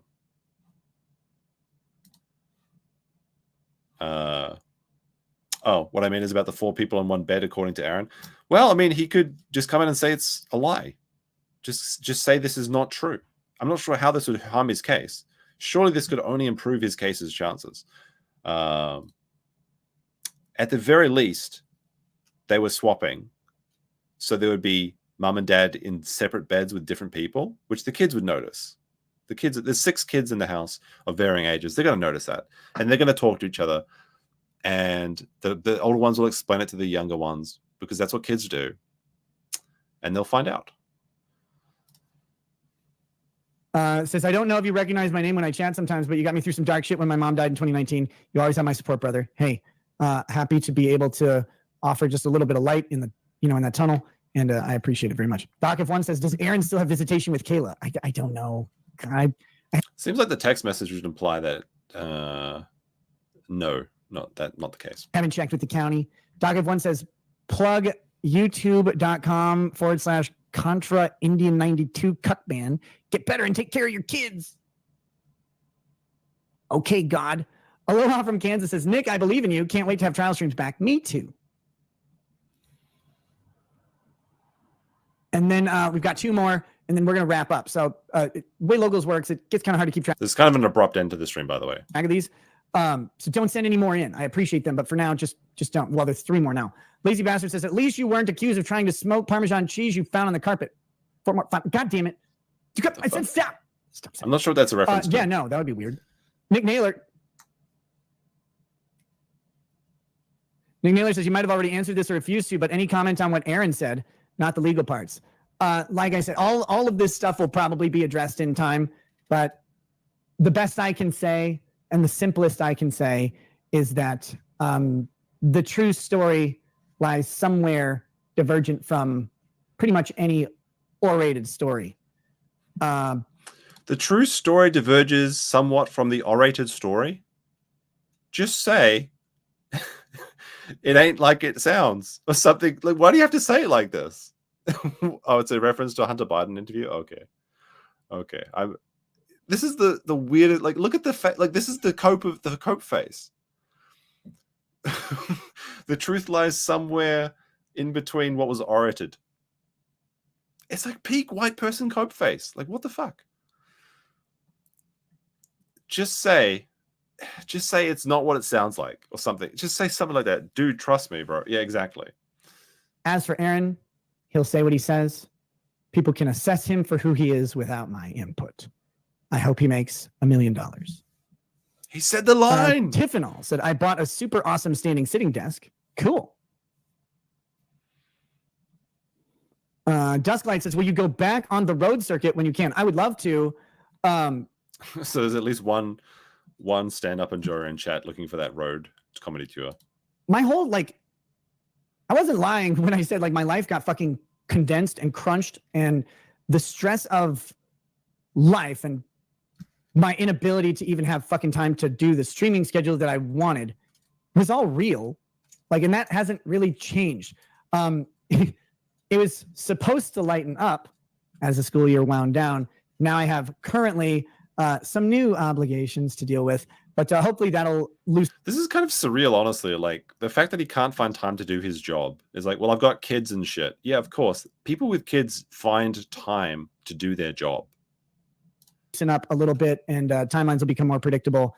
And his stream is he was streaming from 11 p.m. to 5 a.m. Why don't you just? So I guess he's sleeping during the rest of the day. Why don't you just have a normal sleep schedule and then stream at a normal time or some shit? It's honestly mind-boggling. Because, like I said, they had a nanny. They had a fucking nanny for all 5 years. Just hire whatever. The show is going to. I'm not abandoning nighttime streams, by the way, but not all streams will be at night, and there's going to be a much bigger daytime presence, and then hopefully more flexibility on trial streams and shit like that. But along with that, going back on the road circuit, right now I have more pressing issues than going out to places. It already pissed people off when I would go out and like meet people in public, but like the people who weren't there would get annoyed.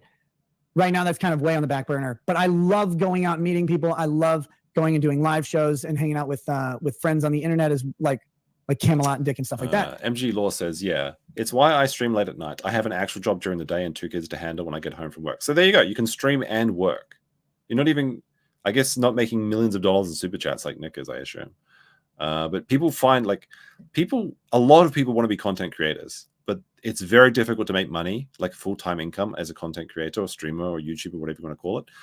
But somehow they find a way to support themselves through their lives. So a lot of them do have families, and then they still find the time to put in, like my friend BP, he has a full-time job, like 2 kids, maybe 3 kids now, I guess.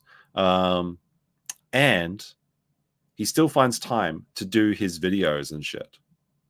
And that's the situation for most content creators that don't have millions of dollars in subscribers, in literally hundreds of millions of dollars in grandparents' tugboats. Like, I mean, we don't really know he actually gets the money from the trust fund, to be fair, but it's really, unless his parents just absolutely fucking hate him, he surely must have received some of that money. Speaking about receiving money, Amateur Ant with $5, appreciate it, says, did anyone ask Nick in Nick's stream if they could use his wife meat curtains too? I assume so. That's why people refer to her as our wife. Although it might be just a Kiwis farm thing, but I assume they do it in locals too. But I also love just like meeting you guys at stuff, and I would love to do some meetups. We may be able to do some Minnesota ones here pretty soon, or well, pretty soon, whenever that is. At some point, maybe able to do Minnesota ones, but going further out than that, right now, I'm going to have to be around here a lot. I want to be very clear. Like, I'm not on restriction. I can technically leave the state. I just have to make all court appearances. It's just, I have shit that I have to do here as well, in relation to my case, as well as in relation to life. So we'll see. As soon as I can go and like be out and meet people and do events, I'm doing them. Absolutely. And there's some events this year that may still happen with. It just all has to be kind of woven around everything else. Those meetups are really going to happen. There's going to be those Marie says, get us 15 local streams for May, and all the meetups are going to happen. It's all going to happen. Scale, do a weight challenge with Vito. You gain 10 pounds and he loses 10 pounds every week. Weigh yourself and take Vito's booty. No, I don't want to gain 10 pounds right now. If I just gain 10 pounds right now, it'll all be eating, because I haven't had time to get into the swing of a gym membership. That's how everybody gains weight, by eating. So until I'm actually... Even if you go to the gym and lift weights, you still gain weight by eating. That's how we gain mass, by absorbing mass, yes. This is right where I want to be prior to building muscle and bulking. The thing... Beachbody 2025 Rekieta Bros, it's happening. It's gonna happen. He's gonna hit the gym. Why he doesn't have a home gym already actually astounds me. Because he's in the perfect situation for having a home gym. He has a big fucking house. And a home gym is very cheap. Like, it only costs a couple $100s to set up like a power cage, basically, and get some weights. It's much more effective. Yes, I know everything about mass maxing. Yes, I could tell you about accumulating mass very easily. With being over 40, that you learn is when you bulk as a man over 40, you bulk directly into your fucking gut, which is why so many guys out there are absolutely... No, bulking is actually just retarded. You shouldn't bulk at all. You should just be gaining lean mass, basically. Like, just find out how much calories you're burning, and then eat like 200 calories over that. Don't go to like 500 or 1,000 extra calories a day. That's like silly. Even if you're in the prime of your life, it's very silly to do that. You gain a lot of excess fat for no reason. It doesn't actually help you gain muscle mass faster if you do your diet correctly. Embarrassing specimens. I'm not going to sit here and pound calories into my gut. If I'm going to gain weight, it's going to be done where I want to gain weight. That'll be through a specific workout regime, and then I'll be increasing calories to, supplement that. I'm not going to do it by just eating a shitload and gaining 10 pounds. I could do that right now and keep gaining the weight I've been gaining. But what I'll do is I'll end up just putting it right into my belly, because men over 40 do that. It's not about being over 40. It's just it's changes in your behavior. When you're over 40, you just sit down more than you do when you're in your 20s and 30s. That's why you gain fat in your belly, because you're not as active. There are plenty of 40, 50, and 60-year-olds that have great physiques because they just do hiking and rock climbing all day and shit. Like, this is actually cope. Like, well, I'm 40 now, so I guess it's just everything goes straight to my belly. It always went straight to your belly. That's how fat always worked. That's why there's fat children. Avian 3 says, I guess it's their fault for being fat sent too, out of right? Not spite. their parents' Love you, fault. bud. Get better. Thank you. Matt F79 says, I just wish the best for you and your family, Nick. You have a lot of support. Take advantage of it. Oh, believe me, I will. Creative Lawyer. Welcome back. Best in your absence. We had a fun to hire Bruce Rivers for you. Bruce Rivers is probably a great attorney. Alcohol can make you fat in the gut. That's because alcohol is empty calories. It's there's no protein or energy, and I mean, I guess you can, yeah, there's energy in it, I suppose, yeah, but there's no minerals, vitamins, or any macronutrients in alcohol. So yeah, it goes straight to your belly because there's nothing else for it to do. It can't be turned into muscle mass. It can only be stored as fat or burned as energy. That's the only thing that alcohol can do. That's why it's a waste. And moreover, it actually makes you gain more weight because when you drink, you tend to snack and you you just eat a lot more shit in general. Hey, expert, how's it going? He says, what's the correct way to address you as the King of Japan? I suppose Emperor, but Max Mura already has that title. You can ask him about his special title he has. He loves telling people about it. I don't know if he's the right attorney for me or not. I have never spoken to the man, but he seems really cool. And a lot of people like him. Talking Trash and True says, don't send anymore. Don't tell me what to do. Xander's Rand says, how is Jim doing? Like, what do you mean? The Jim that I blamed? That was my favorite headline, I have to say, is like about that stream is like mysterious blames unidentified man named Jim. The Fox 9 fucking article that said, I blamed an unidentified man named Jim. I was like, oh, that's so fucking funny. God, I wish this was happening to someone else just so I can make fun of that. God, that's great. Faust IXV says, why would you let another man come in your wife? Why would you let another man come in your wife? That's a philosophical question. Okay, Nick, why would you let another man come into your wife? That is a great question. Like, you can't just turn that question around at the person. Like, that's a very good question that demands an answer. Inquiring minds want to know, why would you do that? Like, why would you fucking do that? Why would you fucking read that super chat as well? He's actually a cuckold. Like, he's actually a cuckold. The funniest thing is, like, I was watching the Kino Casino, and they had like a scene from like, it was like Dick Masterson, the other one. They're basically the same character. Dick was arguing with Stardust, who's like I guess a VTuber cat or something, and she was like, why did you get to make fun of Maddox for being such a cuck, but Nick isn't a cuck? Why don't you explain that? And then like Dick just had no explanation for it. It was absolutely embarrassing. This like fat rabbit was like styling over him. Oh, I dropped my pen.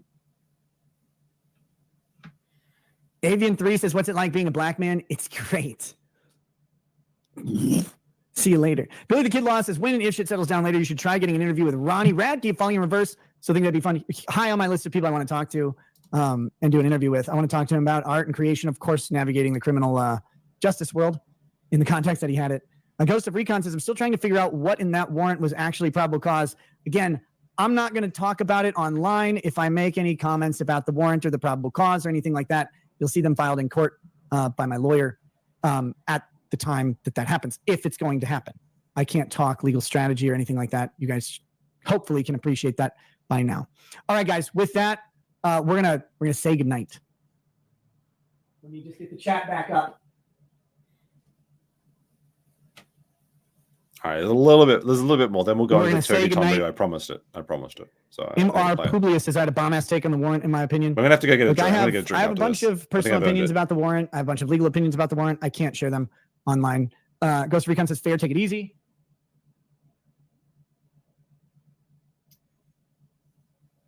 Team F Squid says, I wish you could laugh at all the glorious memes, you giant faggot. Hope all goes well. Know that I am laughing in here and down where my pee is stored in the balls. And look, I do like this edit though. This like black Rekieta with a PS5 apparently.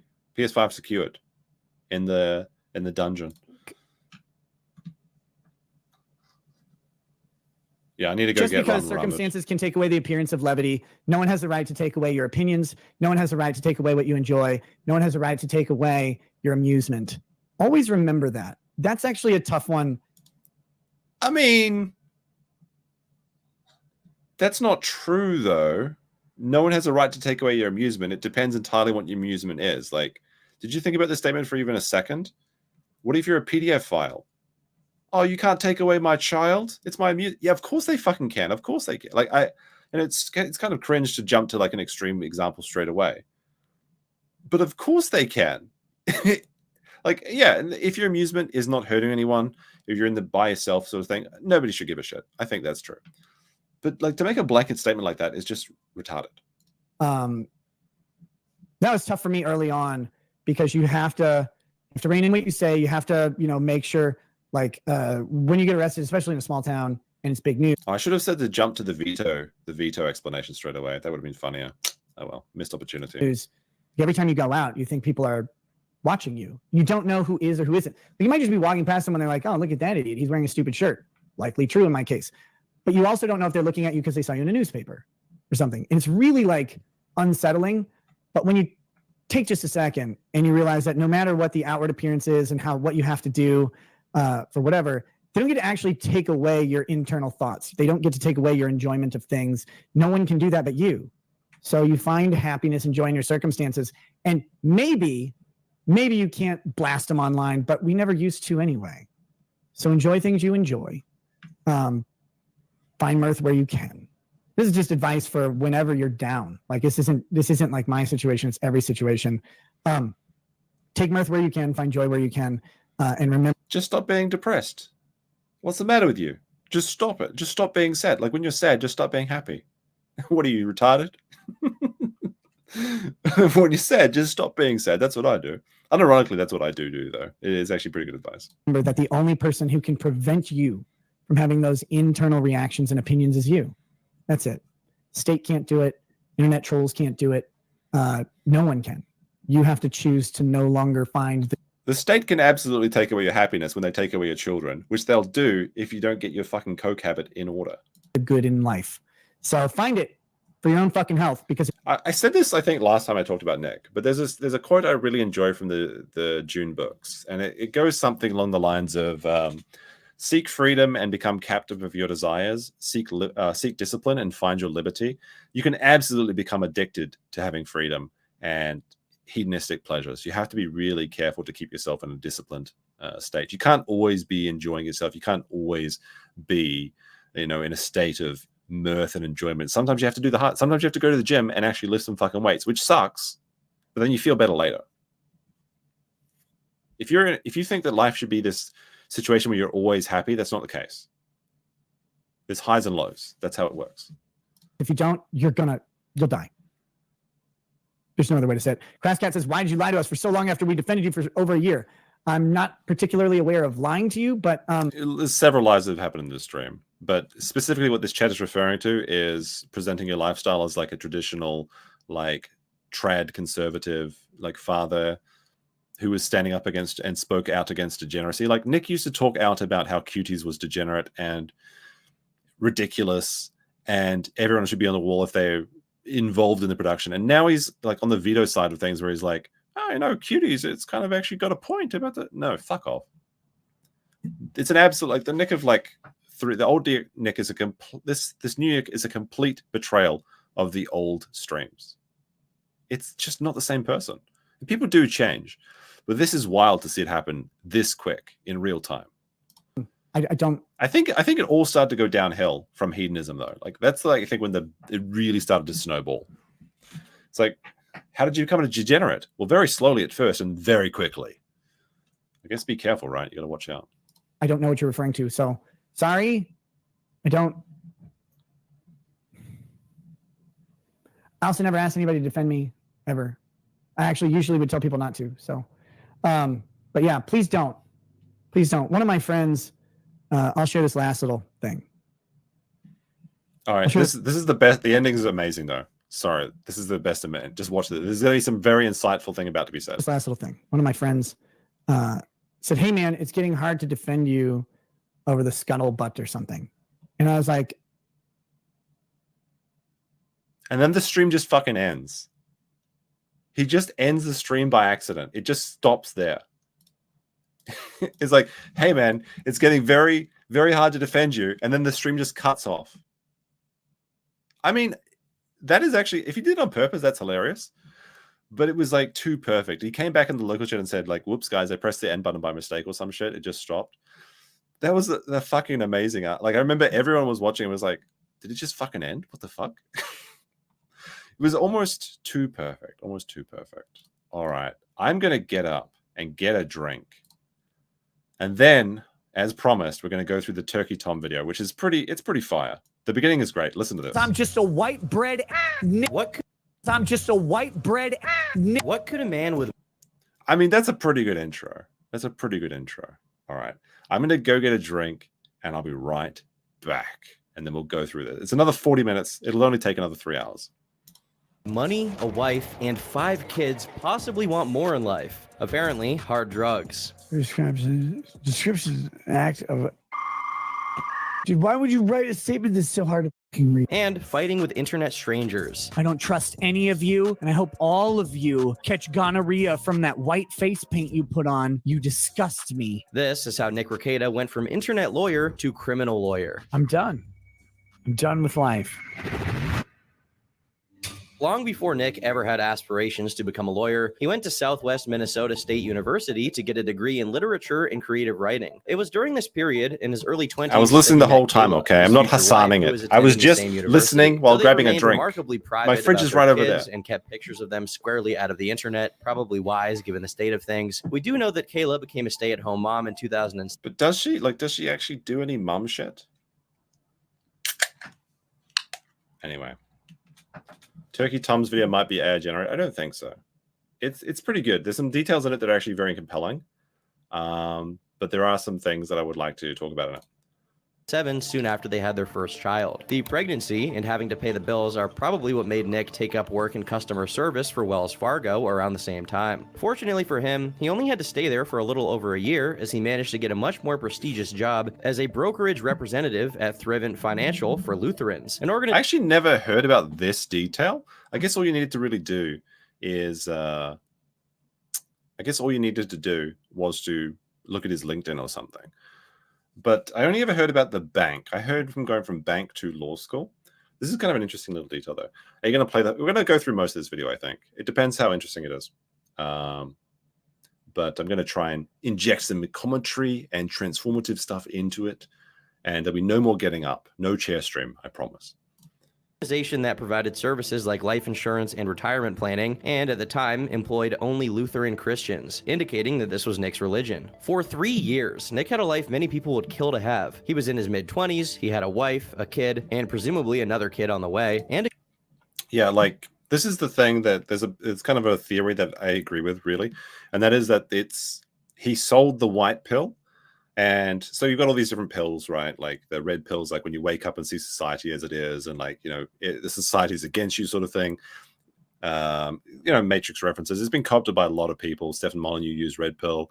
Andrew Tate uses red pill, the Matrix, those sort of things. But typically it just means to be awakened. Then you have like the black pill, which is like when you realize that life is terrible. It's basically nihilism. The white pill is like life can be better. Like you can actually have that tread, marry your high school sweetheart, have the house, the white picket fence, everything. And a lot of people became fans of Rekieta because of that. He was showing this could be attainable in the modern era. Like people saying like, oh, white women ain't shit. You can't start a family these days. They're all hot. It's not true. You can absolutely find some great women out there and start a family. The thing is you have to go to there and look for them, right? But this is the kind of the family image that he sold early in his streams. He wouldn't even curse on his streams. He would actually say, like, if you want to curse on my stream, you can, but I'm not going to because I don't want to promote that shit. That's the old Nick from way back when. a good paying job and a chair. He never attained anything. He was born into the money. Well, that's one of the interesting details in this video is they really talk about the financial issues in a lot more detail than I've seen. I guess it was probably on the farms the whole time, but like there's so many, it's like 100,000 posts going through his thread. It's insane to try and read the entire thing. So yeah, maybe he always had the money. I don't know. Like he tells his story like he grew up in poverty. Maybe that was all fabricated. I guess you can come to your own conclusion on that. But at least in the first 3-4 years, it was kind of like a rags to riches story where he talked about, you know, how he was going to law school at night and then working during the day. But this video seems to suggest that he just wasn't doing anything other than just going to law school at night. He had no other job. Charitable Christian organization. But even then, he had the ambition to do more, and in early 2010, he stopped working for Thrivent, and based solely on what's on his LinkedIn page, spent the rest of the year without a job and enrolled in a law school the year after, followed... I'm curious, does anyone actually know if this is the case? I always assumed that Nick was working while he was going through law school, because he talked about it being night school. And my father did the same thing, actually. Well, he didn't quit his job. My father started going to night school in New Zealand for business management. And he was working full time and then doing 5 hours in the evening. And me, my mom, and my brother would go and pick him up from the university. And I remember a lot of nights, me, my brother, and my mom waiting for our dad to come out of class so he could get a better job and provide for us better, because we were a poor family when we moved from Australia to New Zealand. So I assumed, I guess this is on me because I kind of inferred my situation and applied it to someone else. I always thought that he was working at the same time as going to law school. Does anyone know if this detail is correct in the Turkey Tom video or if it's inaccurate? Because I always assumed it wasn't the case. It says here he quit. Yeah, but that could just be LinkedIn. Like, it says here that he quit, but LinkedIn doesn't always mean it's 100% accurate. I'm just curious if there's any other evidence. I would assume that Turkey Tom is correct. I'm kind of, I guess, reaching for a branch saying this is not correct here. And that's what I'm asking in the chat, because there's about 700 people still watching. So if anyone knows, I'd be very curious. 4 years without formal employment. I can't say for sure how he afforded to do this. There could have been unemployment payments involved, at least early on, but it's hard to believe that they lasted for a total of half a decade in a household with 5 or 6 people, not only having to pay bills, but also pay for law school. On the surface, it's a mystery how Nick stayed unemployed for that long, but it's been speculated that him being able to do this is directly involved with the passing of his grandfather, a veteran from the Korean War who happened to pass away just half a year prior to his enrollment. While there are no documents proving... How much is law school? Isn't it like hundreds of thousands of dollars or something crazy? But like, not working for like, 4 years with, I guess it was 3 kids at the time, but like a pregnant wife who can't, when women are pregnant, I mean, probably make someone mad if I say this, but typically women, when they get heavily pregnant, don't work. And Kayla's been pregnant for like almost a decade.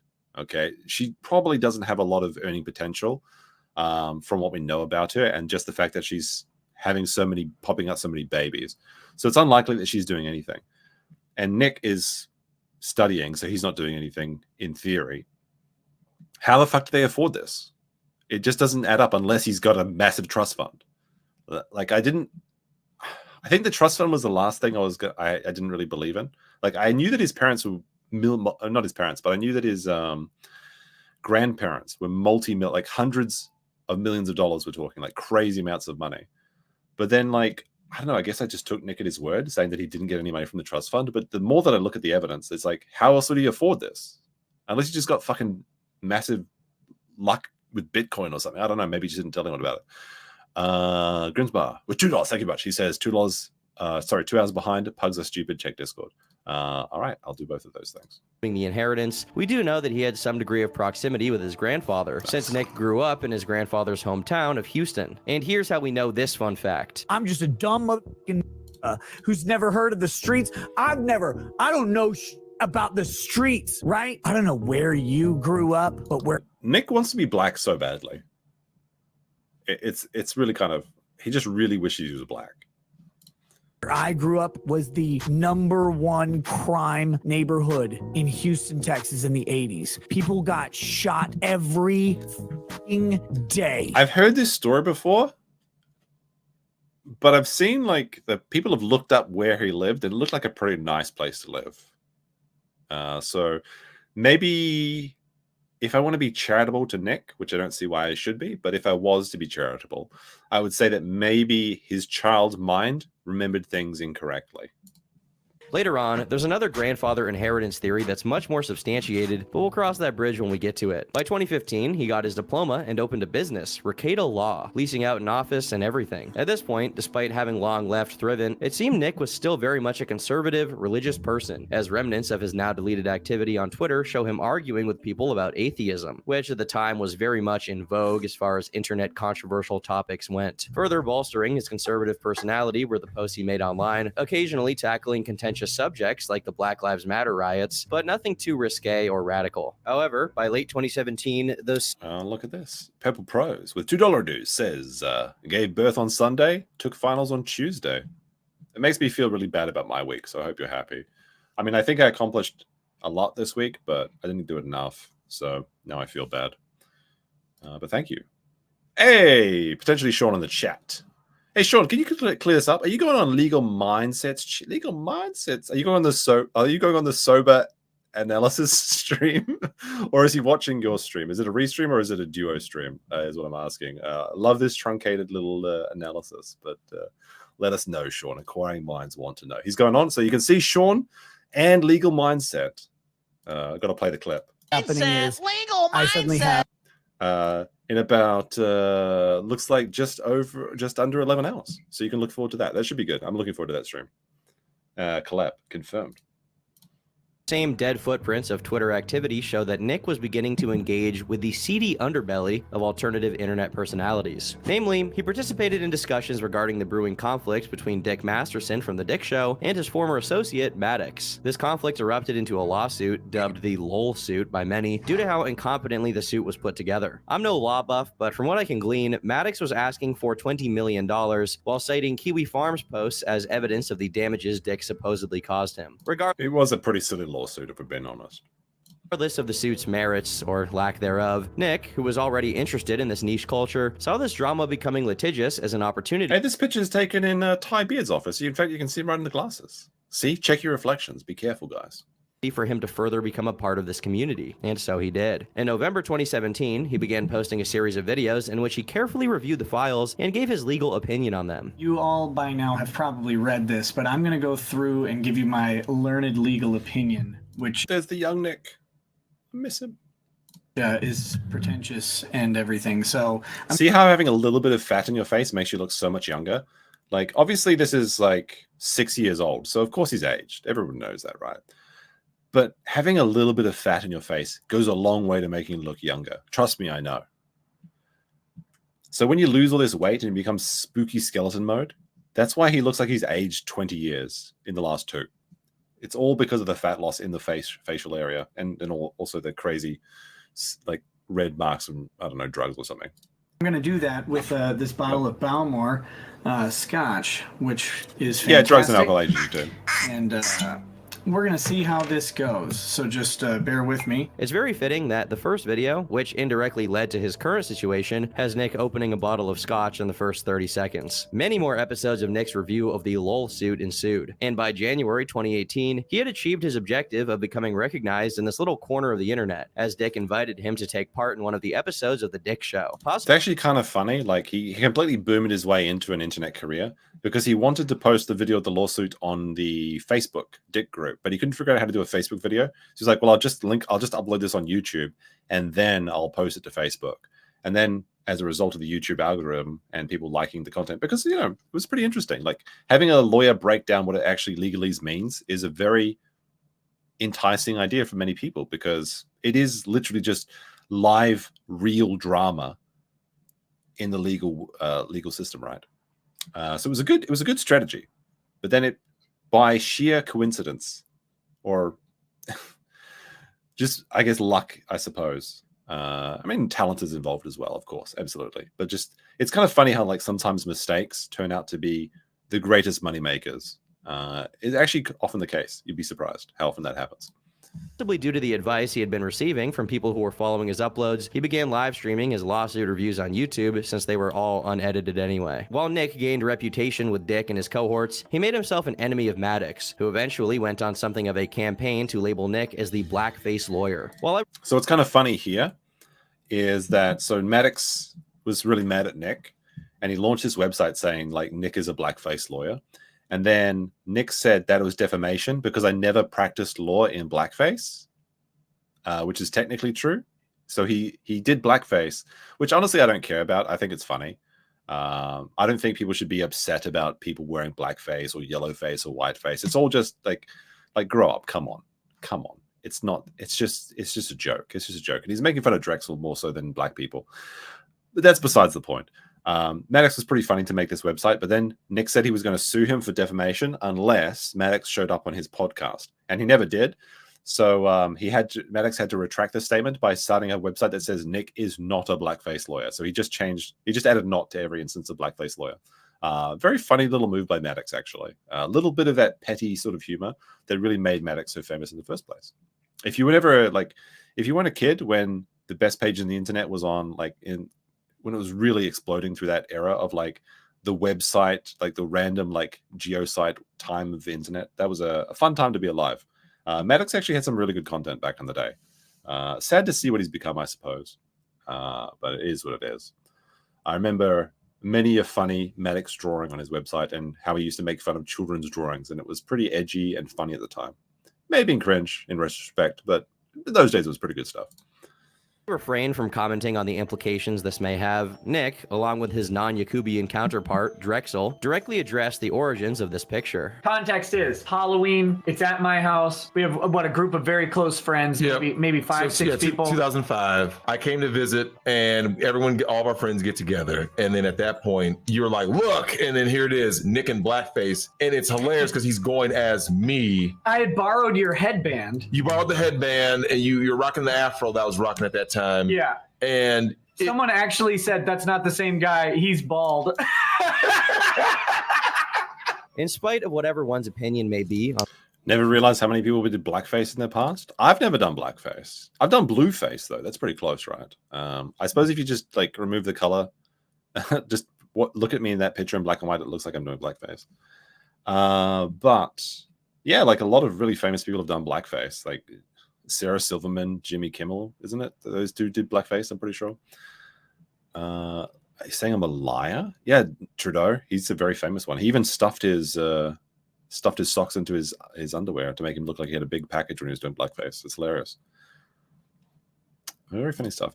I always thought Nick was funny for doing this, though. I think the Drexel blackface thing was funny, and I like that he didn't back down on it. Like I said, I really did like the old content, and I think this is one of those things that really cemented him as this character online, as he would not back down and apologize for these sort of things, which I don't think he should have to.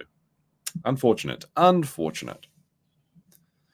I'll be sure to like Turkey Tom's video, by the way, and I'll link this as well. Blackface, it's clear from the context that it wasn't done in a mean-spirited fashion, and if anything, emboldened Nick's reputation with the crowd he'd been mingling with, who saw it as proof that, despite being a lawyer, he had a sense of humor. Fortunately for him, despite his strong association with this crowd, he wasn't at all limited to making content that catered to them. As a matter of fact, he made content on pretty much any litigation-related topic he could get his hands on. Not a law channel, mind you. Not a law channel. He just makes legal content. It's not a law channel, though. And every once in a while, it drew in a new crowd of people. Part of why his streams were appealing to people, in spite of how boring the average person would find listening to someone translate legalese for hours on end, his analysis was so charming and easy for a layman to understand that people actually wanted to give him money through super chats to support his streams. The first significant bout of traction Nick was involved. If you weren't watching during this time, Nick's channel grew very slowly at first, and he was kind of covering these fringe topics, and the Vic Mignogna, I think, is probably the first real exposure to mainstream audiences, if you want to say enemies mainstream. It pretty much is. But he got so popular at one point, he would not read a super chat unless it was $20 until he said any super chat that comes in $20 or higher, I'll read straight away. Everything else I'm saving for the end. It was crazy. It was a brilliant move, actually. Because you want your chat to be relevant to the thing that they're talking about now. It's like a 4-hour live stream. Nobody wants to wait to the end. Such a good marketing move. And then during the Johnny Depp trial, I think, or the Rittenhouse trial, he upped it to $50. He would not read your comment straight away unless it was $50. And maybe that was, I think Legal Bites did that too, actually. Not sure. It was crazy, though. It was insane how many people were paying. And these days, I don't know. I think he's just down to $1 and $2 super chats now. There's not a lot of support, and he's kind of driven it away because he kind of told his audience to stop donating. He's like, stop, I don't want you to give me your money. I want Rumble to give me your money. But the thing is, if people aren't giving you money, why is Rumble going to give you money at all if you're not bringing in money for them as well? It was kind of a dumb move there. But yeah, very, very sad to see where it's gone. Was the case of sexual harassment accusations surrounding Vic Mignogna. In early 2019... Vic Mignogna? Vic Mignogna. Now I can't say it. Shit. Vic Lasagna. There you go. No, Vic Mignogna, right? Vic Mignogna. Vic, a voice actor who often appeared in anime dubs, had a series of accusations levied against him, which caused... So, like, everyone kind of knows him for, like, Brawly and, I guess, Full Metal Alchemist, but I haven't actually seen what he's really done. He has a very, very popular fan base, though. I think it's because he did, like, kind of, like, the, like, Boy Love Yuri-style animes. I think there's, like, one where they're drinking tea out of, like, each other's mouths or some shit, and, like, there's, like, Oran High Host Club, I want to say. I've never seen that shit. If you say I did, then you're lying. But he's a very, very popular voice actor. Even though I only knew him from Brawly, where he doesn't really say anything. He just, like, screams, right? But one thing I will say about Vic, on screen here, is apparently if you go see him and he'll learn your name, you come back years later, he remembers you. And he'll pick up the conversation wherever you left. He really cares about his fans. And that was, like, one of the things that Nick did, is that he started, like, for the fans. Like, anime conventions aren't for you voice actors, it's for the fans. Instead of what these other voice actors were doing, where they were using it as just a payday. Of course, Vic makes a lot of money from these too. But he seemed like he actually was earnest in his joy in talking to this fan base that he had. So very sad to see what they did to him, but just by sheer incompetence and notary errors on Ty Beard's part. Him to lose job opportunities and convention appearances. I will say, though, that's true, though, that I never watched the English dubs. The English dubs do suck, with the exception of Dragon Ball Z, Cowboy Bebop, and there's, like, one other I can't quite remember, but everything else is better in the original Japanese. But I think the Dragon Ball or Dragon Ball Z is unwatchable in Japanese. The entire, like, just look at the Dragon Ball Z theme song in Japanese versus the English one. English is superior. Cowboy Bebop, you could go either way. There's one other that's kind of good, but I can't remember what it was at the moment. Response, he filed a defamation suit against his employer, Funimation, as well as other voice actors. And Nick organized a GoFundMe page for Vic's case. Well, not exactly. The actual beneficiary of the page was an attorney called Ty Beard, a personal acquaintance of Nick's who founded and managed a private equity firm and dealt primarily with mergers and acquisitions, not defamation lawsuits. Again, I'm in no way a legal expert, but if you're going to conduct a lawsuit, especially one that was as high profile as this was set out to be, you better get someone on it who is specialized on that kind of lawsuit. This is kind of true, but in theory, anyone that passes the bar, at least in Texas, should be able to defend any sort of case. I think this was the very first defamation case that Ty's law firm, Beard Harris something and something, were doing. So they were inexperienced. It was not a good choice. It was just happened to be a lawyer that Nick knew in Texas. They really should have gone for someone that is experienced in defamation case. It was a big mistake. No, Mint, what are you saying no about Dragon Ball Z? Or the talking about hiring Ty Beard? I mean, Ty Beard didn't turn out to be very good in defamation at all. I assume he's pretty good at what he does. But in theory, anyone that passes the bar should be able to defend any legal case. In theory, lawyers do specialize because there's so much shit. You should hire. Yeah, I know you should. I agree. You should hire a specialist. But in theory, any lawyer can do the job. I would hire a specialist. And there's so much writing on it. You should hire a specialist. I'm just saying, in theory, he should be able to. It didn't work out like that, though. A random attorney. The thing is, Ty was anything but random to Nick, but in order to really explain their relationship, I'll have to take a step back and make a significant detour here to tell you about a man named Lewis Walter Owen. Lewis was the founder and eventually president of a company called Petrofac, an international company worth hundreds of millions. Based on one extremely autistic, in a good way, KF user's analysis of stock exchange data, Lewis's shares of Petrofac were worth anywhere from $132 to $194 million, and that's crazy if you think about that. Like, his grandfather could have given Nick 1% of his wealth and he would have been a millionaire. after he donated $3.2 million of his shares to charity. From $110,000 donated to a university to around $800,000 donated through the Owen Family Foundation each year, totaling around $40 million as of 2011, meaning it's probably way more now. Lewis and his wife were very Catholic and donated a whopping $18 million to build a hospital that still carries their name to this day. And these are just a few of their charitable acts. Basically, they were the real-life Martha and Thomas Wayne, true philanthropists who spent their life trying to give as much money as they could to help their neighbor. So why is it they're like Martha Wayne if Bruce Wayne was a cunt, I suppose. Yeah, sure. any of this relevant? Well, the person appointed as secretary and treasurer of the Owen Family Foundation was Lewis's daughter, Celeste, Nick Rekieta's mother. Lewis Owen passed away in 2018, followed by his wife just a year later, but he left behind a will, leaving his inheritance to his children. The executor of this will, who signed his name on the document, was none other than Ty Beard. Oh yeah, it's all coming together. You see, this was really big conspiracy theory during the Kikavik saga, that all the anti-Nick side of law Twitter was going on about. Like, they were like, does it really make you think, right? Big coincidence that Ty Beard just happens to be the executive of the trust fund. Surely Nick is doing this GoFundMe as a way to siphon money through Ty Beard. Like, it was just all these conspiracy theories. I don't think that was the case, but it is very interesting. And certainly, at the very least, I'm pretty sure that Nick's house and law school was paid for by his grandparents or parents after they received the inheritance. Nick has a history of claiming that he grew up in the worst neighborhood of Houston, Texas, and truly knew the streets as the OG. Yeah, he did mention this on stream before, actually. He mentioned that his grandparents built a hospital wing. I didn't know I'm not sure if they built the entire hospital, but they certainly at least built one wing of a hospital. It was no small feat. They gave a lot of money to charity.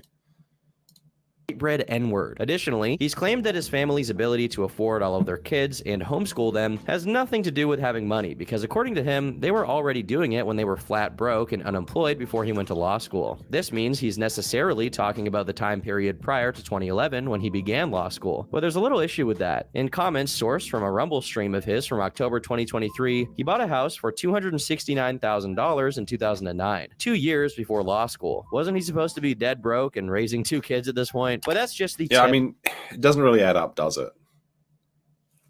Unless he's getting a lot of money from somebody. Of this iceberg. In November 2018, around the same time Lewis passed, Nick bought a house for $650,000. And by the time the Vic lawsuit began, early 2019, he claimed he wasn't making any mortgage payments, suggesting the house had already been paid for. Yeah, I remember this from the streams. He was saying, like, he was bragging about how even if YouTube was deleted, even if he never could make money again, he'd be set because he already has his family, his mortgage, and he lives out in the wilderness where he can, like, you know, buy like half a cow from his local butcher or some shit. Like, honestly, a quite attractive prospect for a life, right? To kind of have that like small town country lifestyle where you don't have to worry about the effects of the internet or the society at greater or at a whole, right? So yeah, he was absolutely bragging about this. So this absolutely checks out. All of this information can be verified by checking publicly available information about him. Lol quoting the farm's commenters as a source. Nick said these things on stream. And a lot of these details are verifiable by checking public records. Like these I heard Nick say these things. So while Kiwi Farms does get things wrong from time to time, when it comes to these sort of like fact details stuff, they're very good at getting the details. And then you just cross-reference that with what Nick said himself. And there you have it. Although I can't put it here since it would technically constitute a dox. His streaming was doing very well, sure, and being a lawyer does pay well. But he does live in a rural area and probably doesn't have that many clients, especially... I think he did a lot of pro bono work as well. I'm not sure about that, but he at least implied that he was. Like, a lot of his legal cases were pro bono. considering his office never expanded or moved to a larger location. Based on what's available, there was never a stream of income that easily explained the purchase of either of his houses or him paying for law school. Of course, this is all speculation, and he has publicly denied getting any significant amount of money from his grandparents. However, it's really hard to believe or understand how he could afford his lifestyle. But let's get back on track. Vic's GoFundMe raised almost $300,000, all of which went to waste since the suit failed catastrophically. Nick, on the other hand, was doing so like they earned about, well, they raised about $300,000 in fees that went to Ty Beard, and I think that the GoFundMe didn't actually cover all the legal expenses. So basically, Vic Mignogna had to pay 300,000-ish, maybe plus, to Ty Beard, then the legal expenses of the other defendants in the kind of Funimation case. So that's anywhere between $200,000 and $600,000, because it was like $200,000 per defendant, I believe. Vic really got fucked in this case. Fine and dandy and went by completely unscathed. Moving on to cover the Rittenhouse trial, which gave his online presence another boom in popularity, with over 100,000 live viewers at one point. His growth got to the point that the corporation responsible for streaming the trial footage he was reacting to sent him a cease and desist, essentially accusing him of copyright violation for restreaming their stuff. And that is the Law and Crime Network. So that's why whenever you see like Law and Crime being referred to as copyright cucks, that all started from Nick's stream where they DCMA'd him. Now, Law and Crime was completely in the wrong to do that because they did not have ownership of that content. It is publicly available, I guess, common law, Creative Commons content, or whatever you want to call it. You can't just, if you're the sole person in a courtroom with a camera, you can't monopolize it. It has to be free for everyone. That's how the American court systems work. It's a bit strange if you're not from America, but I understand the rationale behind it.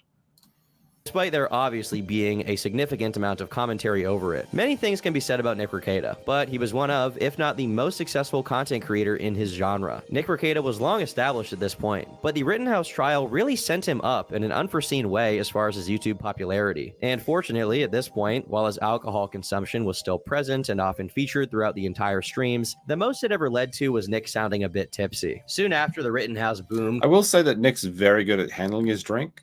He would slam back a lot of whiskeys and be able to sound like he was just completely sober.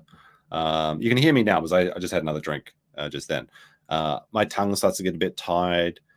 Things don't come out quite as well as I would like them to be. I'm quite impressed actually by his ability to handle so much drinks and just keep going as if he is sober. I guess experience, right? He just has a lot of practice. Came another one. The Amber Heard versus Johnny Depp trial. One of the most discussed trials in recent years and Nick's biggest claim to fame. His series covering the trial has 24 episodes, with most episodes running for well over 8 hours. The very last episode having over 1 million views and a whopping 10 hours of video length. Just imagining the kind of obscene money this guy was making off of AdSense makes me sick, meaning please give it all to me. If he wasn't already... So like actually one of the first videos I did on this channel was reviewing the earnings from the Johnny Depp trial. And I think I said that Nick made about $300,000 from the Johnny Depp trial. I can't remember. I guess we could have a look.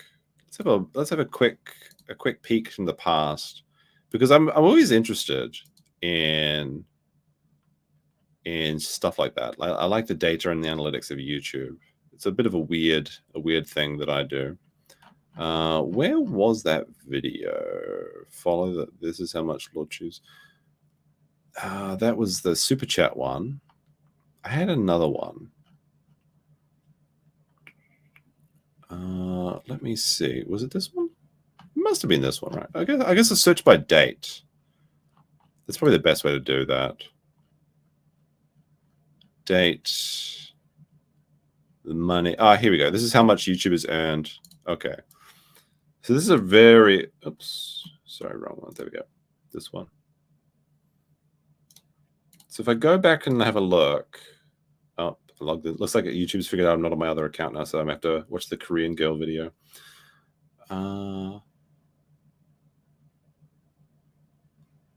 Let's see. Let's just give me a second. Oh my God, double ads. This is awful. There we go. All right. So if we look at all the rankings, so actually Nick commented on this video. I think it was either this video or the previous video. That was my previous video. And he said that my data was accurate. So you can actually kind of assume that this is more or less within 10% accuracy. So my calculations for the Johnny Depp trial was that Law and Crime made somewhere in the range of $6 million. Asmongold made about $3 million. Emily DeBaker made $270,000. And Rekietalaw earned about $232,000. Which is quite a chunk change, right? That's just in the YouTube Super Chats, YouTube Premium, and watch time from the actual trial videos. It's not including any sponsorships or anything else like that. So that's just for the Johnny Depp trial, and this might actually be an underestimate. Yeah, Uncivil Law to $12,000. Uncivil Law spent a lot of his time on Legal Bytes' channel, which is why he didn't earn as much. I think actually kind of interestingly is like Legal Mindset kind of started. I think prior to this, he was on other people's channels. Then this is kind of where he started doing his own shit. And it shows that he earned like $20,000 over the entire duration. Obviously, it seems like it's kind of weird to see how little these amounts look compared to like Asmongold or Law and Crime, right? But Nick was narrowly edged out by Emily DeBaker, at least in my calculations. And of course, it's not 100% proof, but I did have several people that were on this list confirm to me publicly and privately that my numbers were very accurate. And like when I say very accurate, I mean within 10% of the totals. They're not going to tell me the exact number, of course, but it was pretty close. And I had another one, I think. It's a really old video. But yeah. Was it this one? This is how much lawyers make in Super Chats, I think. Yeah, it was this one. This video did a little bit better. It was like 30,000 views or something. All right, so let me see. This was just Super Chats. Emily DeBaker. This was for the Johnny. This was just Super Chats. It was like $98,000. This was, I guess, just looking at the. Oh shit! I'm remembering this old video now. Legal Byte 68,000. That sounds about right. Nate the lawyer $2,000. Rekietalaw was. Is this just Super Chats? Where was Rekietalaw? Was. Here it is. $52,000 just in Super Chats. Yeah. Kind of crazy. Crazy amount. But Asmongold makes an absolutely insane amount of money. But he makes his money not through Super Chats. He makes it from watch time. Because he just gets an insane amount of people watching his videos. And every little bit adds up. Already rolling in it at this point, he absolutely was now. The insane amount of traction his channel was getting began drawing the ire of other law tubers, but nothing to write home about, considering his viewership and relevance far superseded anything they could say about him. However, things began getting serious when Nick commented on Alex Jones's trial regarding his statements about Sandy Hook, in which Nick... Drawing the ire? Doesn't that mean like anger? I don't think it was drawing... It was drawing the attention of other law tubers and jealousy and envy perhaps, but not ire, I think. Said, sometimes it feels like freedom of speech is dead. Right around the same time, one of his Amber Heard videos got copyright striked by NBC, and when he disputed it, he wrote the following message. NBC is a pile of human garbage. In fact, they use... That's a lot of code. Apparently Camelot's... I don't know if Camelot said this or not, because I'm hearing this from a secondary source. Apparently he said he was spending $20,000 in coke a month, which seems insane to me. But I mean, if you're spending $3,000 in snacks, I guess... the nose candy goes for a bit more, right? But I mean, they take that with a very big grain of salt because it was somebody said what's Camelot said, so you never know. Money and power to suppress the voices of the people they attempt to brainwash and spoon-feed their regurgitated bullshit on a daily basis. I imagine NBC's lawyers are actually reading this material and he was joking. How can you tell when he's joking? Just wishing they were involved like the cucks they are. No one watching my content would ever actually watch the NBC video in virgin form because NBC is a lying heap. My content adds the necessary expertise. Oh, there was another funny thing actually that happened during the Johnny Depp trial is that people were super chatting Law and Crime. They literally just had a camera in the courtroom. There was nobody talking. The money wasn't going to any person. It's just a corporation, Law and Crime. People were super chatting in that stream like crazy. This is really when like Nick for all the things that he's done recently, he did really revolutionize this side of YouTube. Like, just it sounds like so fucking simple, just sitting around like watching a trial with like some legal analysis, but it absolutely blew up, and it's because of Rekieta. It was insane. It was like some of the best ideas are sometimes really simple, and it's just because nobody thought about trying them yet. But anyone that says that he didn't really come up and revolutionize this side of YouTube is just wrong. He did.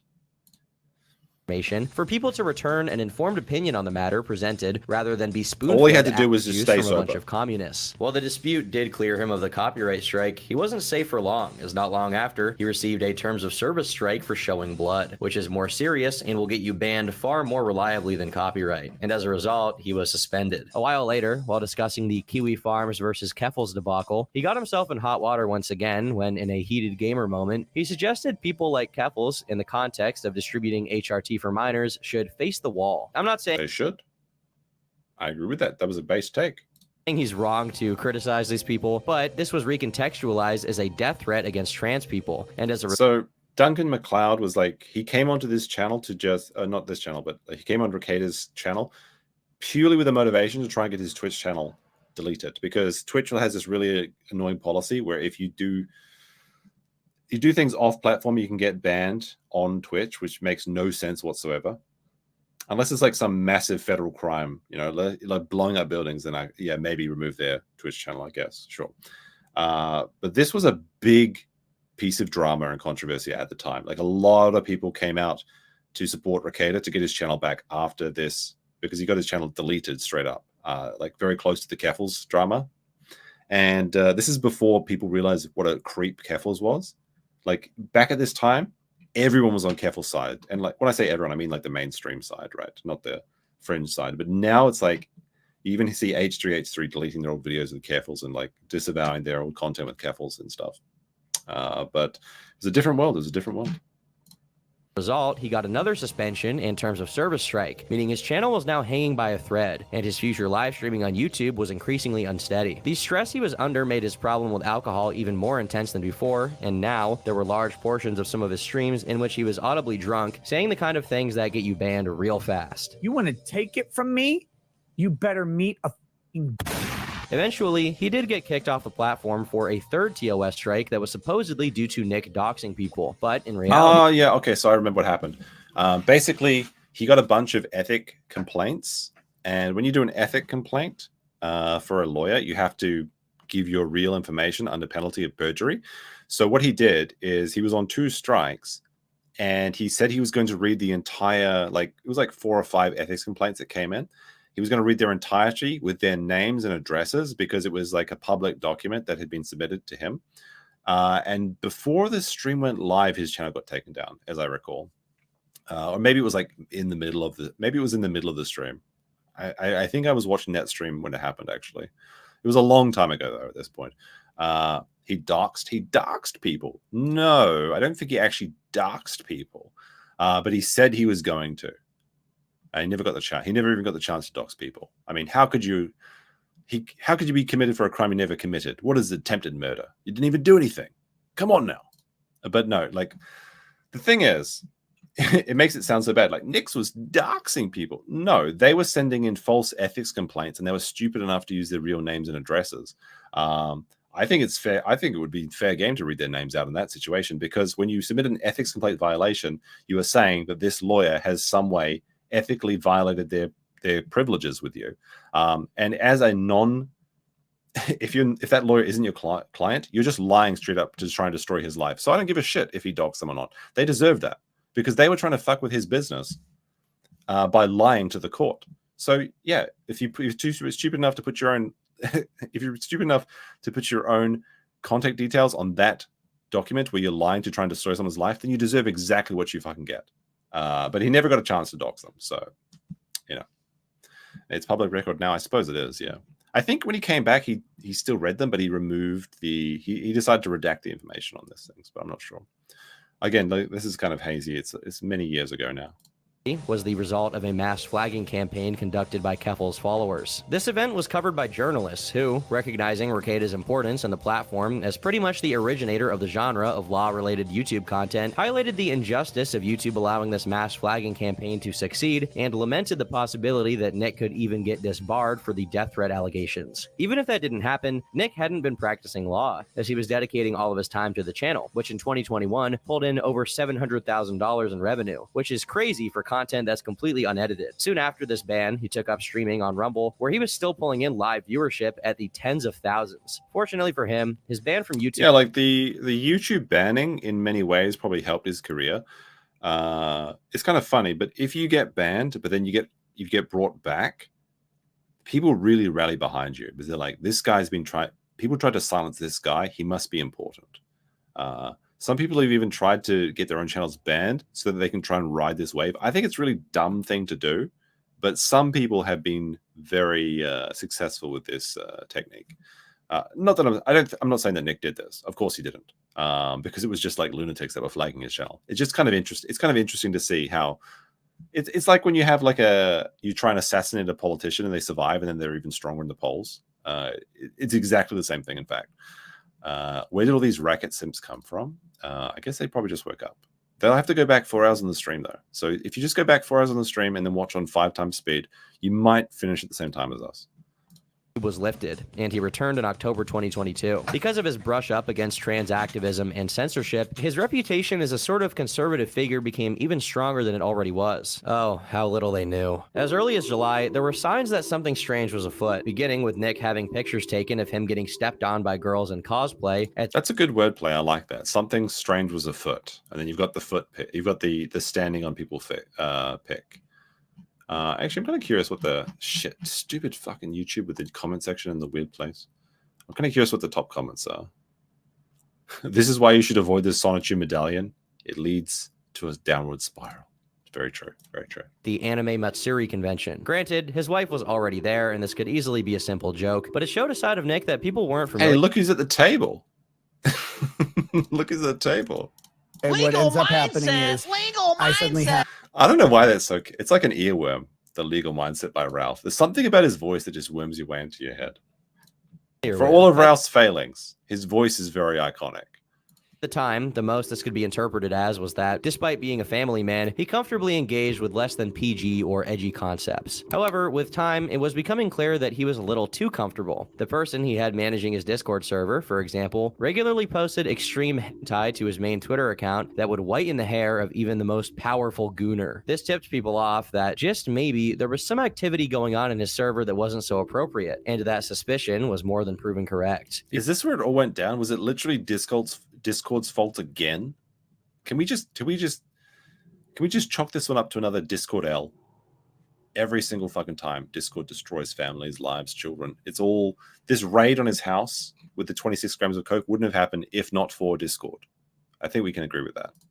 Before I get into what was going on in the Discord, I have to give context by explaining what Nick and his wife were doing on the platform Locals. I can't really sugarcoat this. Pictures had surfaced of Nick Rekieta gripping a bottle with his butt cheeks. Likewise, pictures had surfaced. Yeah, some people claim that he's got a bottle up his ass. Technically, actually, it was just he was just holding it between his butt cheeks.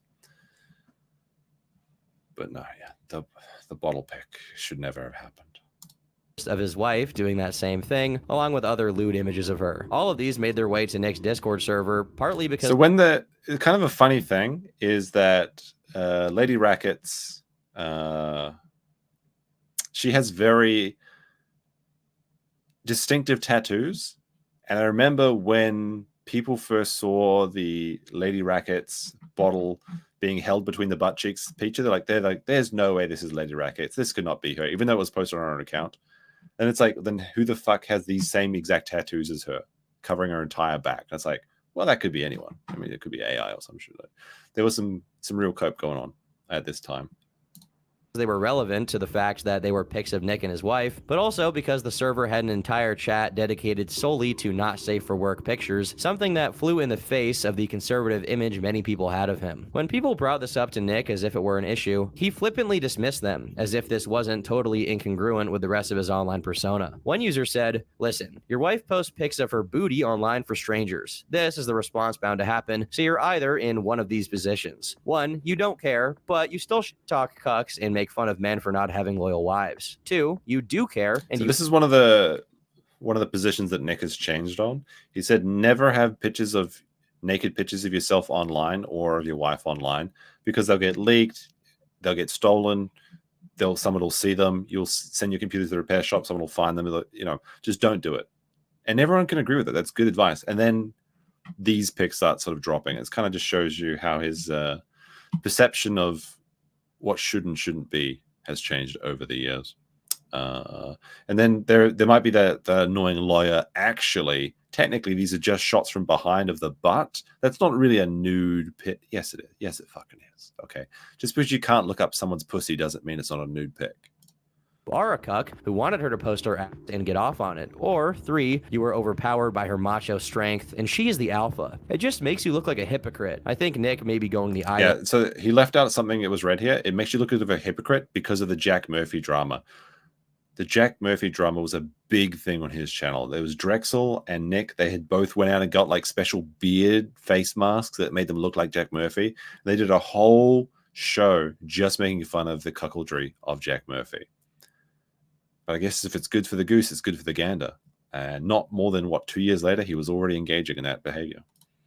Route. This was something of a game changer since all of the people in this Discord were paid subscribers of his, meaning even his close following wasn't cool with what was going on. People began questioning his wife about this, to which the she whole replied, week? I thought I like was having it that fun. long? I think I have a beautiful body, and I love taking and sharing pictures. I wouldn't ever post actual nudes. I'm not fishing for compliments or trying to inflate my ego. Guys are proud of their cars and guns. I'm proud of the body I take care of. I would never post actual nudes. So this is Nick's wife. She did post a nude, though. She posted a picture of her naked sitting on a sign in Hedonism 2. No, you can't see her nips. No, you can't see her muff, okay? But it's still a nude pic. You're nude in the picture, right? Having a good time, laughing with friends, and enjoying the beauty of the human body. Nick is my only partner. We don't fuck around. We aren't swingers. But I also This didn't age very well. don't care what other people do. It's none of my business. I'll let you be the judge of what that means. As for Nick, he eventually explained the bottle pics. I have this locals live chat. Shout out to them. Pretty wild. It runs like 24 hours. Someone came up with this idea to do Wednesday, and people decided to post the bottle challenge, I guess. And I thought maybe like I should participate because like a whole bunch of my people are sitting here like posting their and so I took a joke picture of my and posted it in my locals. And now Wait, is Irene Draws? Is that X-Ray Girl? Are they the same person? This is a genuine question. Don't accuse me of thinking that all Asians look the same or something. I live in Japan. But are they not the same person? I thought they were. now, what I have learned about myself since then is not what I expected. Different I have people? learned rather Really? than just having a skinny white boy, I am not a Christian. My wife is now, and I am a But they are the same cuckold person or they're watching different other people? men have sex with her. Oh yeah, I'm a bad dad, and my kids will be scarred for life. Shit. This clip didn't age well either. This already looked pretty weird, but believe me, it Who's laughing now? Ah. gets worse. Let me ask you a simple question. Hey, look, Alyssa Clips. Shout out to Alyssa Clips. Do you know what a baldo is? You're about to find out. From mid to late 2022, for whatever reason, Nick found himself discussing the baldo multiple times, even reviewing it at one point. Hey, look, the Baldo was funny at first. It was just so ridiculous it was funny. We all enjoyed a few Baldo memes. We joked about it quite a bit. But he just didn't stop talking about the Baldo. It's a kind of torture device looking toy that turns your testicles into a second shaft. Based on what I can glean from these, his Baldo review was originally meant exclusively for locals, but quickly made its way to the hands of clip channels and Kiwi farmers who'd Wait, did I never see this? The unofficial Baldo review? I think, did I watch this or not? I was going to do a live review of the Baldo review. I wanted to see it in real. Did I miss this? Why is it pixelated? So that Tom's video can remain green on YouTube. He's making a lot of ad revenue from this video. If anything's, I mean, 19 hours ago, already 300,000 views. So you have to. That's why all the bleeping and blurring is out, because you gotta keep those monies green. Like this video here, what I'm doing right now, it might get a lot of views, but it's not going to stay monetized. So I'm not going to make. The only money I'm really going to make from this is from super chats, which is unfortunate because there's a lot of views, right? And pretty long stream, like it's almost 5 hours. But that it is what it is. It is what it is. I'm doing it for the love of the game. Already become disillusioned with Nick. The main domino piece that had to be tipped over in order. So this picture, I believe, was actually taken in hedonism. So this is in Jamaica. They just said they're in the Caribbean, but like the Kiwi farmers, they matched like the curtains and the air conditioner, and they found out that it was actually hedonism 2-bedroom confirmed. Very, very sad. And they're talking about 18 years of marriage. A relationship stream with lady rackets while they're literally in hedonism. Jesus Christ.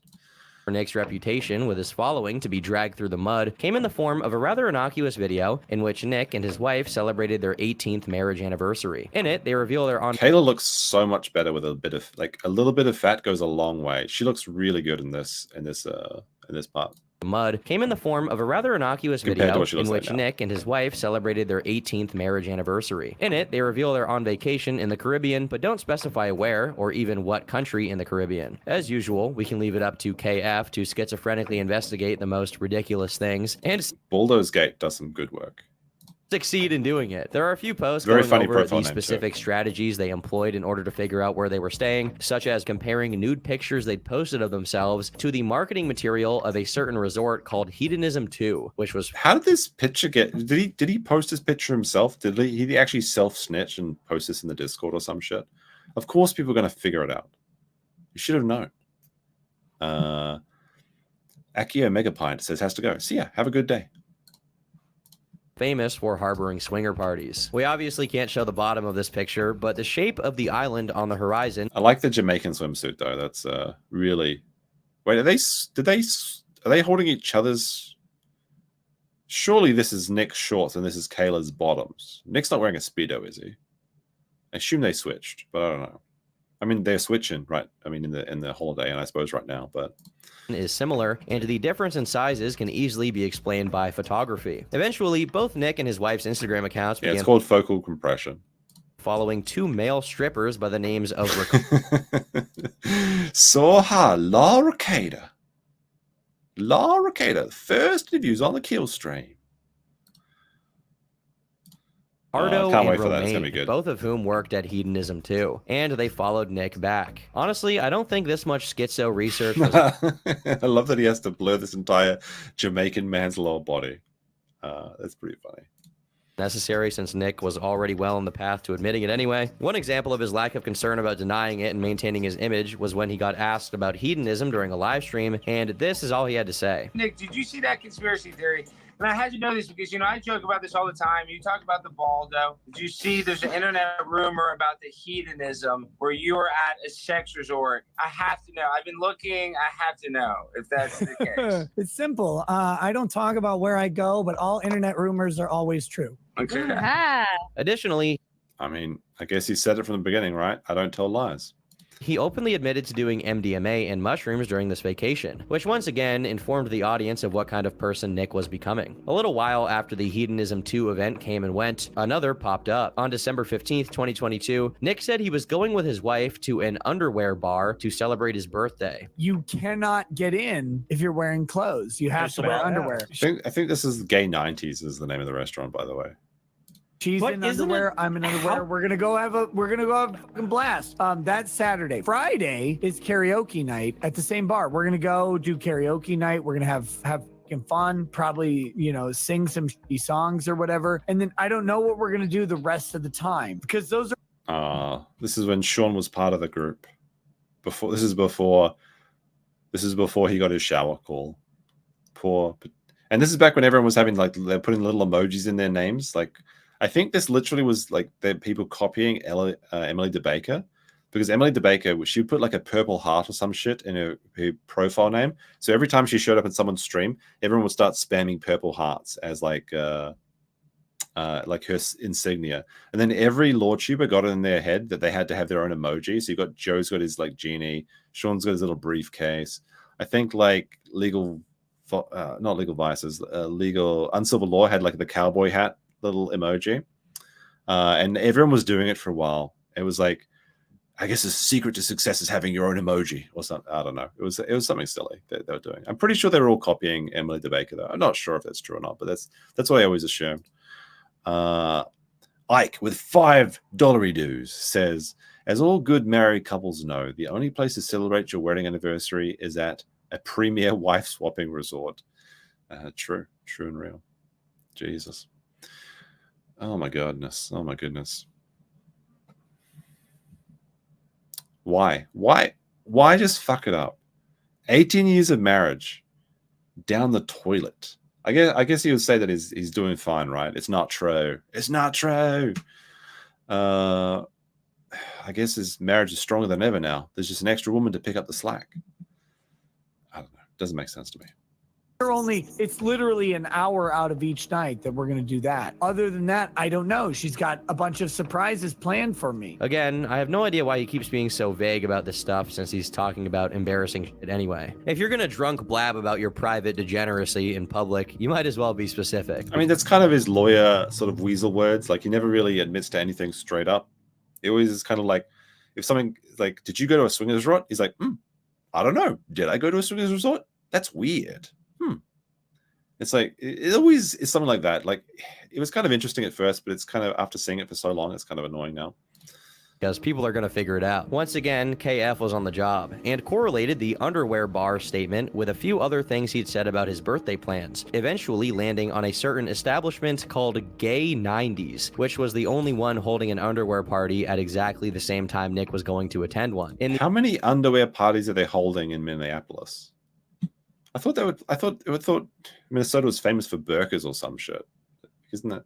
Let's see. Check your modesty and close at the door. Underwear, lingerie, swimwear required. Everyone welcome. Third Saturday of every month. There you go. I guess we know where there's no streams on Saturdays. The same city Nick had claimed it was going to take place. The schizophrenia ghost. Wait. I want to see this review. Going to attend one. In the same city Nick had what claimed people are it was saying. going to take Gay 90s review, 33 and 121 nightlife in Minneapolis, gay bars. What people are saying, no longer a gay bar, 1 out of 5 stars.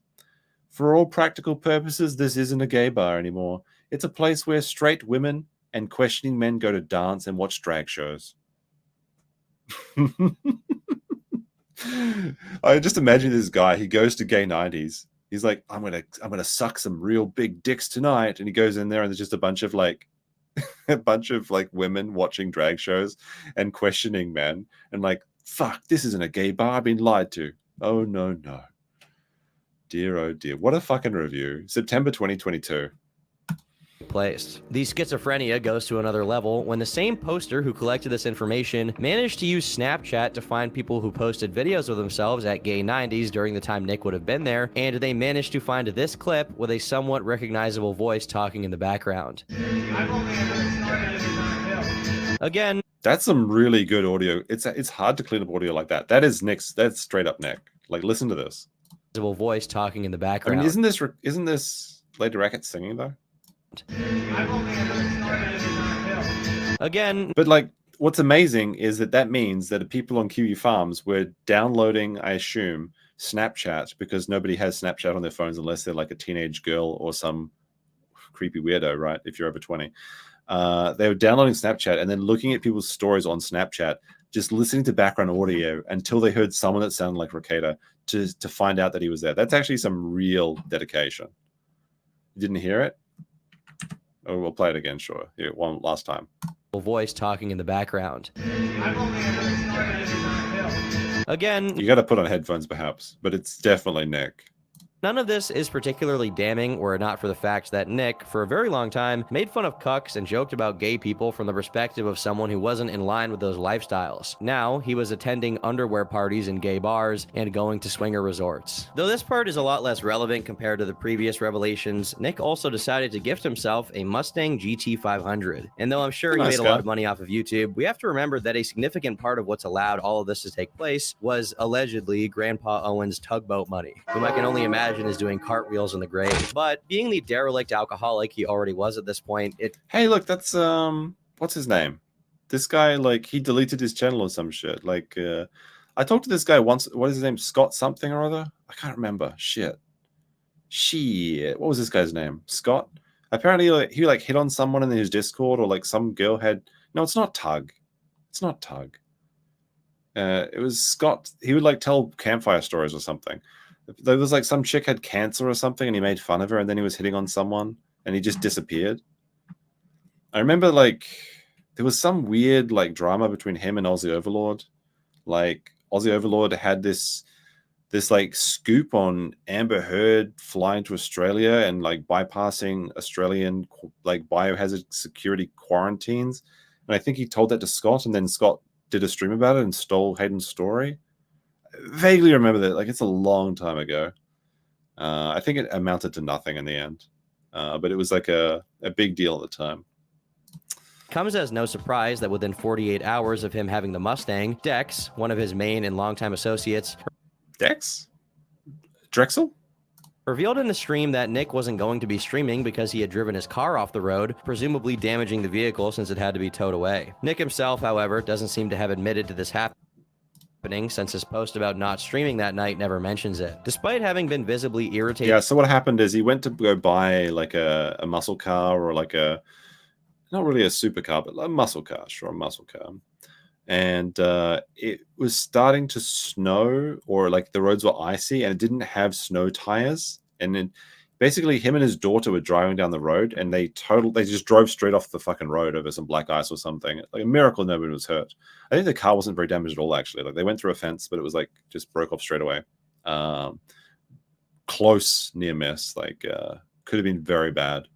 And like I think even like the salesperson was like, "Are you sure you want to drive this car home? You don't want it delivered?" And he's like, "No, I'll be fine." By people's speculation about his midlife crisis, he tries to downplay it. Nick, you're getting eviscerated by Kiwi Farms. You gotta chill, dude. Maybe you don't know. Kiwi Farms influence? That's what it is. It's worth. Yeah, if you don't read your thread every day, if you just ignore, like, how is being harassed by Kiwi Farms real? Just don't look at Kiwi Farms. Like, come on now. Like, literally just don't read Kiwi Farms and it's fine. But if you spend all day reading your own thread, then first of all, you've got no time to do any other shit. You know, if you've already got a 4-hour day gooning session with April, and then you've got to go go visit your wife with her destroyed body, according his words, not mine, that he said that his wife's body was destroyed after having 5 kids. And then you've got to go read your Kiwi Farms thread to see what all the bulldoze gate is talking about, like their theories about how everything's correct. I love this Jamaican tank top, though. I think he was arrested in this one, right? Yeah, it's from the mugshot. There's a really cheeky thing, actually. Like, I really thought this was really funny. When you look at these old legal mindset videos, when Nick was arrested, I liked it. Andrew used the yellow and green Jamaican colors in the titles. It was pretty funny. I thought that was a nice little detail, cheeky little legal mindset detail. That you notice it's only in the Nick ones too, like the green and yellow. It's pretty funny to me. Pretty funny. Noting that at this point, one can frequently notice Nick is jittering during his streams. That's what happened. And Nick has claimed that he's had this his entire life. I'm not sure if I noticed it in these early streams though. To someone who is so frequently drunk that their body gets used to inebriation to the point that whenever they're insufficiently under the influence, their body uncontrollably shakes. Meanwhile, Nick's YouTube career trudged on without. Is this the Barnes defense? Or the Barnes attack? I clicked them up by mistake, but that was pretty funny actually as well. Much of a hitch, as the average viewer was still turning in to see things like his interview with Kyle Rittenhouse. Is this the moment where he asked Rittenhouse about if he prefers his footer with balls or no balls, I wonder?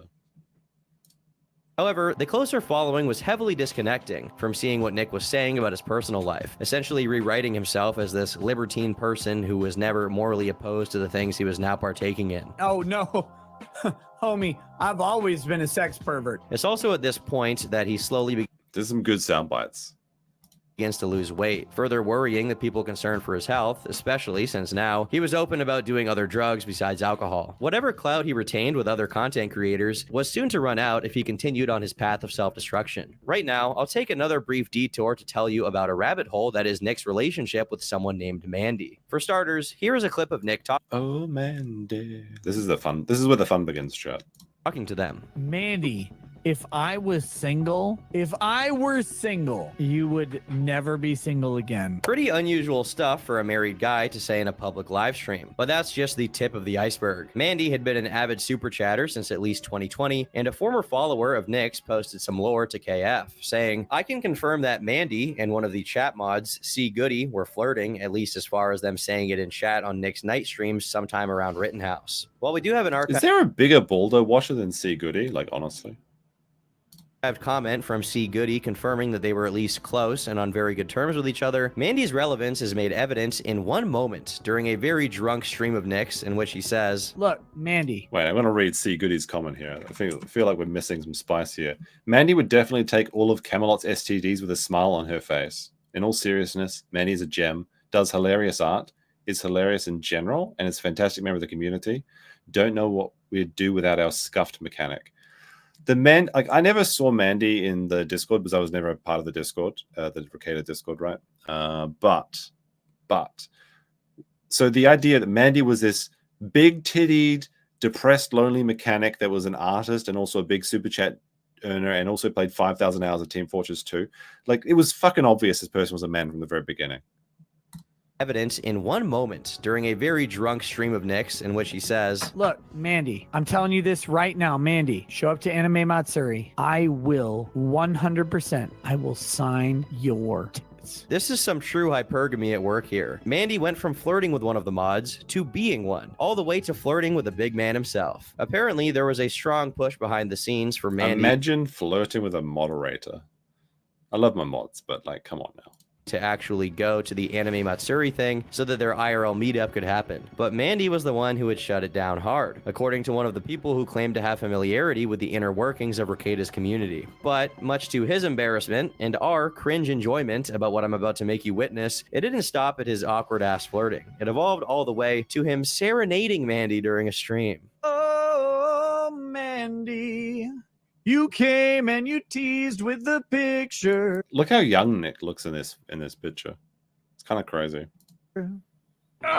Eventually, all of this culminated in the clip I played earlier, where we can see Nick, a husband and father of 5, shirtless, nipples protruding, disgusting, gratuitously fawning over some random chick who's posting boobs in his locals chat. This was such a move on his part that it even got him to recognize that it was a mistake, and one of the miraculous instances of Nick expressing regret over an action of his. In Discord messages he exchanged with someone who had asked him about the weird, parasocial, and sexual relationship he was developing with his fans on locals, along with the rumors being spread on KF, he said, I've made loads of changes in everything I do since December. You know what I learned? No one cares. No one gets unpissed. The majority of people don't notice. Trying to fight people's fictions is exhausting and unproductive. But it wasn't fiction. It was all true. There's a genre of fiction created about my life now, and it's wildly interesting, but reality is... There's a genre of fiction created about my life now. It's called the biopic. That's the genre of fiction. Oh my gosh. Yeah. Oh my gosh. Much more mundane. I'm a busy husband and father who has to balance the realities of a crammed family schedule with being an accessible member of new media. You bring up the man... Oh wait, that's a good one. I didn't even think about playing anything. But at least now it can't get much worse. But it did get worse. It always gets worse. thing. Yeah, it was a bad couple of minutes, and of course, I asked Alyssa, the owner of the Clips channel, to take it down. I was in a real shitty slump for a lot of reasons, and exceedingly intoxicated. The fun side of streaming is that your worst moments have the same chances of being recorded as your best. That was a bad one, and it hurt a lot of people. No, your bad moments have a much higher chance of being recorded because people like to see that shit. I could try and wrangle excuses for it, but I never have. My wife does not have an OnlyFans where she sells. Oh yeah, that was the funny thing is like, so basically people started saying that Mandy was a dude. It was pretty obvious, but all they had to do was just ignore the hate and not try and prove they were a chick, and that would have been fine. But then they went on to Good Logic's channel and he doxed his phone number by accident, and they backtraced the call through 7 proxies, and they found out it was a dude. So all they had to do was just shut up. Just shut up. And they could have kept their fantasy goon session where you're in a parasocial relationship pretending to be a woman with an internet celebrity, and everything would have been fine. But you had to make them prove them right. Had to prove them right. Nude pictures or videos. Some people have a problem with pictures we post in locals, and that's fine. But frankly, I never found those pictures to be sexually suggestive or even that risque. For a brief So all the pictures of Mandy's tits were not risque or sexually suggestive, or the bottle between your ass, or the bottle between your wife's ass, or Camel Toe Thursday, or all the other days. It wasn't sexually suggestive. It was just artistic nudity, I suppose. Oh, my camera ran out. The stream went so fucking long, my camera went out. We're just on face unrevealed time. We're almost done. There's like 20 minutes left. Brief moment, he seems to have become lucid about his excessive alcohol consumption harming his judgment, but the same cannot be said for the pictures he and his wife posted to locals. Again, not to judge, but I think you'll have a hard time saying that an up-close picture of a woman's butt in lingerie isn't risque. It's sad enough that Nick stooped this low in the first place for essentially no reason. He had nothing to gain, and everything to lose as far as his reputation went. However, it gets a little more sad and embarrassing when you discover that there's more to Mandy than meets the eye. For starters, Mandy suspiciously could never make her microphone work and take part in the voice chat, and that's always like the funniest one when I don't know if you guys were around the early days of the internet, but you'd be playing a game like World of Warcraft or something, and there was always someone that was like a girl, allegedly, in like the guild chat or the raid chat, and she's like, hey, Teehee, can't join voice chat, my microphone's broken, Teehee, my brother can't afford a microphone, I'm playing on his laptop, Teehee, but I'm really a girl. Yeah, you know what the GIRL stands for? Guy in real life, GIRL. That's what a girl is if you meet them online. It's been true since the dawn of the internet, and it's true now. Picture of her boobs was discovered to be taken from a monitor as opposed to simply posted directly to the chat. They thought they were so clever with this as well. Like, so they found a picture of a big titty someone on Reddit, and they just like, well, if I save this picture, people will be able to like reverse image search it. But if I take a shitty cell phone picture of it from a weird angle, no one will ever be able to. They found it. Of course they fucking found it. They found it in like 5 minutes. Of course they found it. Did the schizophrenic KF gumshoes to get on it once more, and they quickly found out that all of the pictures Mandy had ever sent were stolen from random places online, resized, and edited to make it look like it was taken from a bad Nokia phone. Eventually, it was discovered Mandy was from Israel and had played over 5,000 hours of Team Fortress 2. Upon finding this out, the Team Fortress 2 should have been the only thing they needed to determine this was a man. Nothing else was needed. Immediate conclusion everyone jumped to was that Mandy was a man with a dick. A circumcised one at that, if the Israel thing is true. It's technically uncertain that Mandy is a man, but it was proven beyond the shadow of a doubt that they were a catfish, though I'm not too sure Nick would even care if his parasocial girlfriend came with an extra Frankfurter. Fortunately for Nick, this never resulted in some kind of big Mandy-gate moment and just continued to be discussed in KF. However, one threat, if we can call it a threat, did rear its head during August 2023, when Nick was... I'm actually surprised about how much Tug streams about Nick. There's been a lot of streams recently on both Nick and Camelot and Tug's channel. I haven't really watched much of Tug since the Johnny Depp trial. How would he say this big? Rekieta being sued. I can't do it. I have to practice my Tug voice again. Amber Heard in the news again. Rekieta being sued just got weird. No, I can't do it. I'll stop. Sued. The validity of this lawsuit, however, is highly questionable because it was a RICO case, which, if you don't know, is the kind of lawsuit usually put together to break up organized crime activity. In reality, it seemed to be a glorified defamation and hate speech thing dressed up as a RICO for whatever reason. And because of how stupid that was, it never... because they're real friends. I think this should be the opposite, right? I would expect my friends to stream less about me, but they stream every day. Like it was kind of crazy for like 5 days straight. Camelot was like new Nick Rekieta. I talked to Rekieta. Update on Rekieta. Like I feel like they were just grifting off his name more than anything. I'm not sure that's friendly behavior. I think that's terminally online behavior.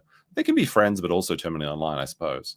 I thought it was weird that his friends were streaming about him more than his detractors. It's just a personal opinion. I'm sure they could be friends and stream about him every day. I thought it was weird. Never really got off the ground. No, for Nick to be taken down with an injustice like this would be much too poetic, too heroic an ending for his story. It would take a martyr, and that he is not. He is a lolcow, plain and simple, and a self-made one at that, with more than enough opportunities to redeem himself, or at least preserve his image by not exposing humiliating details of his private life at random to the strangers watching his streams. When he was given the opportunity to put his foot in his mouth and say something dumb that would make him look like a goofball, he embraced it wholeheartedly. Yes, Mandy was for a man. example, in September 2023, I mean, the first 3 letters of their name was man. It should have been obvious from the beginning. Mandy K, they're men, K. someone in his chat brought up the topic of how moms having OnlyFans can negatively affect their kids, as the children would be embarrassed that their parent had that as a job. Nick disagreed. I think a lot of them just say, yeah, this is what mommy started doing, and it's why we go to Disney every year. I think that's what... This was the dumbest fucking take that I heard, that Nick was saying that like OnlyFans would be accepted as a normal profession. And like your mom, you could go to, you could, like, I remember him saying that like there'd be a kid in school and the kids would be bullying him saying like, your mom is a slut online or some shit. And he's like, yeah, well, I've got an iPhone. What the fuck? What the actual fuck is that take? You've got an iPhone, so you don't care that your mom's tits are on display for all of your classmates? No, of course not. Like we actually have real life evidence that this is not the case, because there's so many kids that have been bullied because of their mums doing like OnlyFans content online. And I think there's at least one instance of someone committing, like jumping off a cliff or some shit. All streamers are sluts. That's true. That's very true. True and real. They do. I think they just tell them because they're gonna fucking find out. And I would assume that their logic would be, you know what? This is a very safe way for mommy to do this. It's how mommy puts food on the table. And this is actual streamer brain though, thinking that OnlyFans will one day be just a normal shit. It's only normal in like this small part of California where everyone else is a degenerate anyway. If you go outside of America, but mostly go outside of California, every other chick isn't just an OnlyFans chick. It's literally a Californian epidemic. so I can do this and work from home and be with you and hang out all day and we can do fun trips, or I can go be a secretary and have people stare at my chest without paying me. With this cope, the thread of prophecy was... Or, you know, you could just not do that.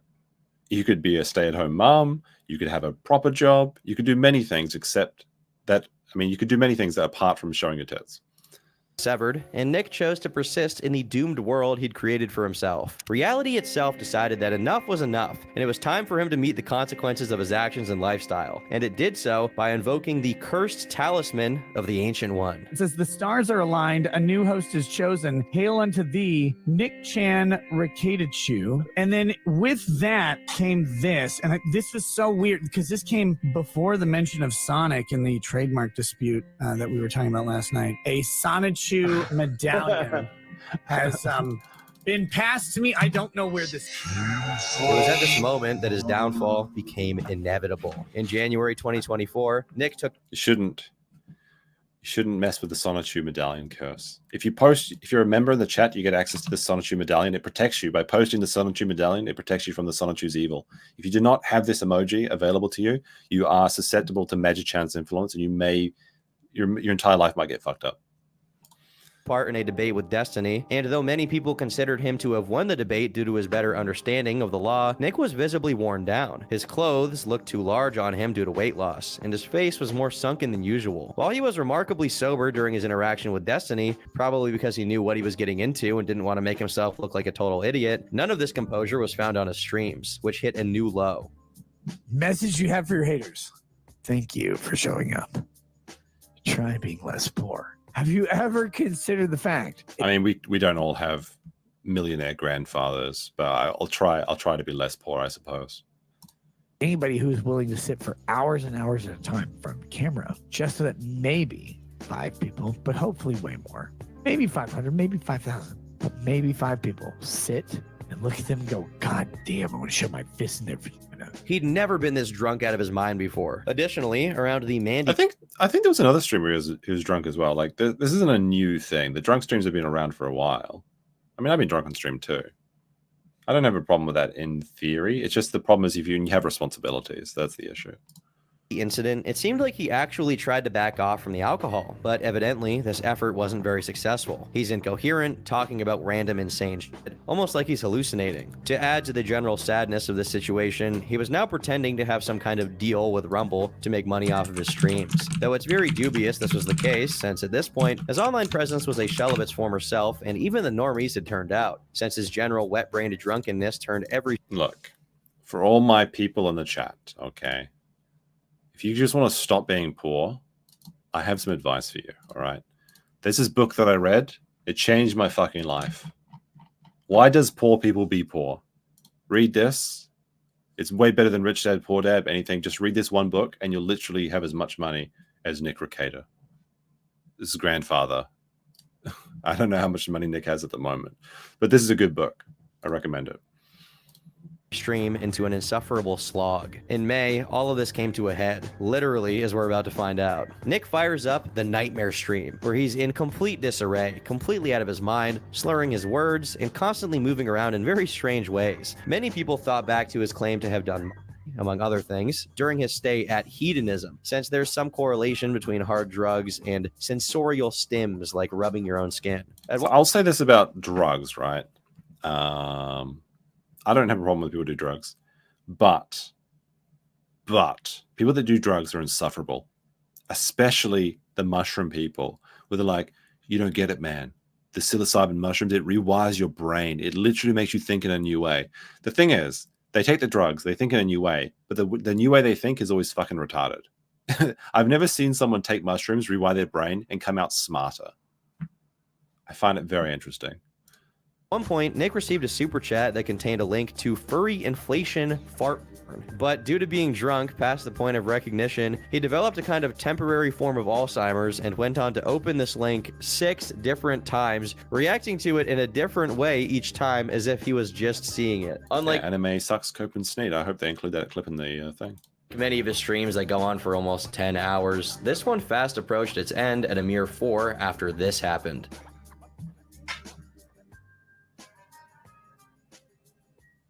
I'm actually shocked that there isn't the inclusion of the anime sex code. Funnily enough, even after this, he Bit of jump struggled scare for another there, too. half an hour to successfully shut his stream down. But obviously the damage was done, and his shameful moment was destined to be permanently immortalized. Nick had done a DSP, or had he? You see, the immediate assumption was that Nick decided impromptu to feel himself up, but the truth seems to indicate otherwise. Andy Worski, of all people, decided to do a deep dive into this catastrophic stream and managed to enhance the audio enough to catch that someone entered Nick's office. I mean, PPP is there too. Also, Andy uses Adobe Premiere. Good for him. A woman who may or may not be his wife, but we'll get into that soon, and decided to give him, on stream. Tragically depressing. So, like, I actually played with the audio myself, and I do hear something that sounds like that. I didn't believe it at first, but it does sound an awful lot like somebody's getting a bit ahead. Like, when I reviewed the audio myself, I beasted everything up. I know how to do audio engineering. Okay, guys. It does sound a lot like some sloppy toppy, is what I'm saying. Now, when you boost audio, sometimes you get weird artifacts, so it's not 100% confirmed, but it does sound an awful fucking like what they're saying.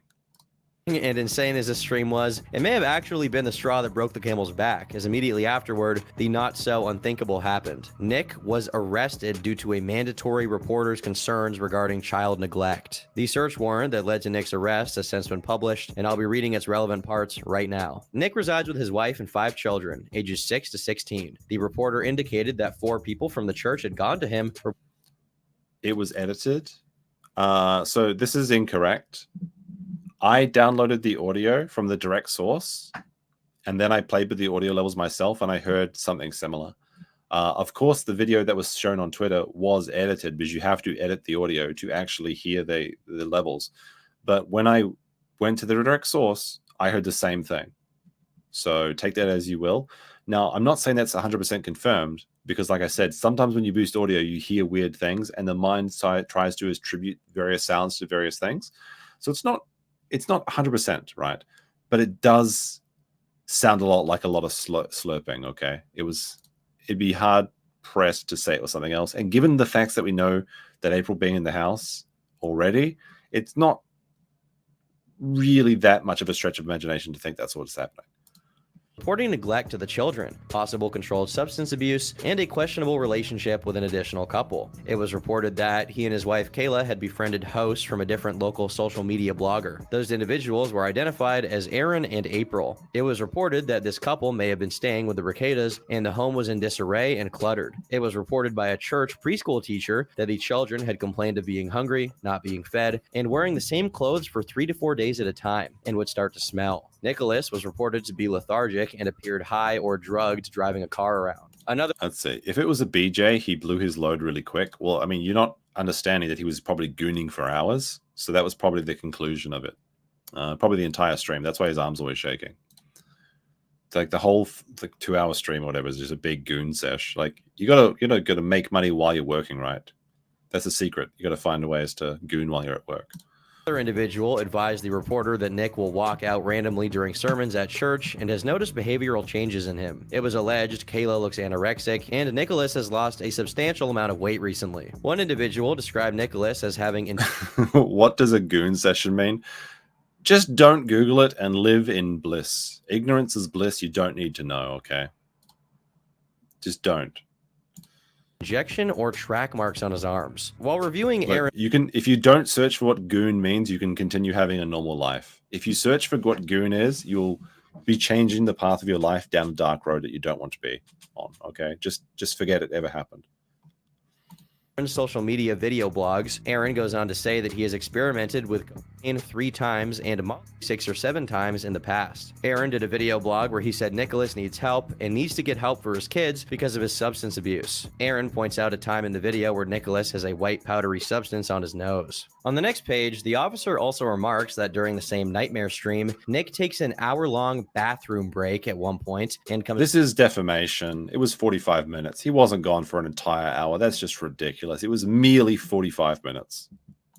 Back with what looks to be white dust on his nose. These bathroom breaks... And the white dust on his nose wasn't from the 45-minute break. It was from the secondary break that was like 4 or 5 minutes or something. Aren't news to the people following Rekieta's downfall, and as a matter of fact, they've been exhaustively documented, as they've been getting progressively longer since December 2023, going from 3 to 4 minutes to 6 to 8 minutes to frequent breaks over 10 minutes, indicating that this was Nick doing drugs. The search warrant was approved and carried out, and we also have documents on how that went. The cops went to the Rekieta residence in the morning and happened to catch Nick driving as they approached. They stopped Nick and tried to enter the house with him, but he wouldn't provide them with a code to open the door. They proceeded to ram the door open, only to find the house in complete disarray, with clothes everywhere, dirty dishes, and dust. Keep in mind, 4 of the kids were in the house as this happened. All in all, they found 8 tablets of over 25 grams of... So this has been blurred for your safety. We can't say the real drug names, but for stream purposes, we'll refer to this one as Reketamine. That's what this one is up here. Distributed in multiple different baggies, 2 22 casings, a Sig Sauer AR, a bunch of paraphernalia, most of which tested positive, and more unspecified firearms in the garage. Nick refused to speak about the drugs, but Kayla, presumably in an act of pure drug stupidity, asked the officers for her medication, and once they brought the prescription bottle she was asking for, they looked inside and found 2 unknown pills and gummies, neither of which matched the label on the bottle. To be fair, my understanding is that marijuana is delegalized or decriminalized, however you say it, in Minnesota. So it's stupid as shit, but I don't think that's actually a legal thing to do. It's pretty dumb, though, to have your gummies in your medication bottle. Also, ex-Kuma. Even the ex-Kuma, I guess. I always say ex-Kuma. For 100. Gooning may be the most simply defined as a state usually achieved after a prolonged edging session when a man becomes completely hypnotized by the feelings radiating from his penis. There we go. Thank you very much. Now everyone knows what the gooning is. the ties of destiny have been forever severed, and everyone in this stream is doomed. Thank you very much. Appreciate it. You can also like super chats now, which is kind of interesting. You can heart them as well. Look at that. So, you know, you can respond to them too. It's neat. Soon after the arrest, the mugshots were released, showing Nick with a black eye, Kayla looking completely strung out, and April, who was brought in with them. April, and by extension, the Imholt couple, are a can of worms in their own right, but as was noted in the search warrant, at first... Guns are not, like, I agree with you that they shouldn't be a crime, but in this state, having or being intoxicated via drugs and then having guns is a crime. It's stupid to me, but it's the way the law is in Minnesota and maybe other places in America. It seems very hypocritical to me to not have the same thing for alcohol or to have them for either of them. Honestly, it shouldn't. I don't think that law should be there, but it is what it is. They were just visiting each other, and something happened to prompt April and Aaron to separate, with April beginning to stay at the Rekietas permanently, supposedly as a live-in girlfriend. The people following Nick closely noticed that something was different, as they often heard noises that weren't coming from him, and saw a person in the corner of his office who didn't look to be his wife. One corner demon. KF user even speculated that it was April. When the arrest happened, I guess Captain Manning must feel so vindicated that everything he thought was just true. Kind of crazy. April's husband, Aaron, happened to be streaming and reacted to it in real time as he found out. This is big for the show. April has been arrested today with the Ricarders. Do you know anything? I don't believe. The Ricarders? It's a fun way to say it. There's lots of fun ways to say Rekieta's name. Is that her? I don't think so. No, that's not. No, that's for sure. Imagine you learn that your wife and soon to be ex-wife is under arrest while you're live streaming. Like, these guys did him dirty. Like, are they so content brained they didn't decide to send him a text message and say, dude, check your messages? Instead, he just like hold up it to the camera and just show your wife's mugshot while you're live streaming. Like, he's like, this is going to be great for the show.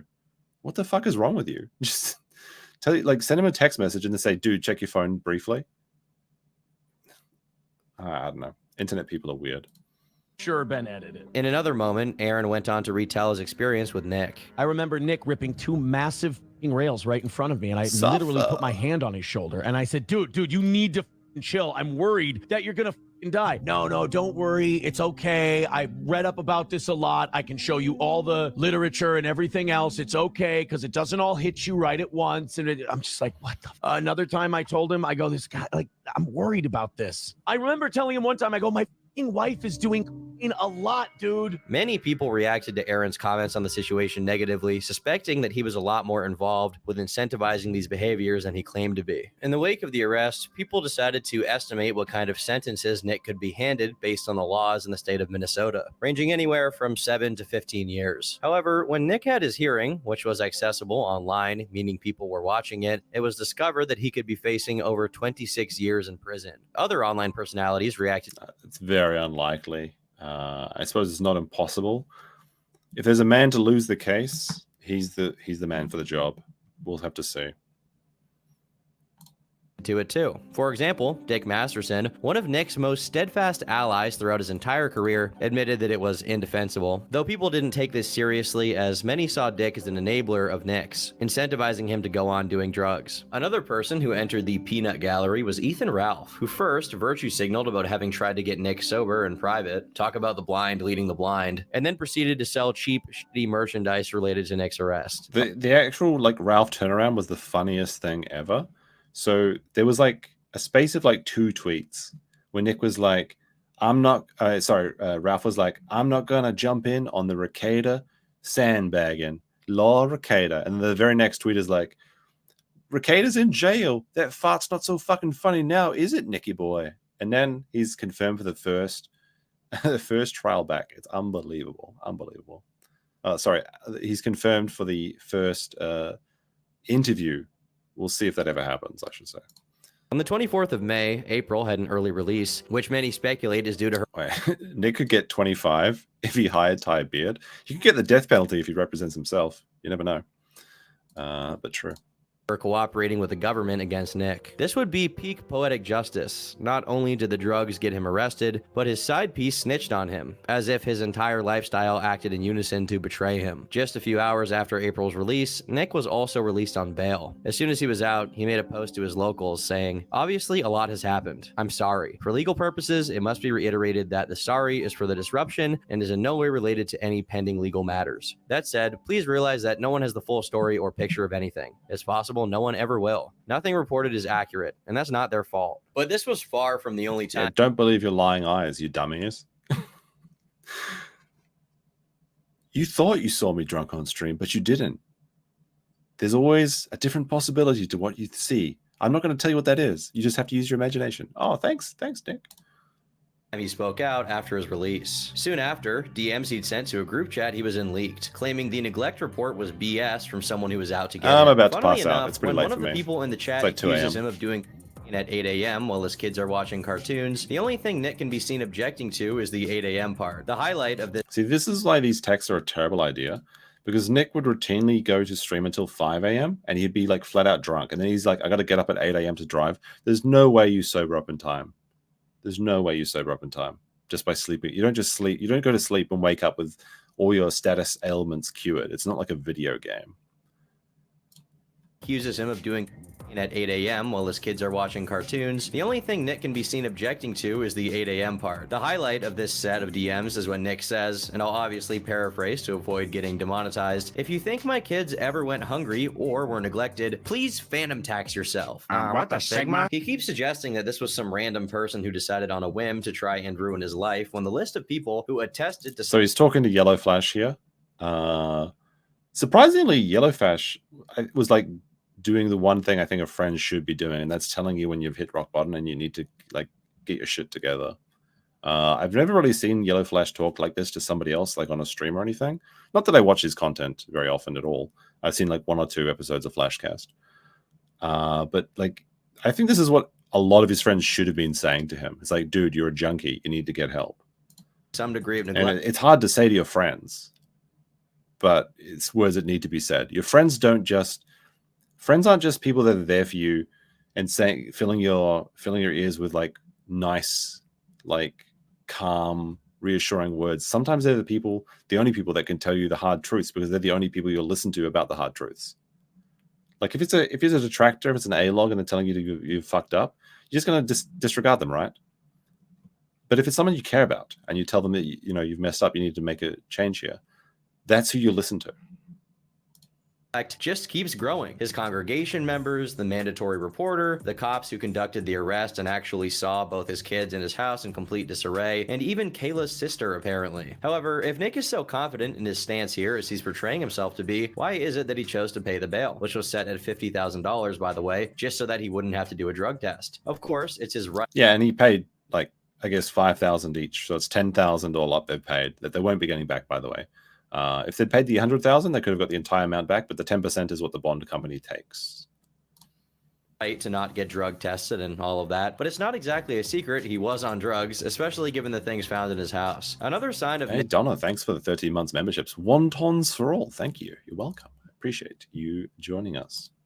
Nick having some undisclosed hang-up with transparency regarding his situation is the fact that he could, at any moment, consent to the release of the arrest footage from the officer's body cam, but he didn't do that. Regardless, it's likely that after the release of this video, the footage will be made public, as Kiwi Farms' Null has already successfully raised the $6,000 necessary to pay for its release. Additionally, people were asking for Nick's court hearings to be live-streamed, a position he himself had already advocated for, saying all hearings should always be live-streamed for the security of everyone involved. One of the reasons that video is critical and should be in every single courtroom in every single case.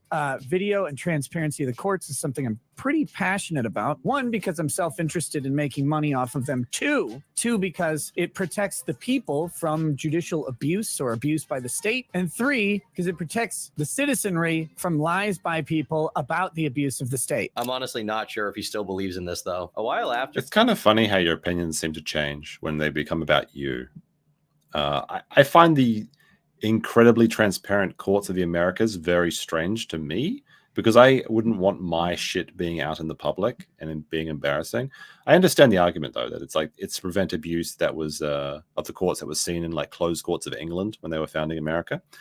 But I feel like it should be the defendant's choice to decide whether it's disclosed or not.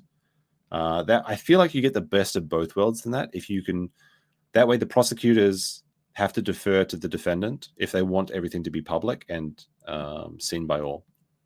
People have argued with me about this quite a bit though, but this is kind of my stance. His locals post, he took to Twitter to address a few things, saying, "I'm doing fine, given the circumstances. Getting things organized, reorganizing my studio, since I'm removing alcohol as a theme officially, and trying to reset my sleep schedule to be more daytime friendly. While this is a great sign he's recognized something was wrong with his lifestyle, he still adamantly denies any neglect ever went on, and I just hope that isn't a sign he's taking sobriety less seriously than he should be." While his decision... My stance is literally superior to anyone else's, because you get the advantages of the transparent court system and also the option of having the privacy. You literally get both. Very, like, how could you literally argue with this at all? So the person that has, so basically the state doesn't get to choose to release it. You as the defendant gets to choose to release it or not. That way, if you think you had a fair case, you don't have to show everyone your embarrassing moments. And if you think it was unfair, you can release everything.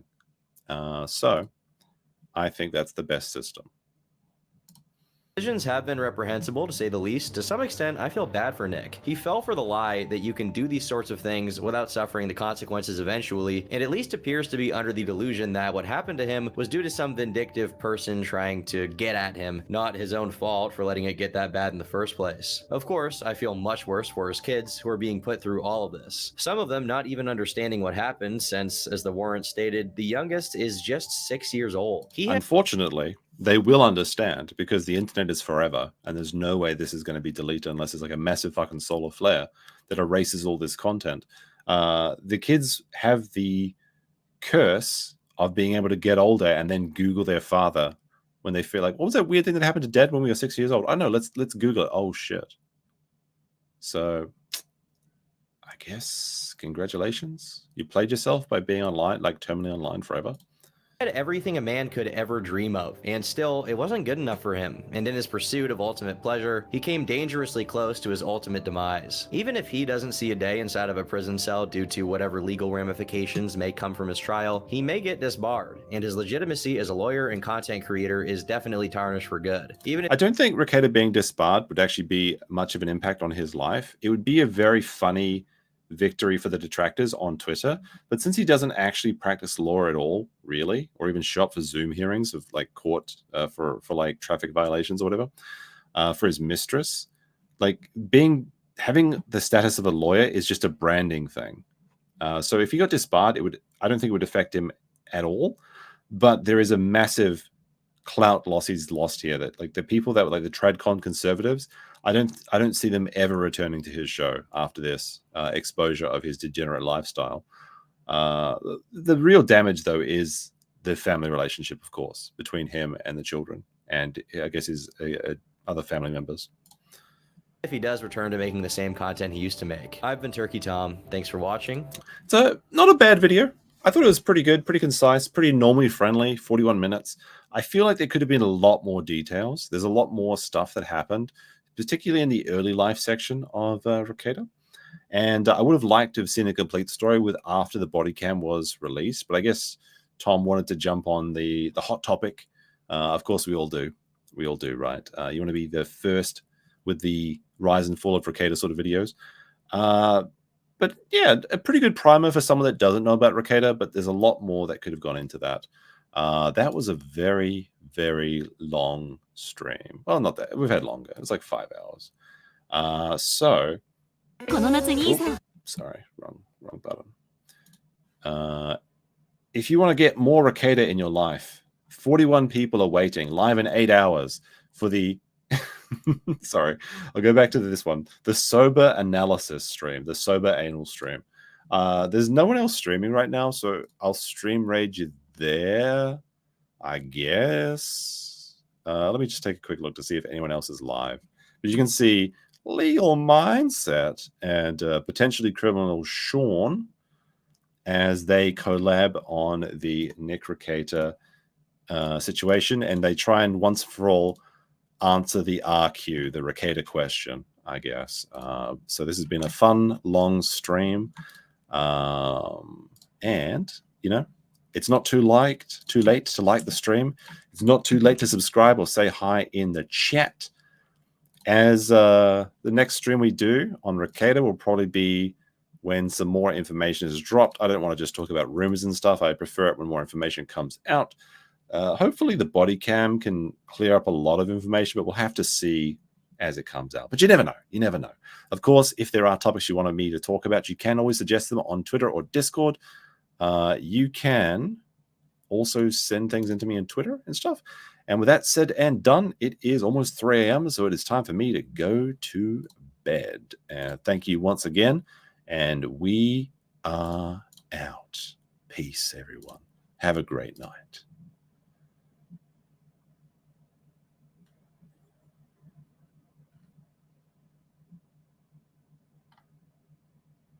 One trick is to tell them stories that don't go anywhere.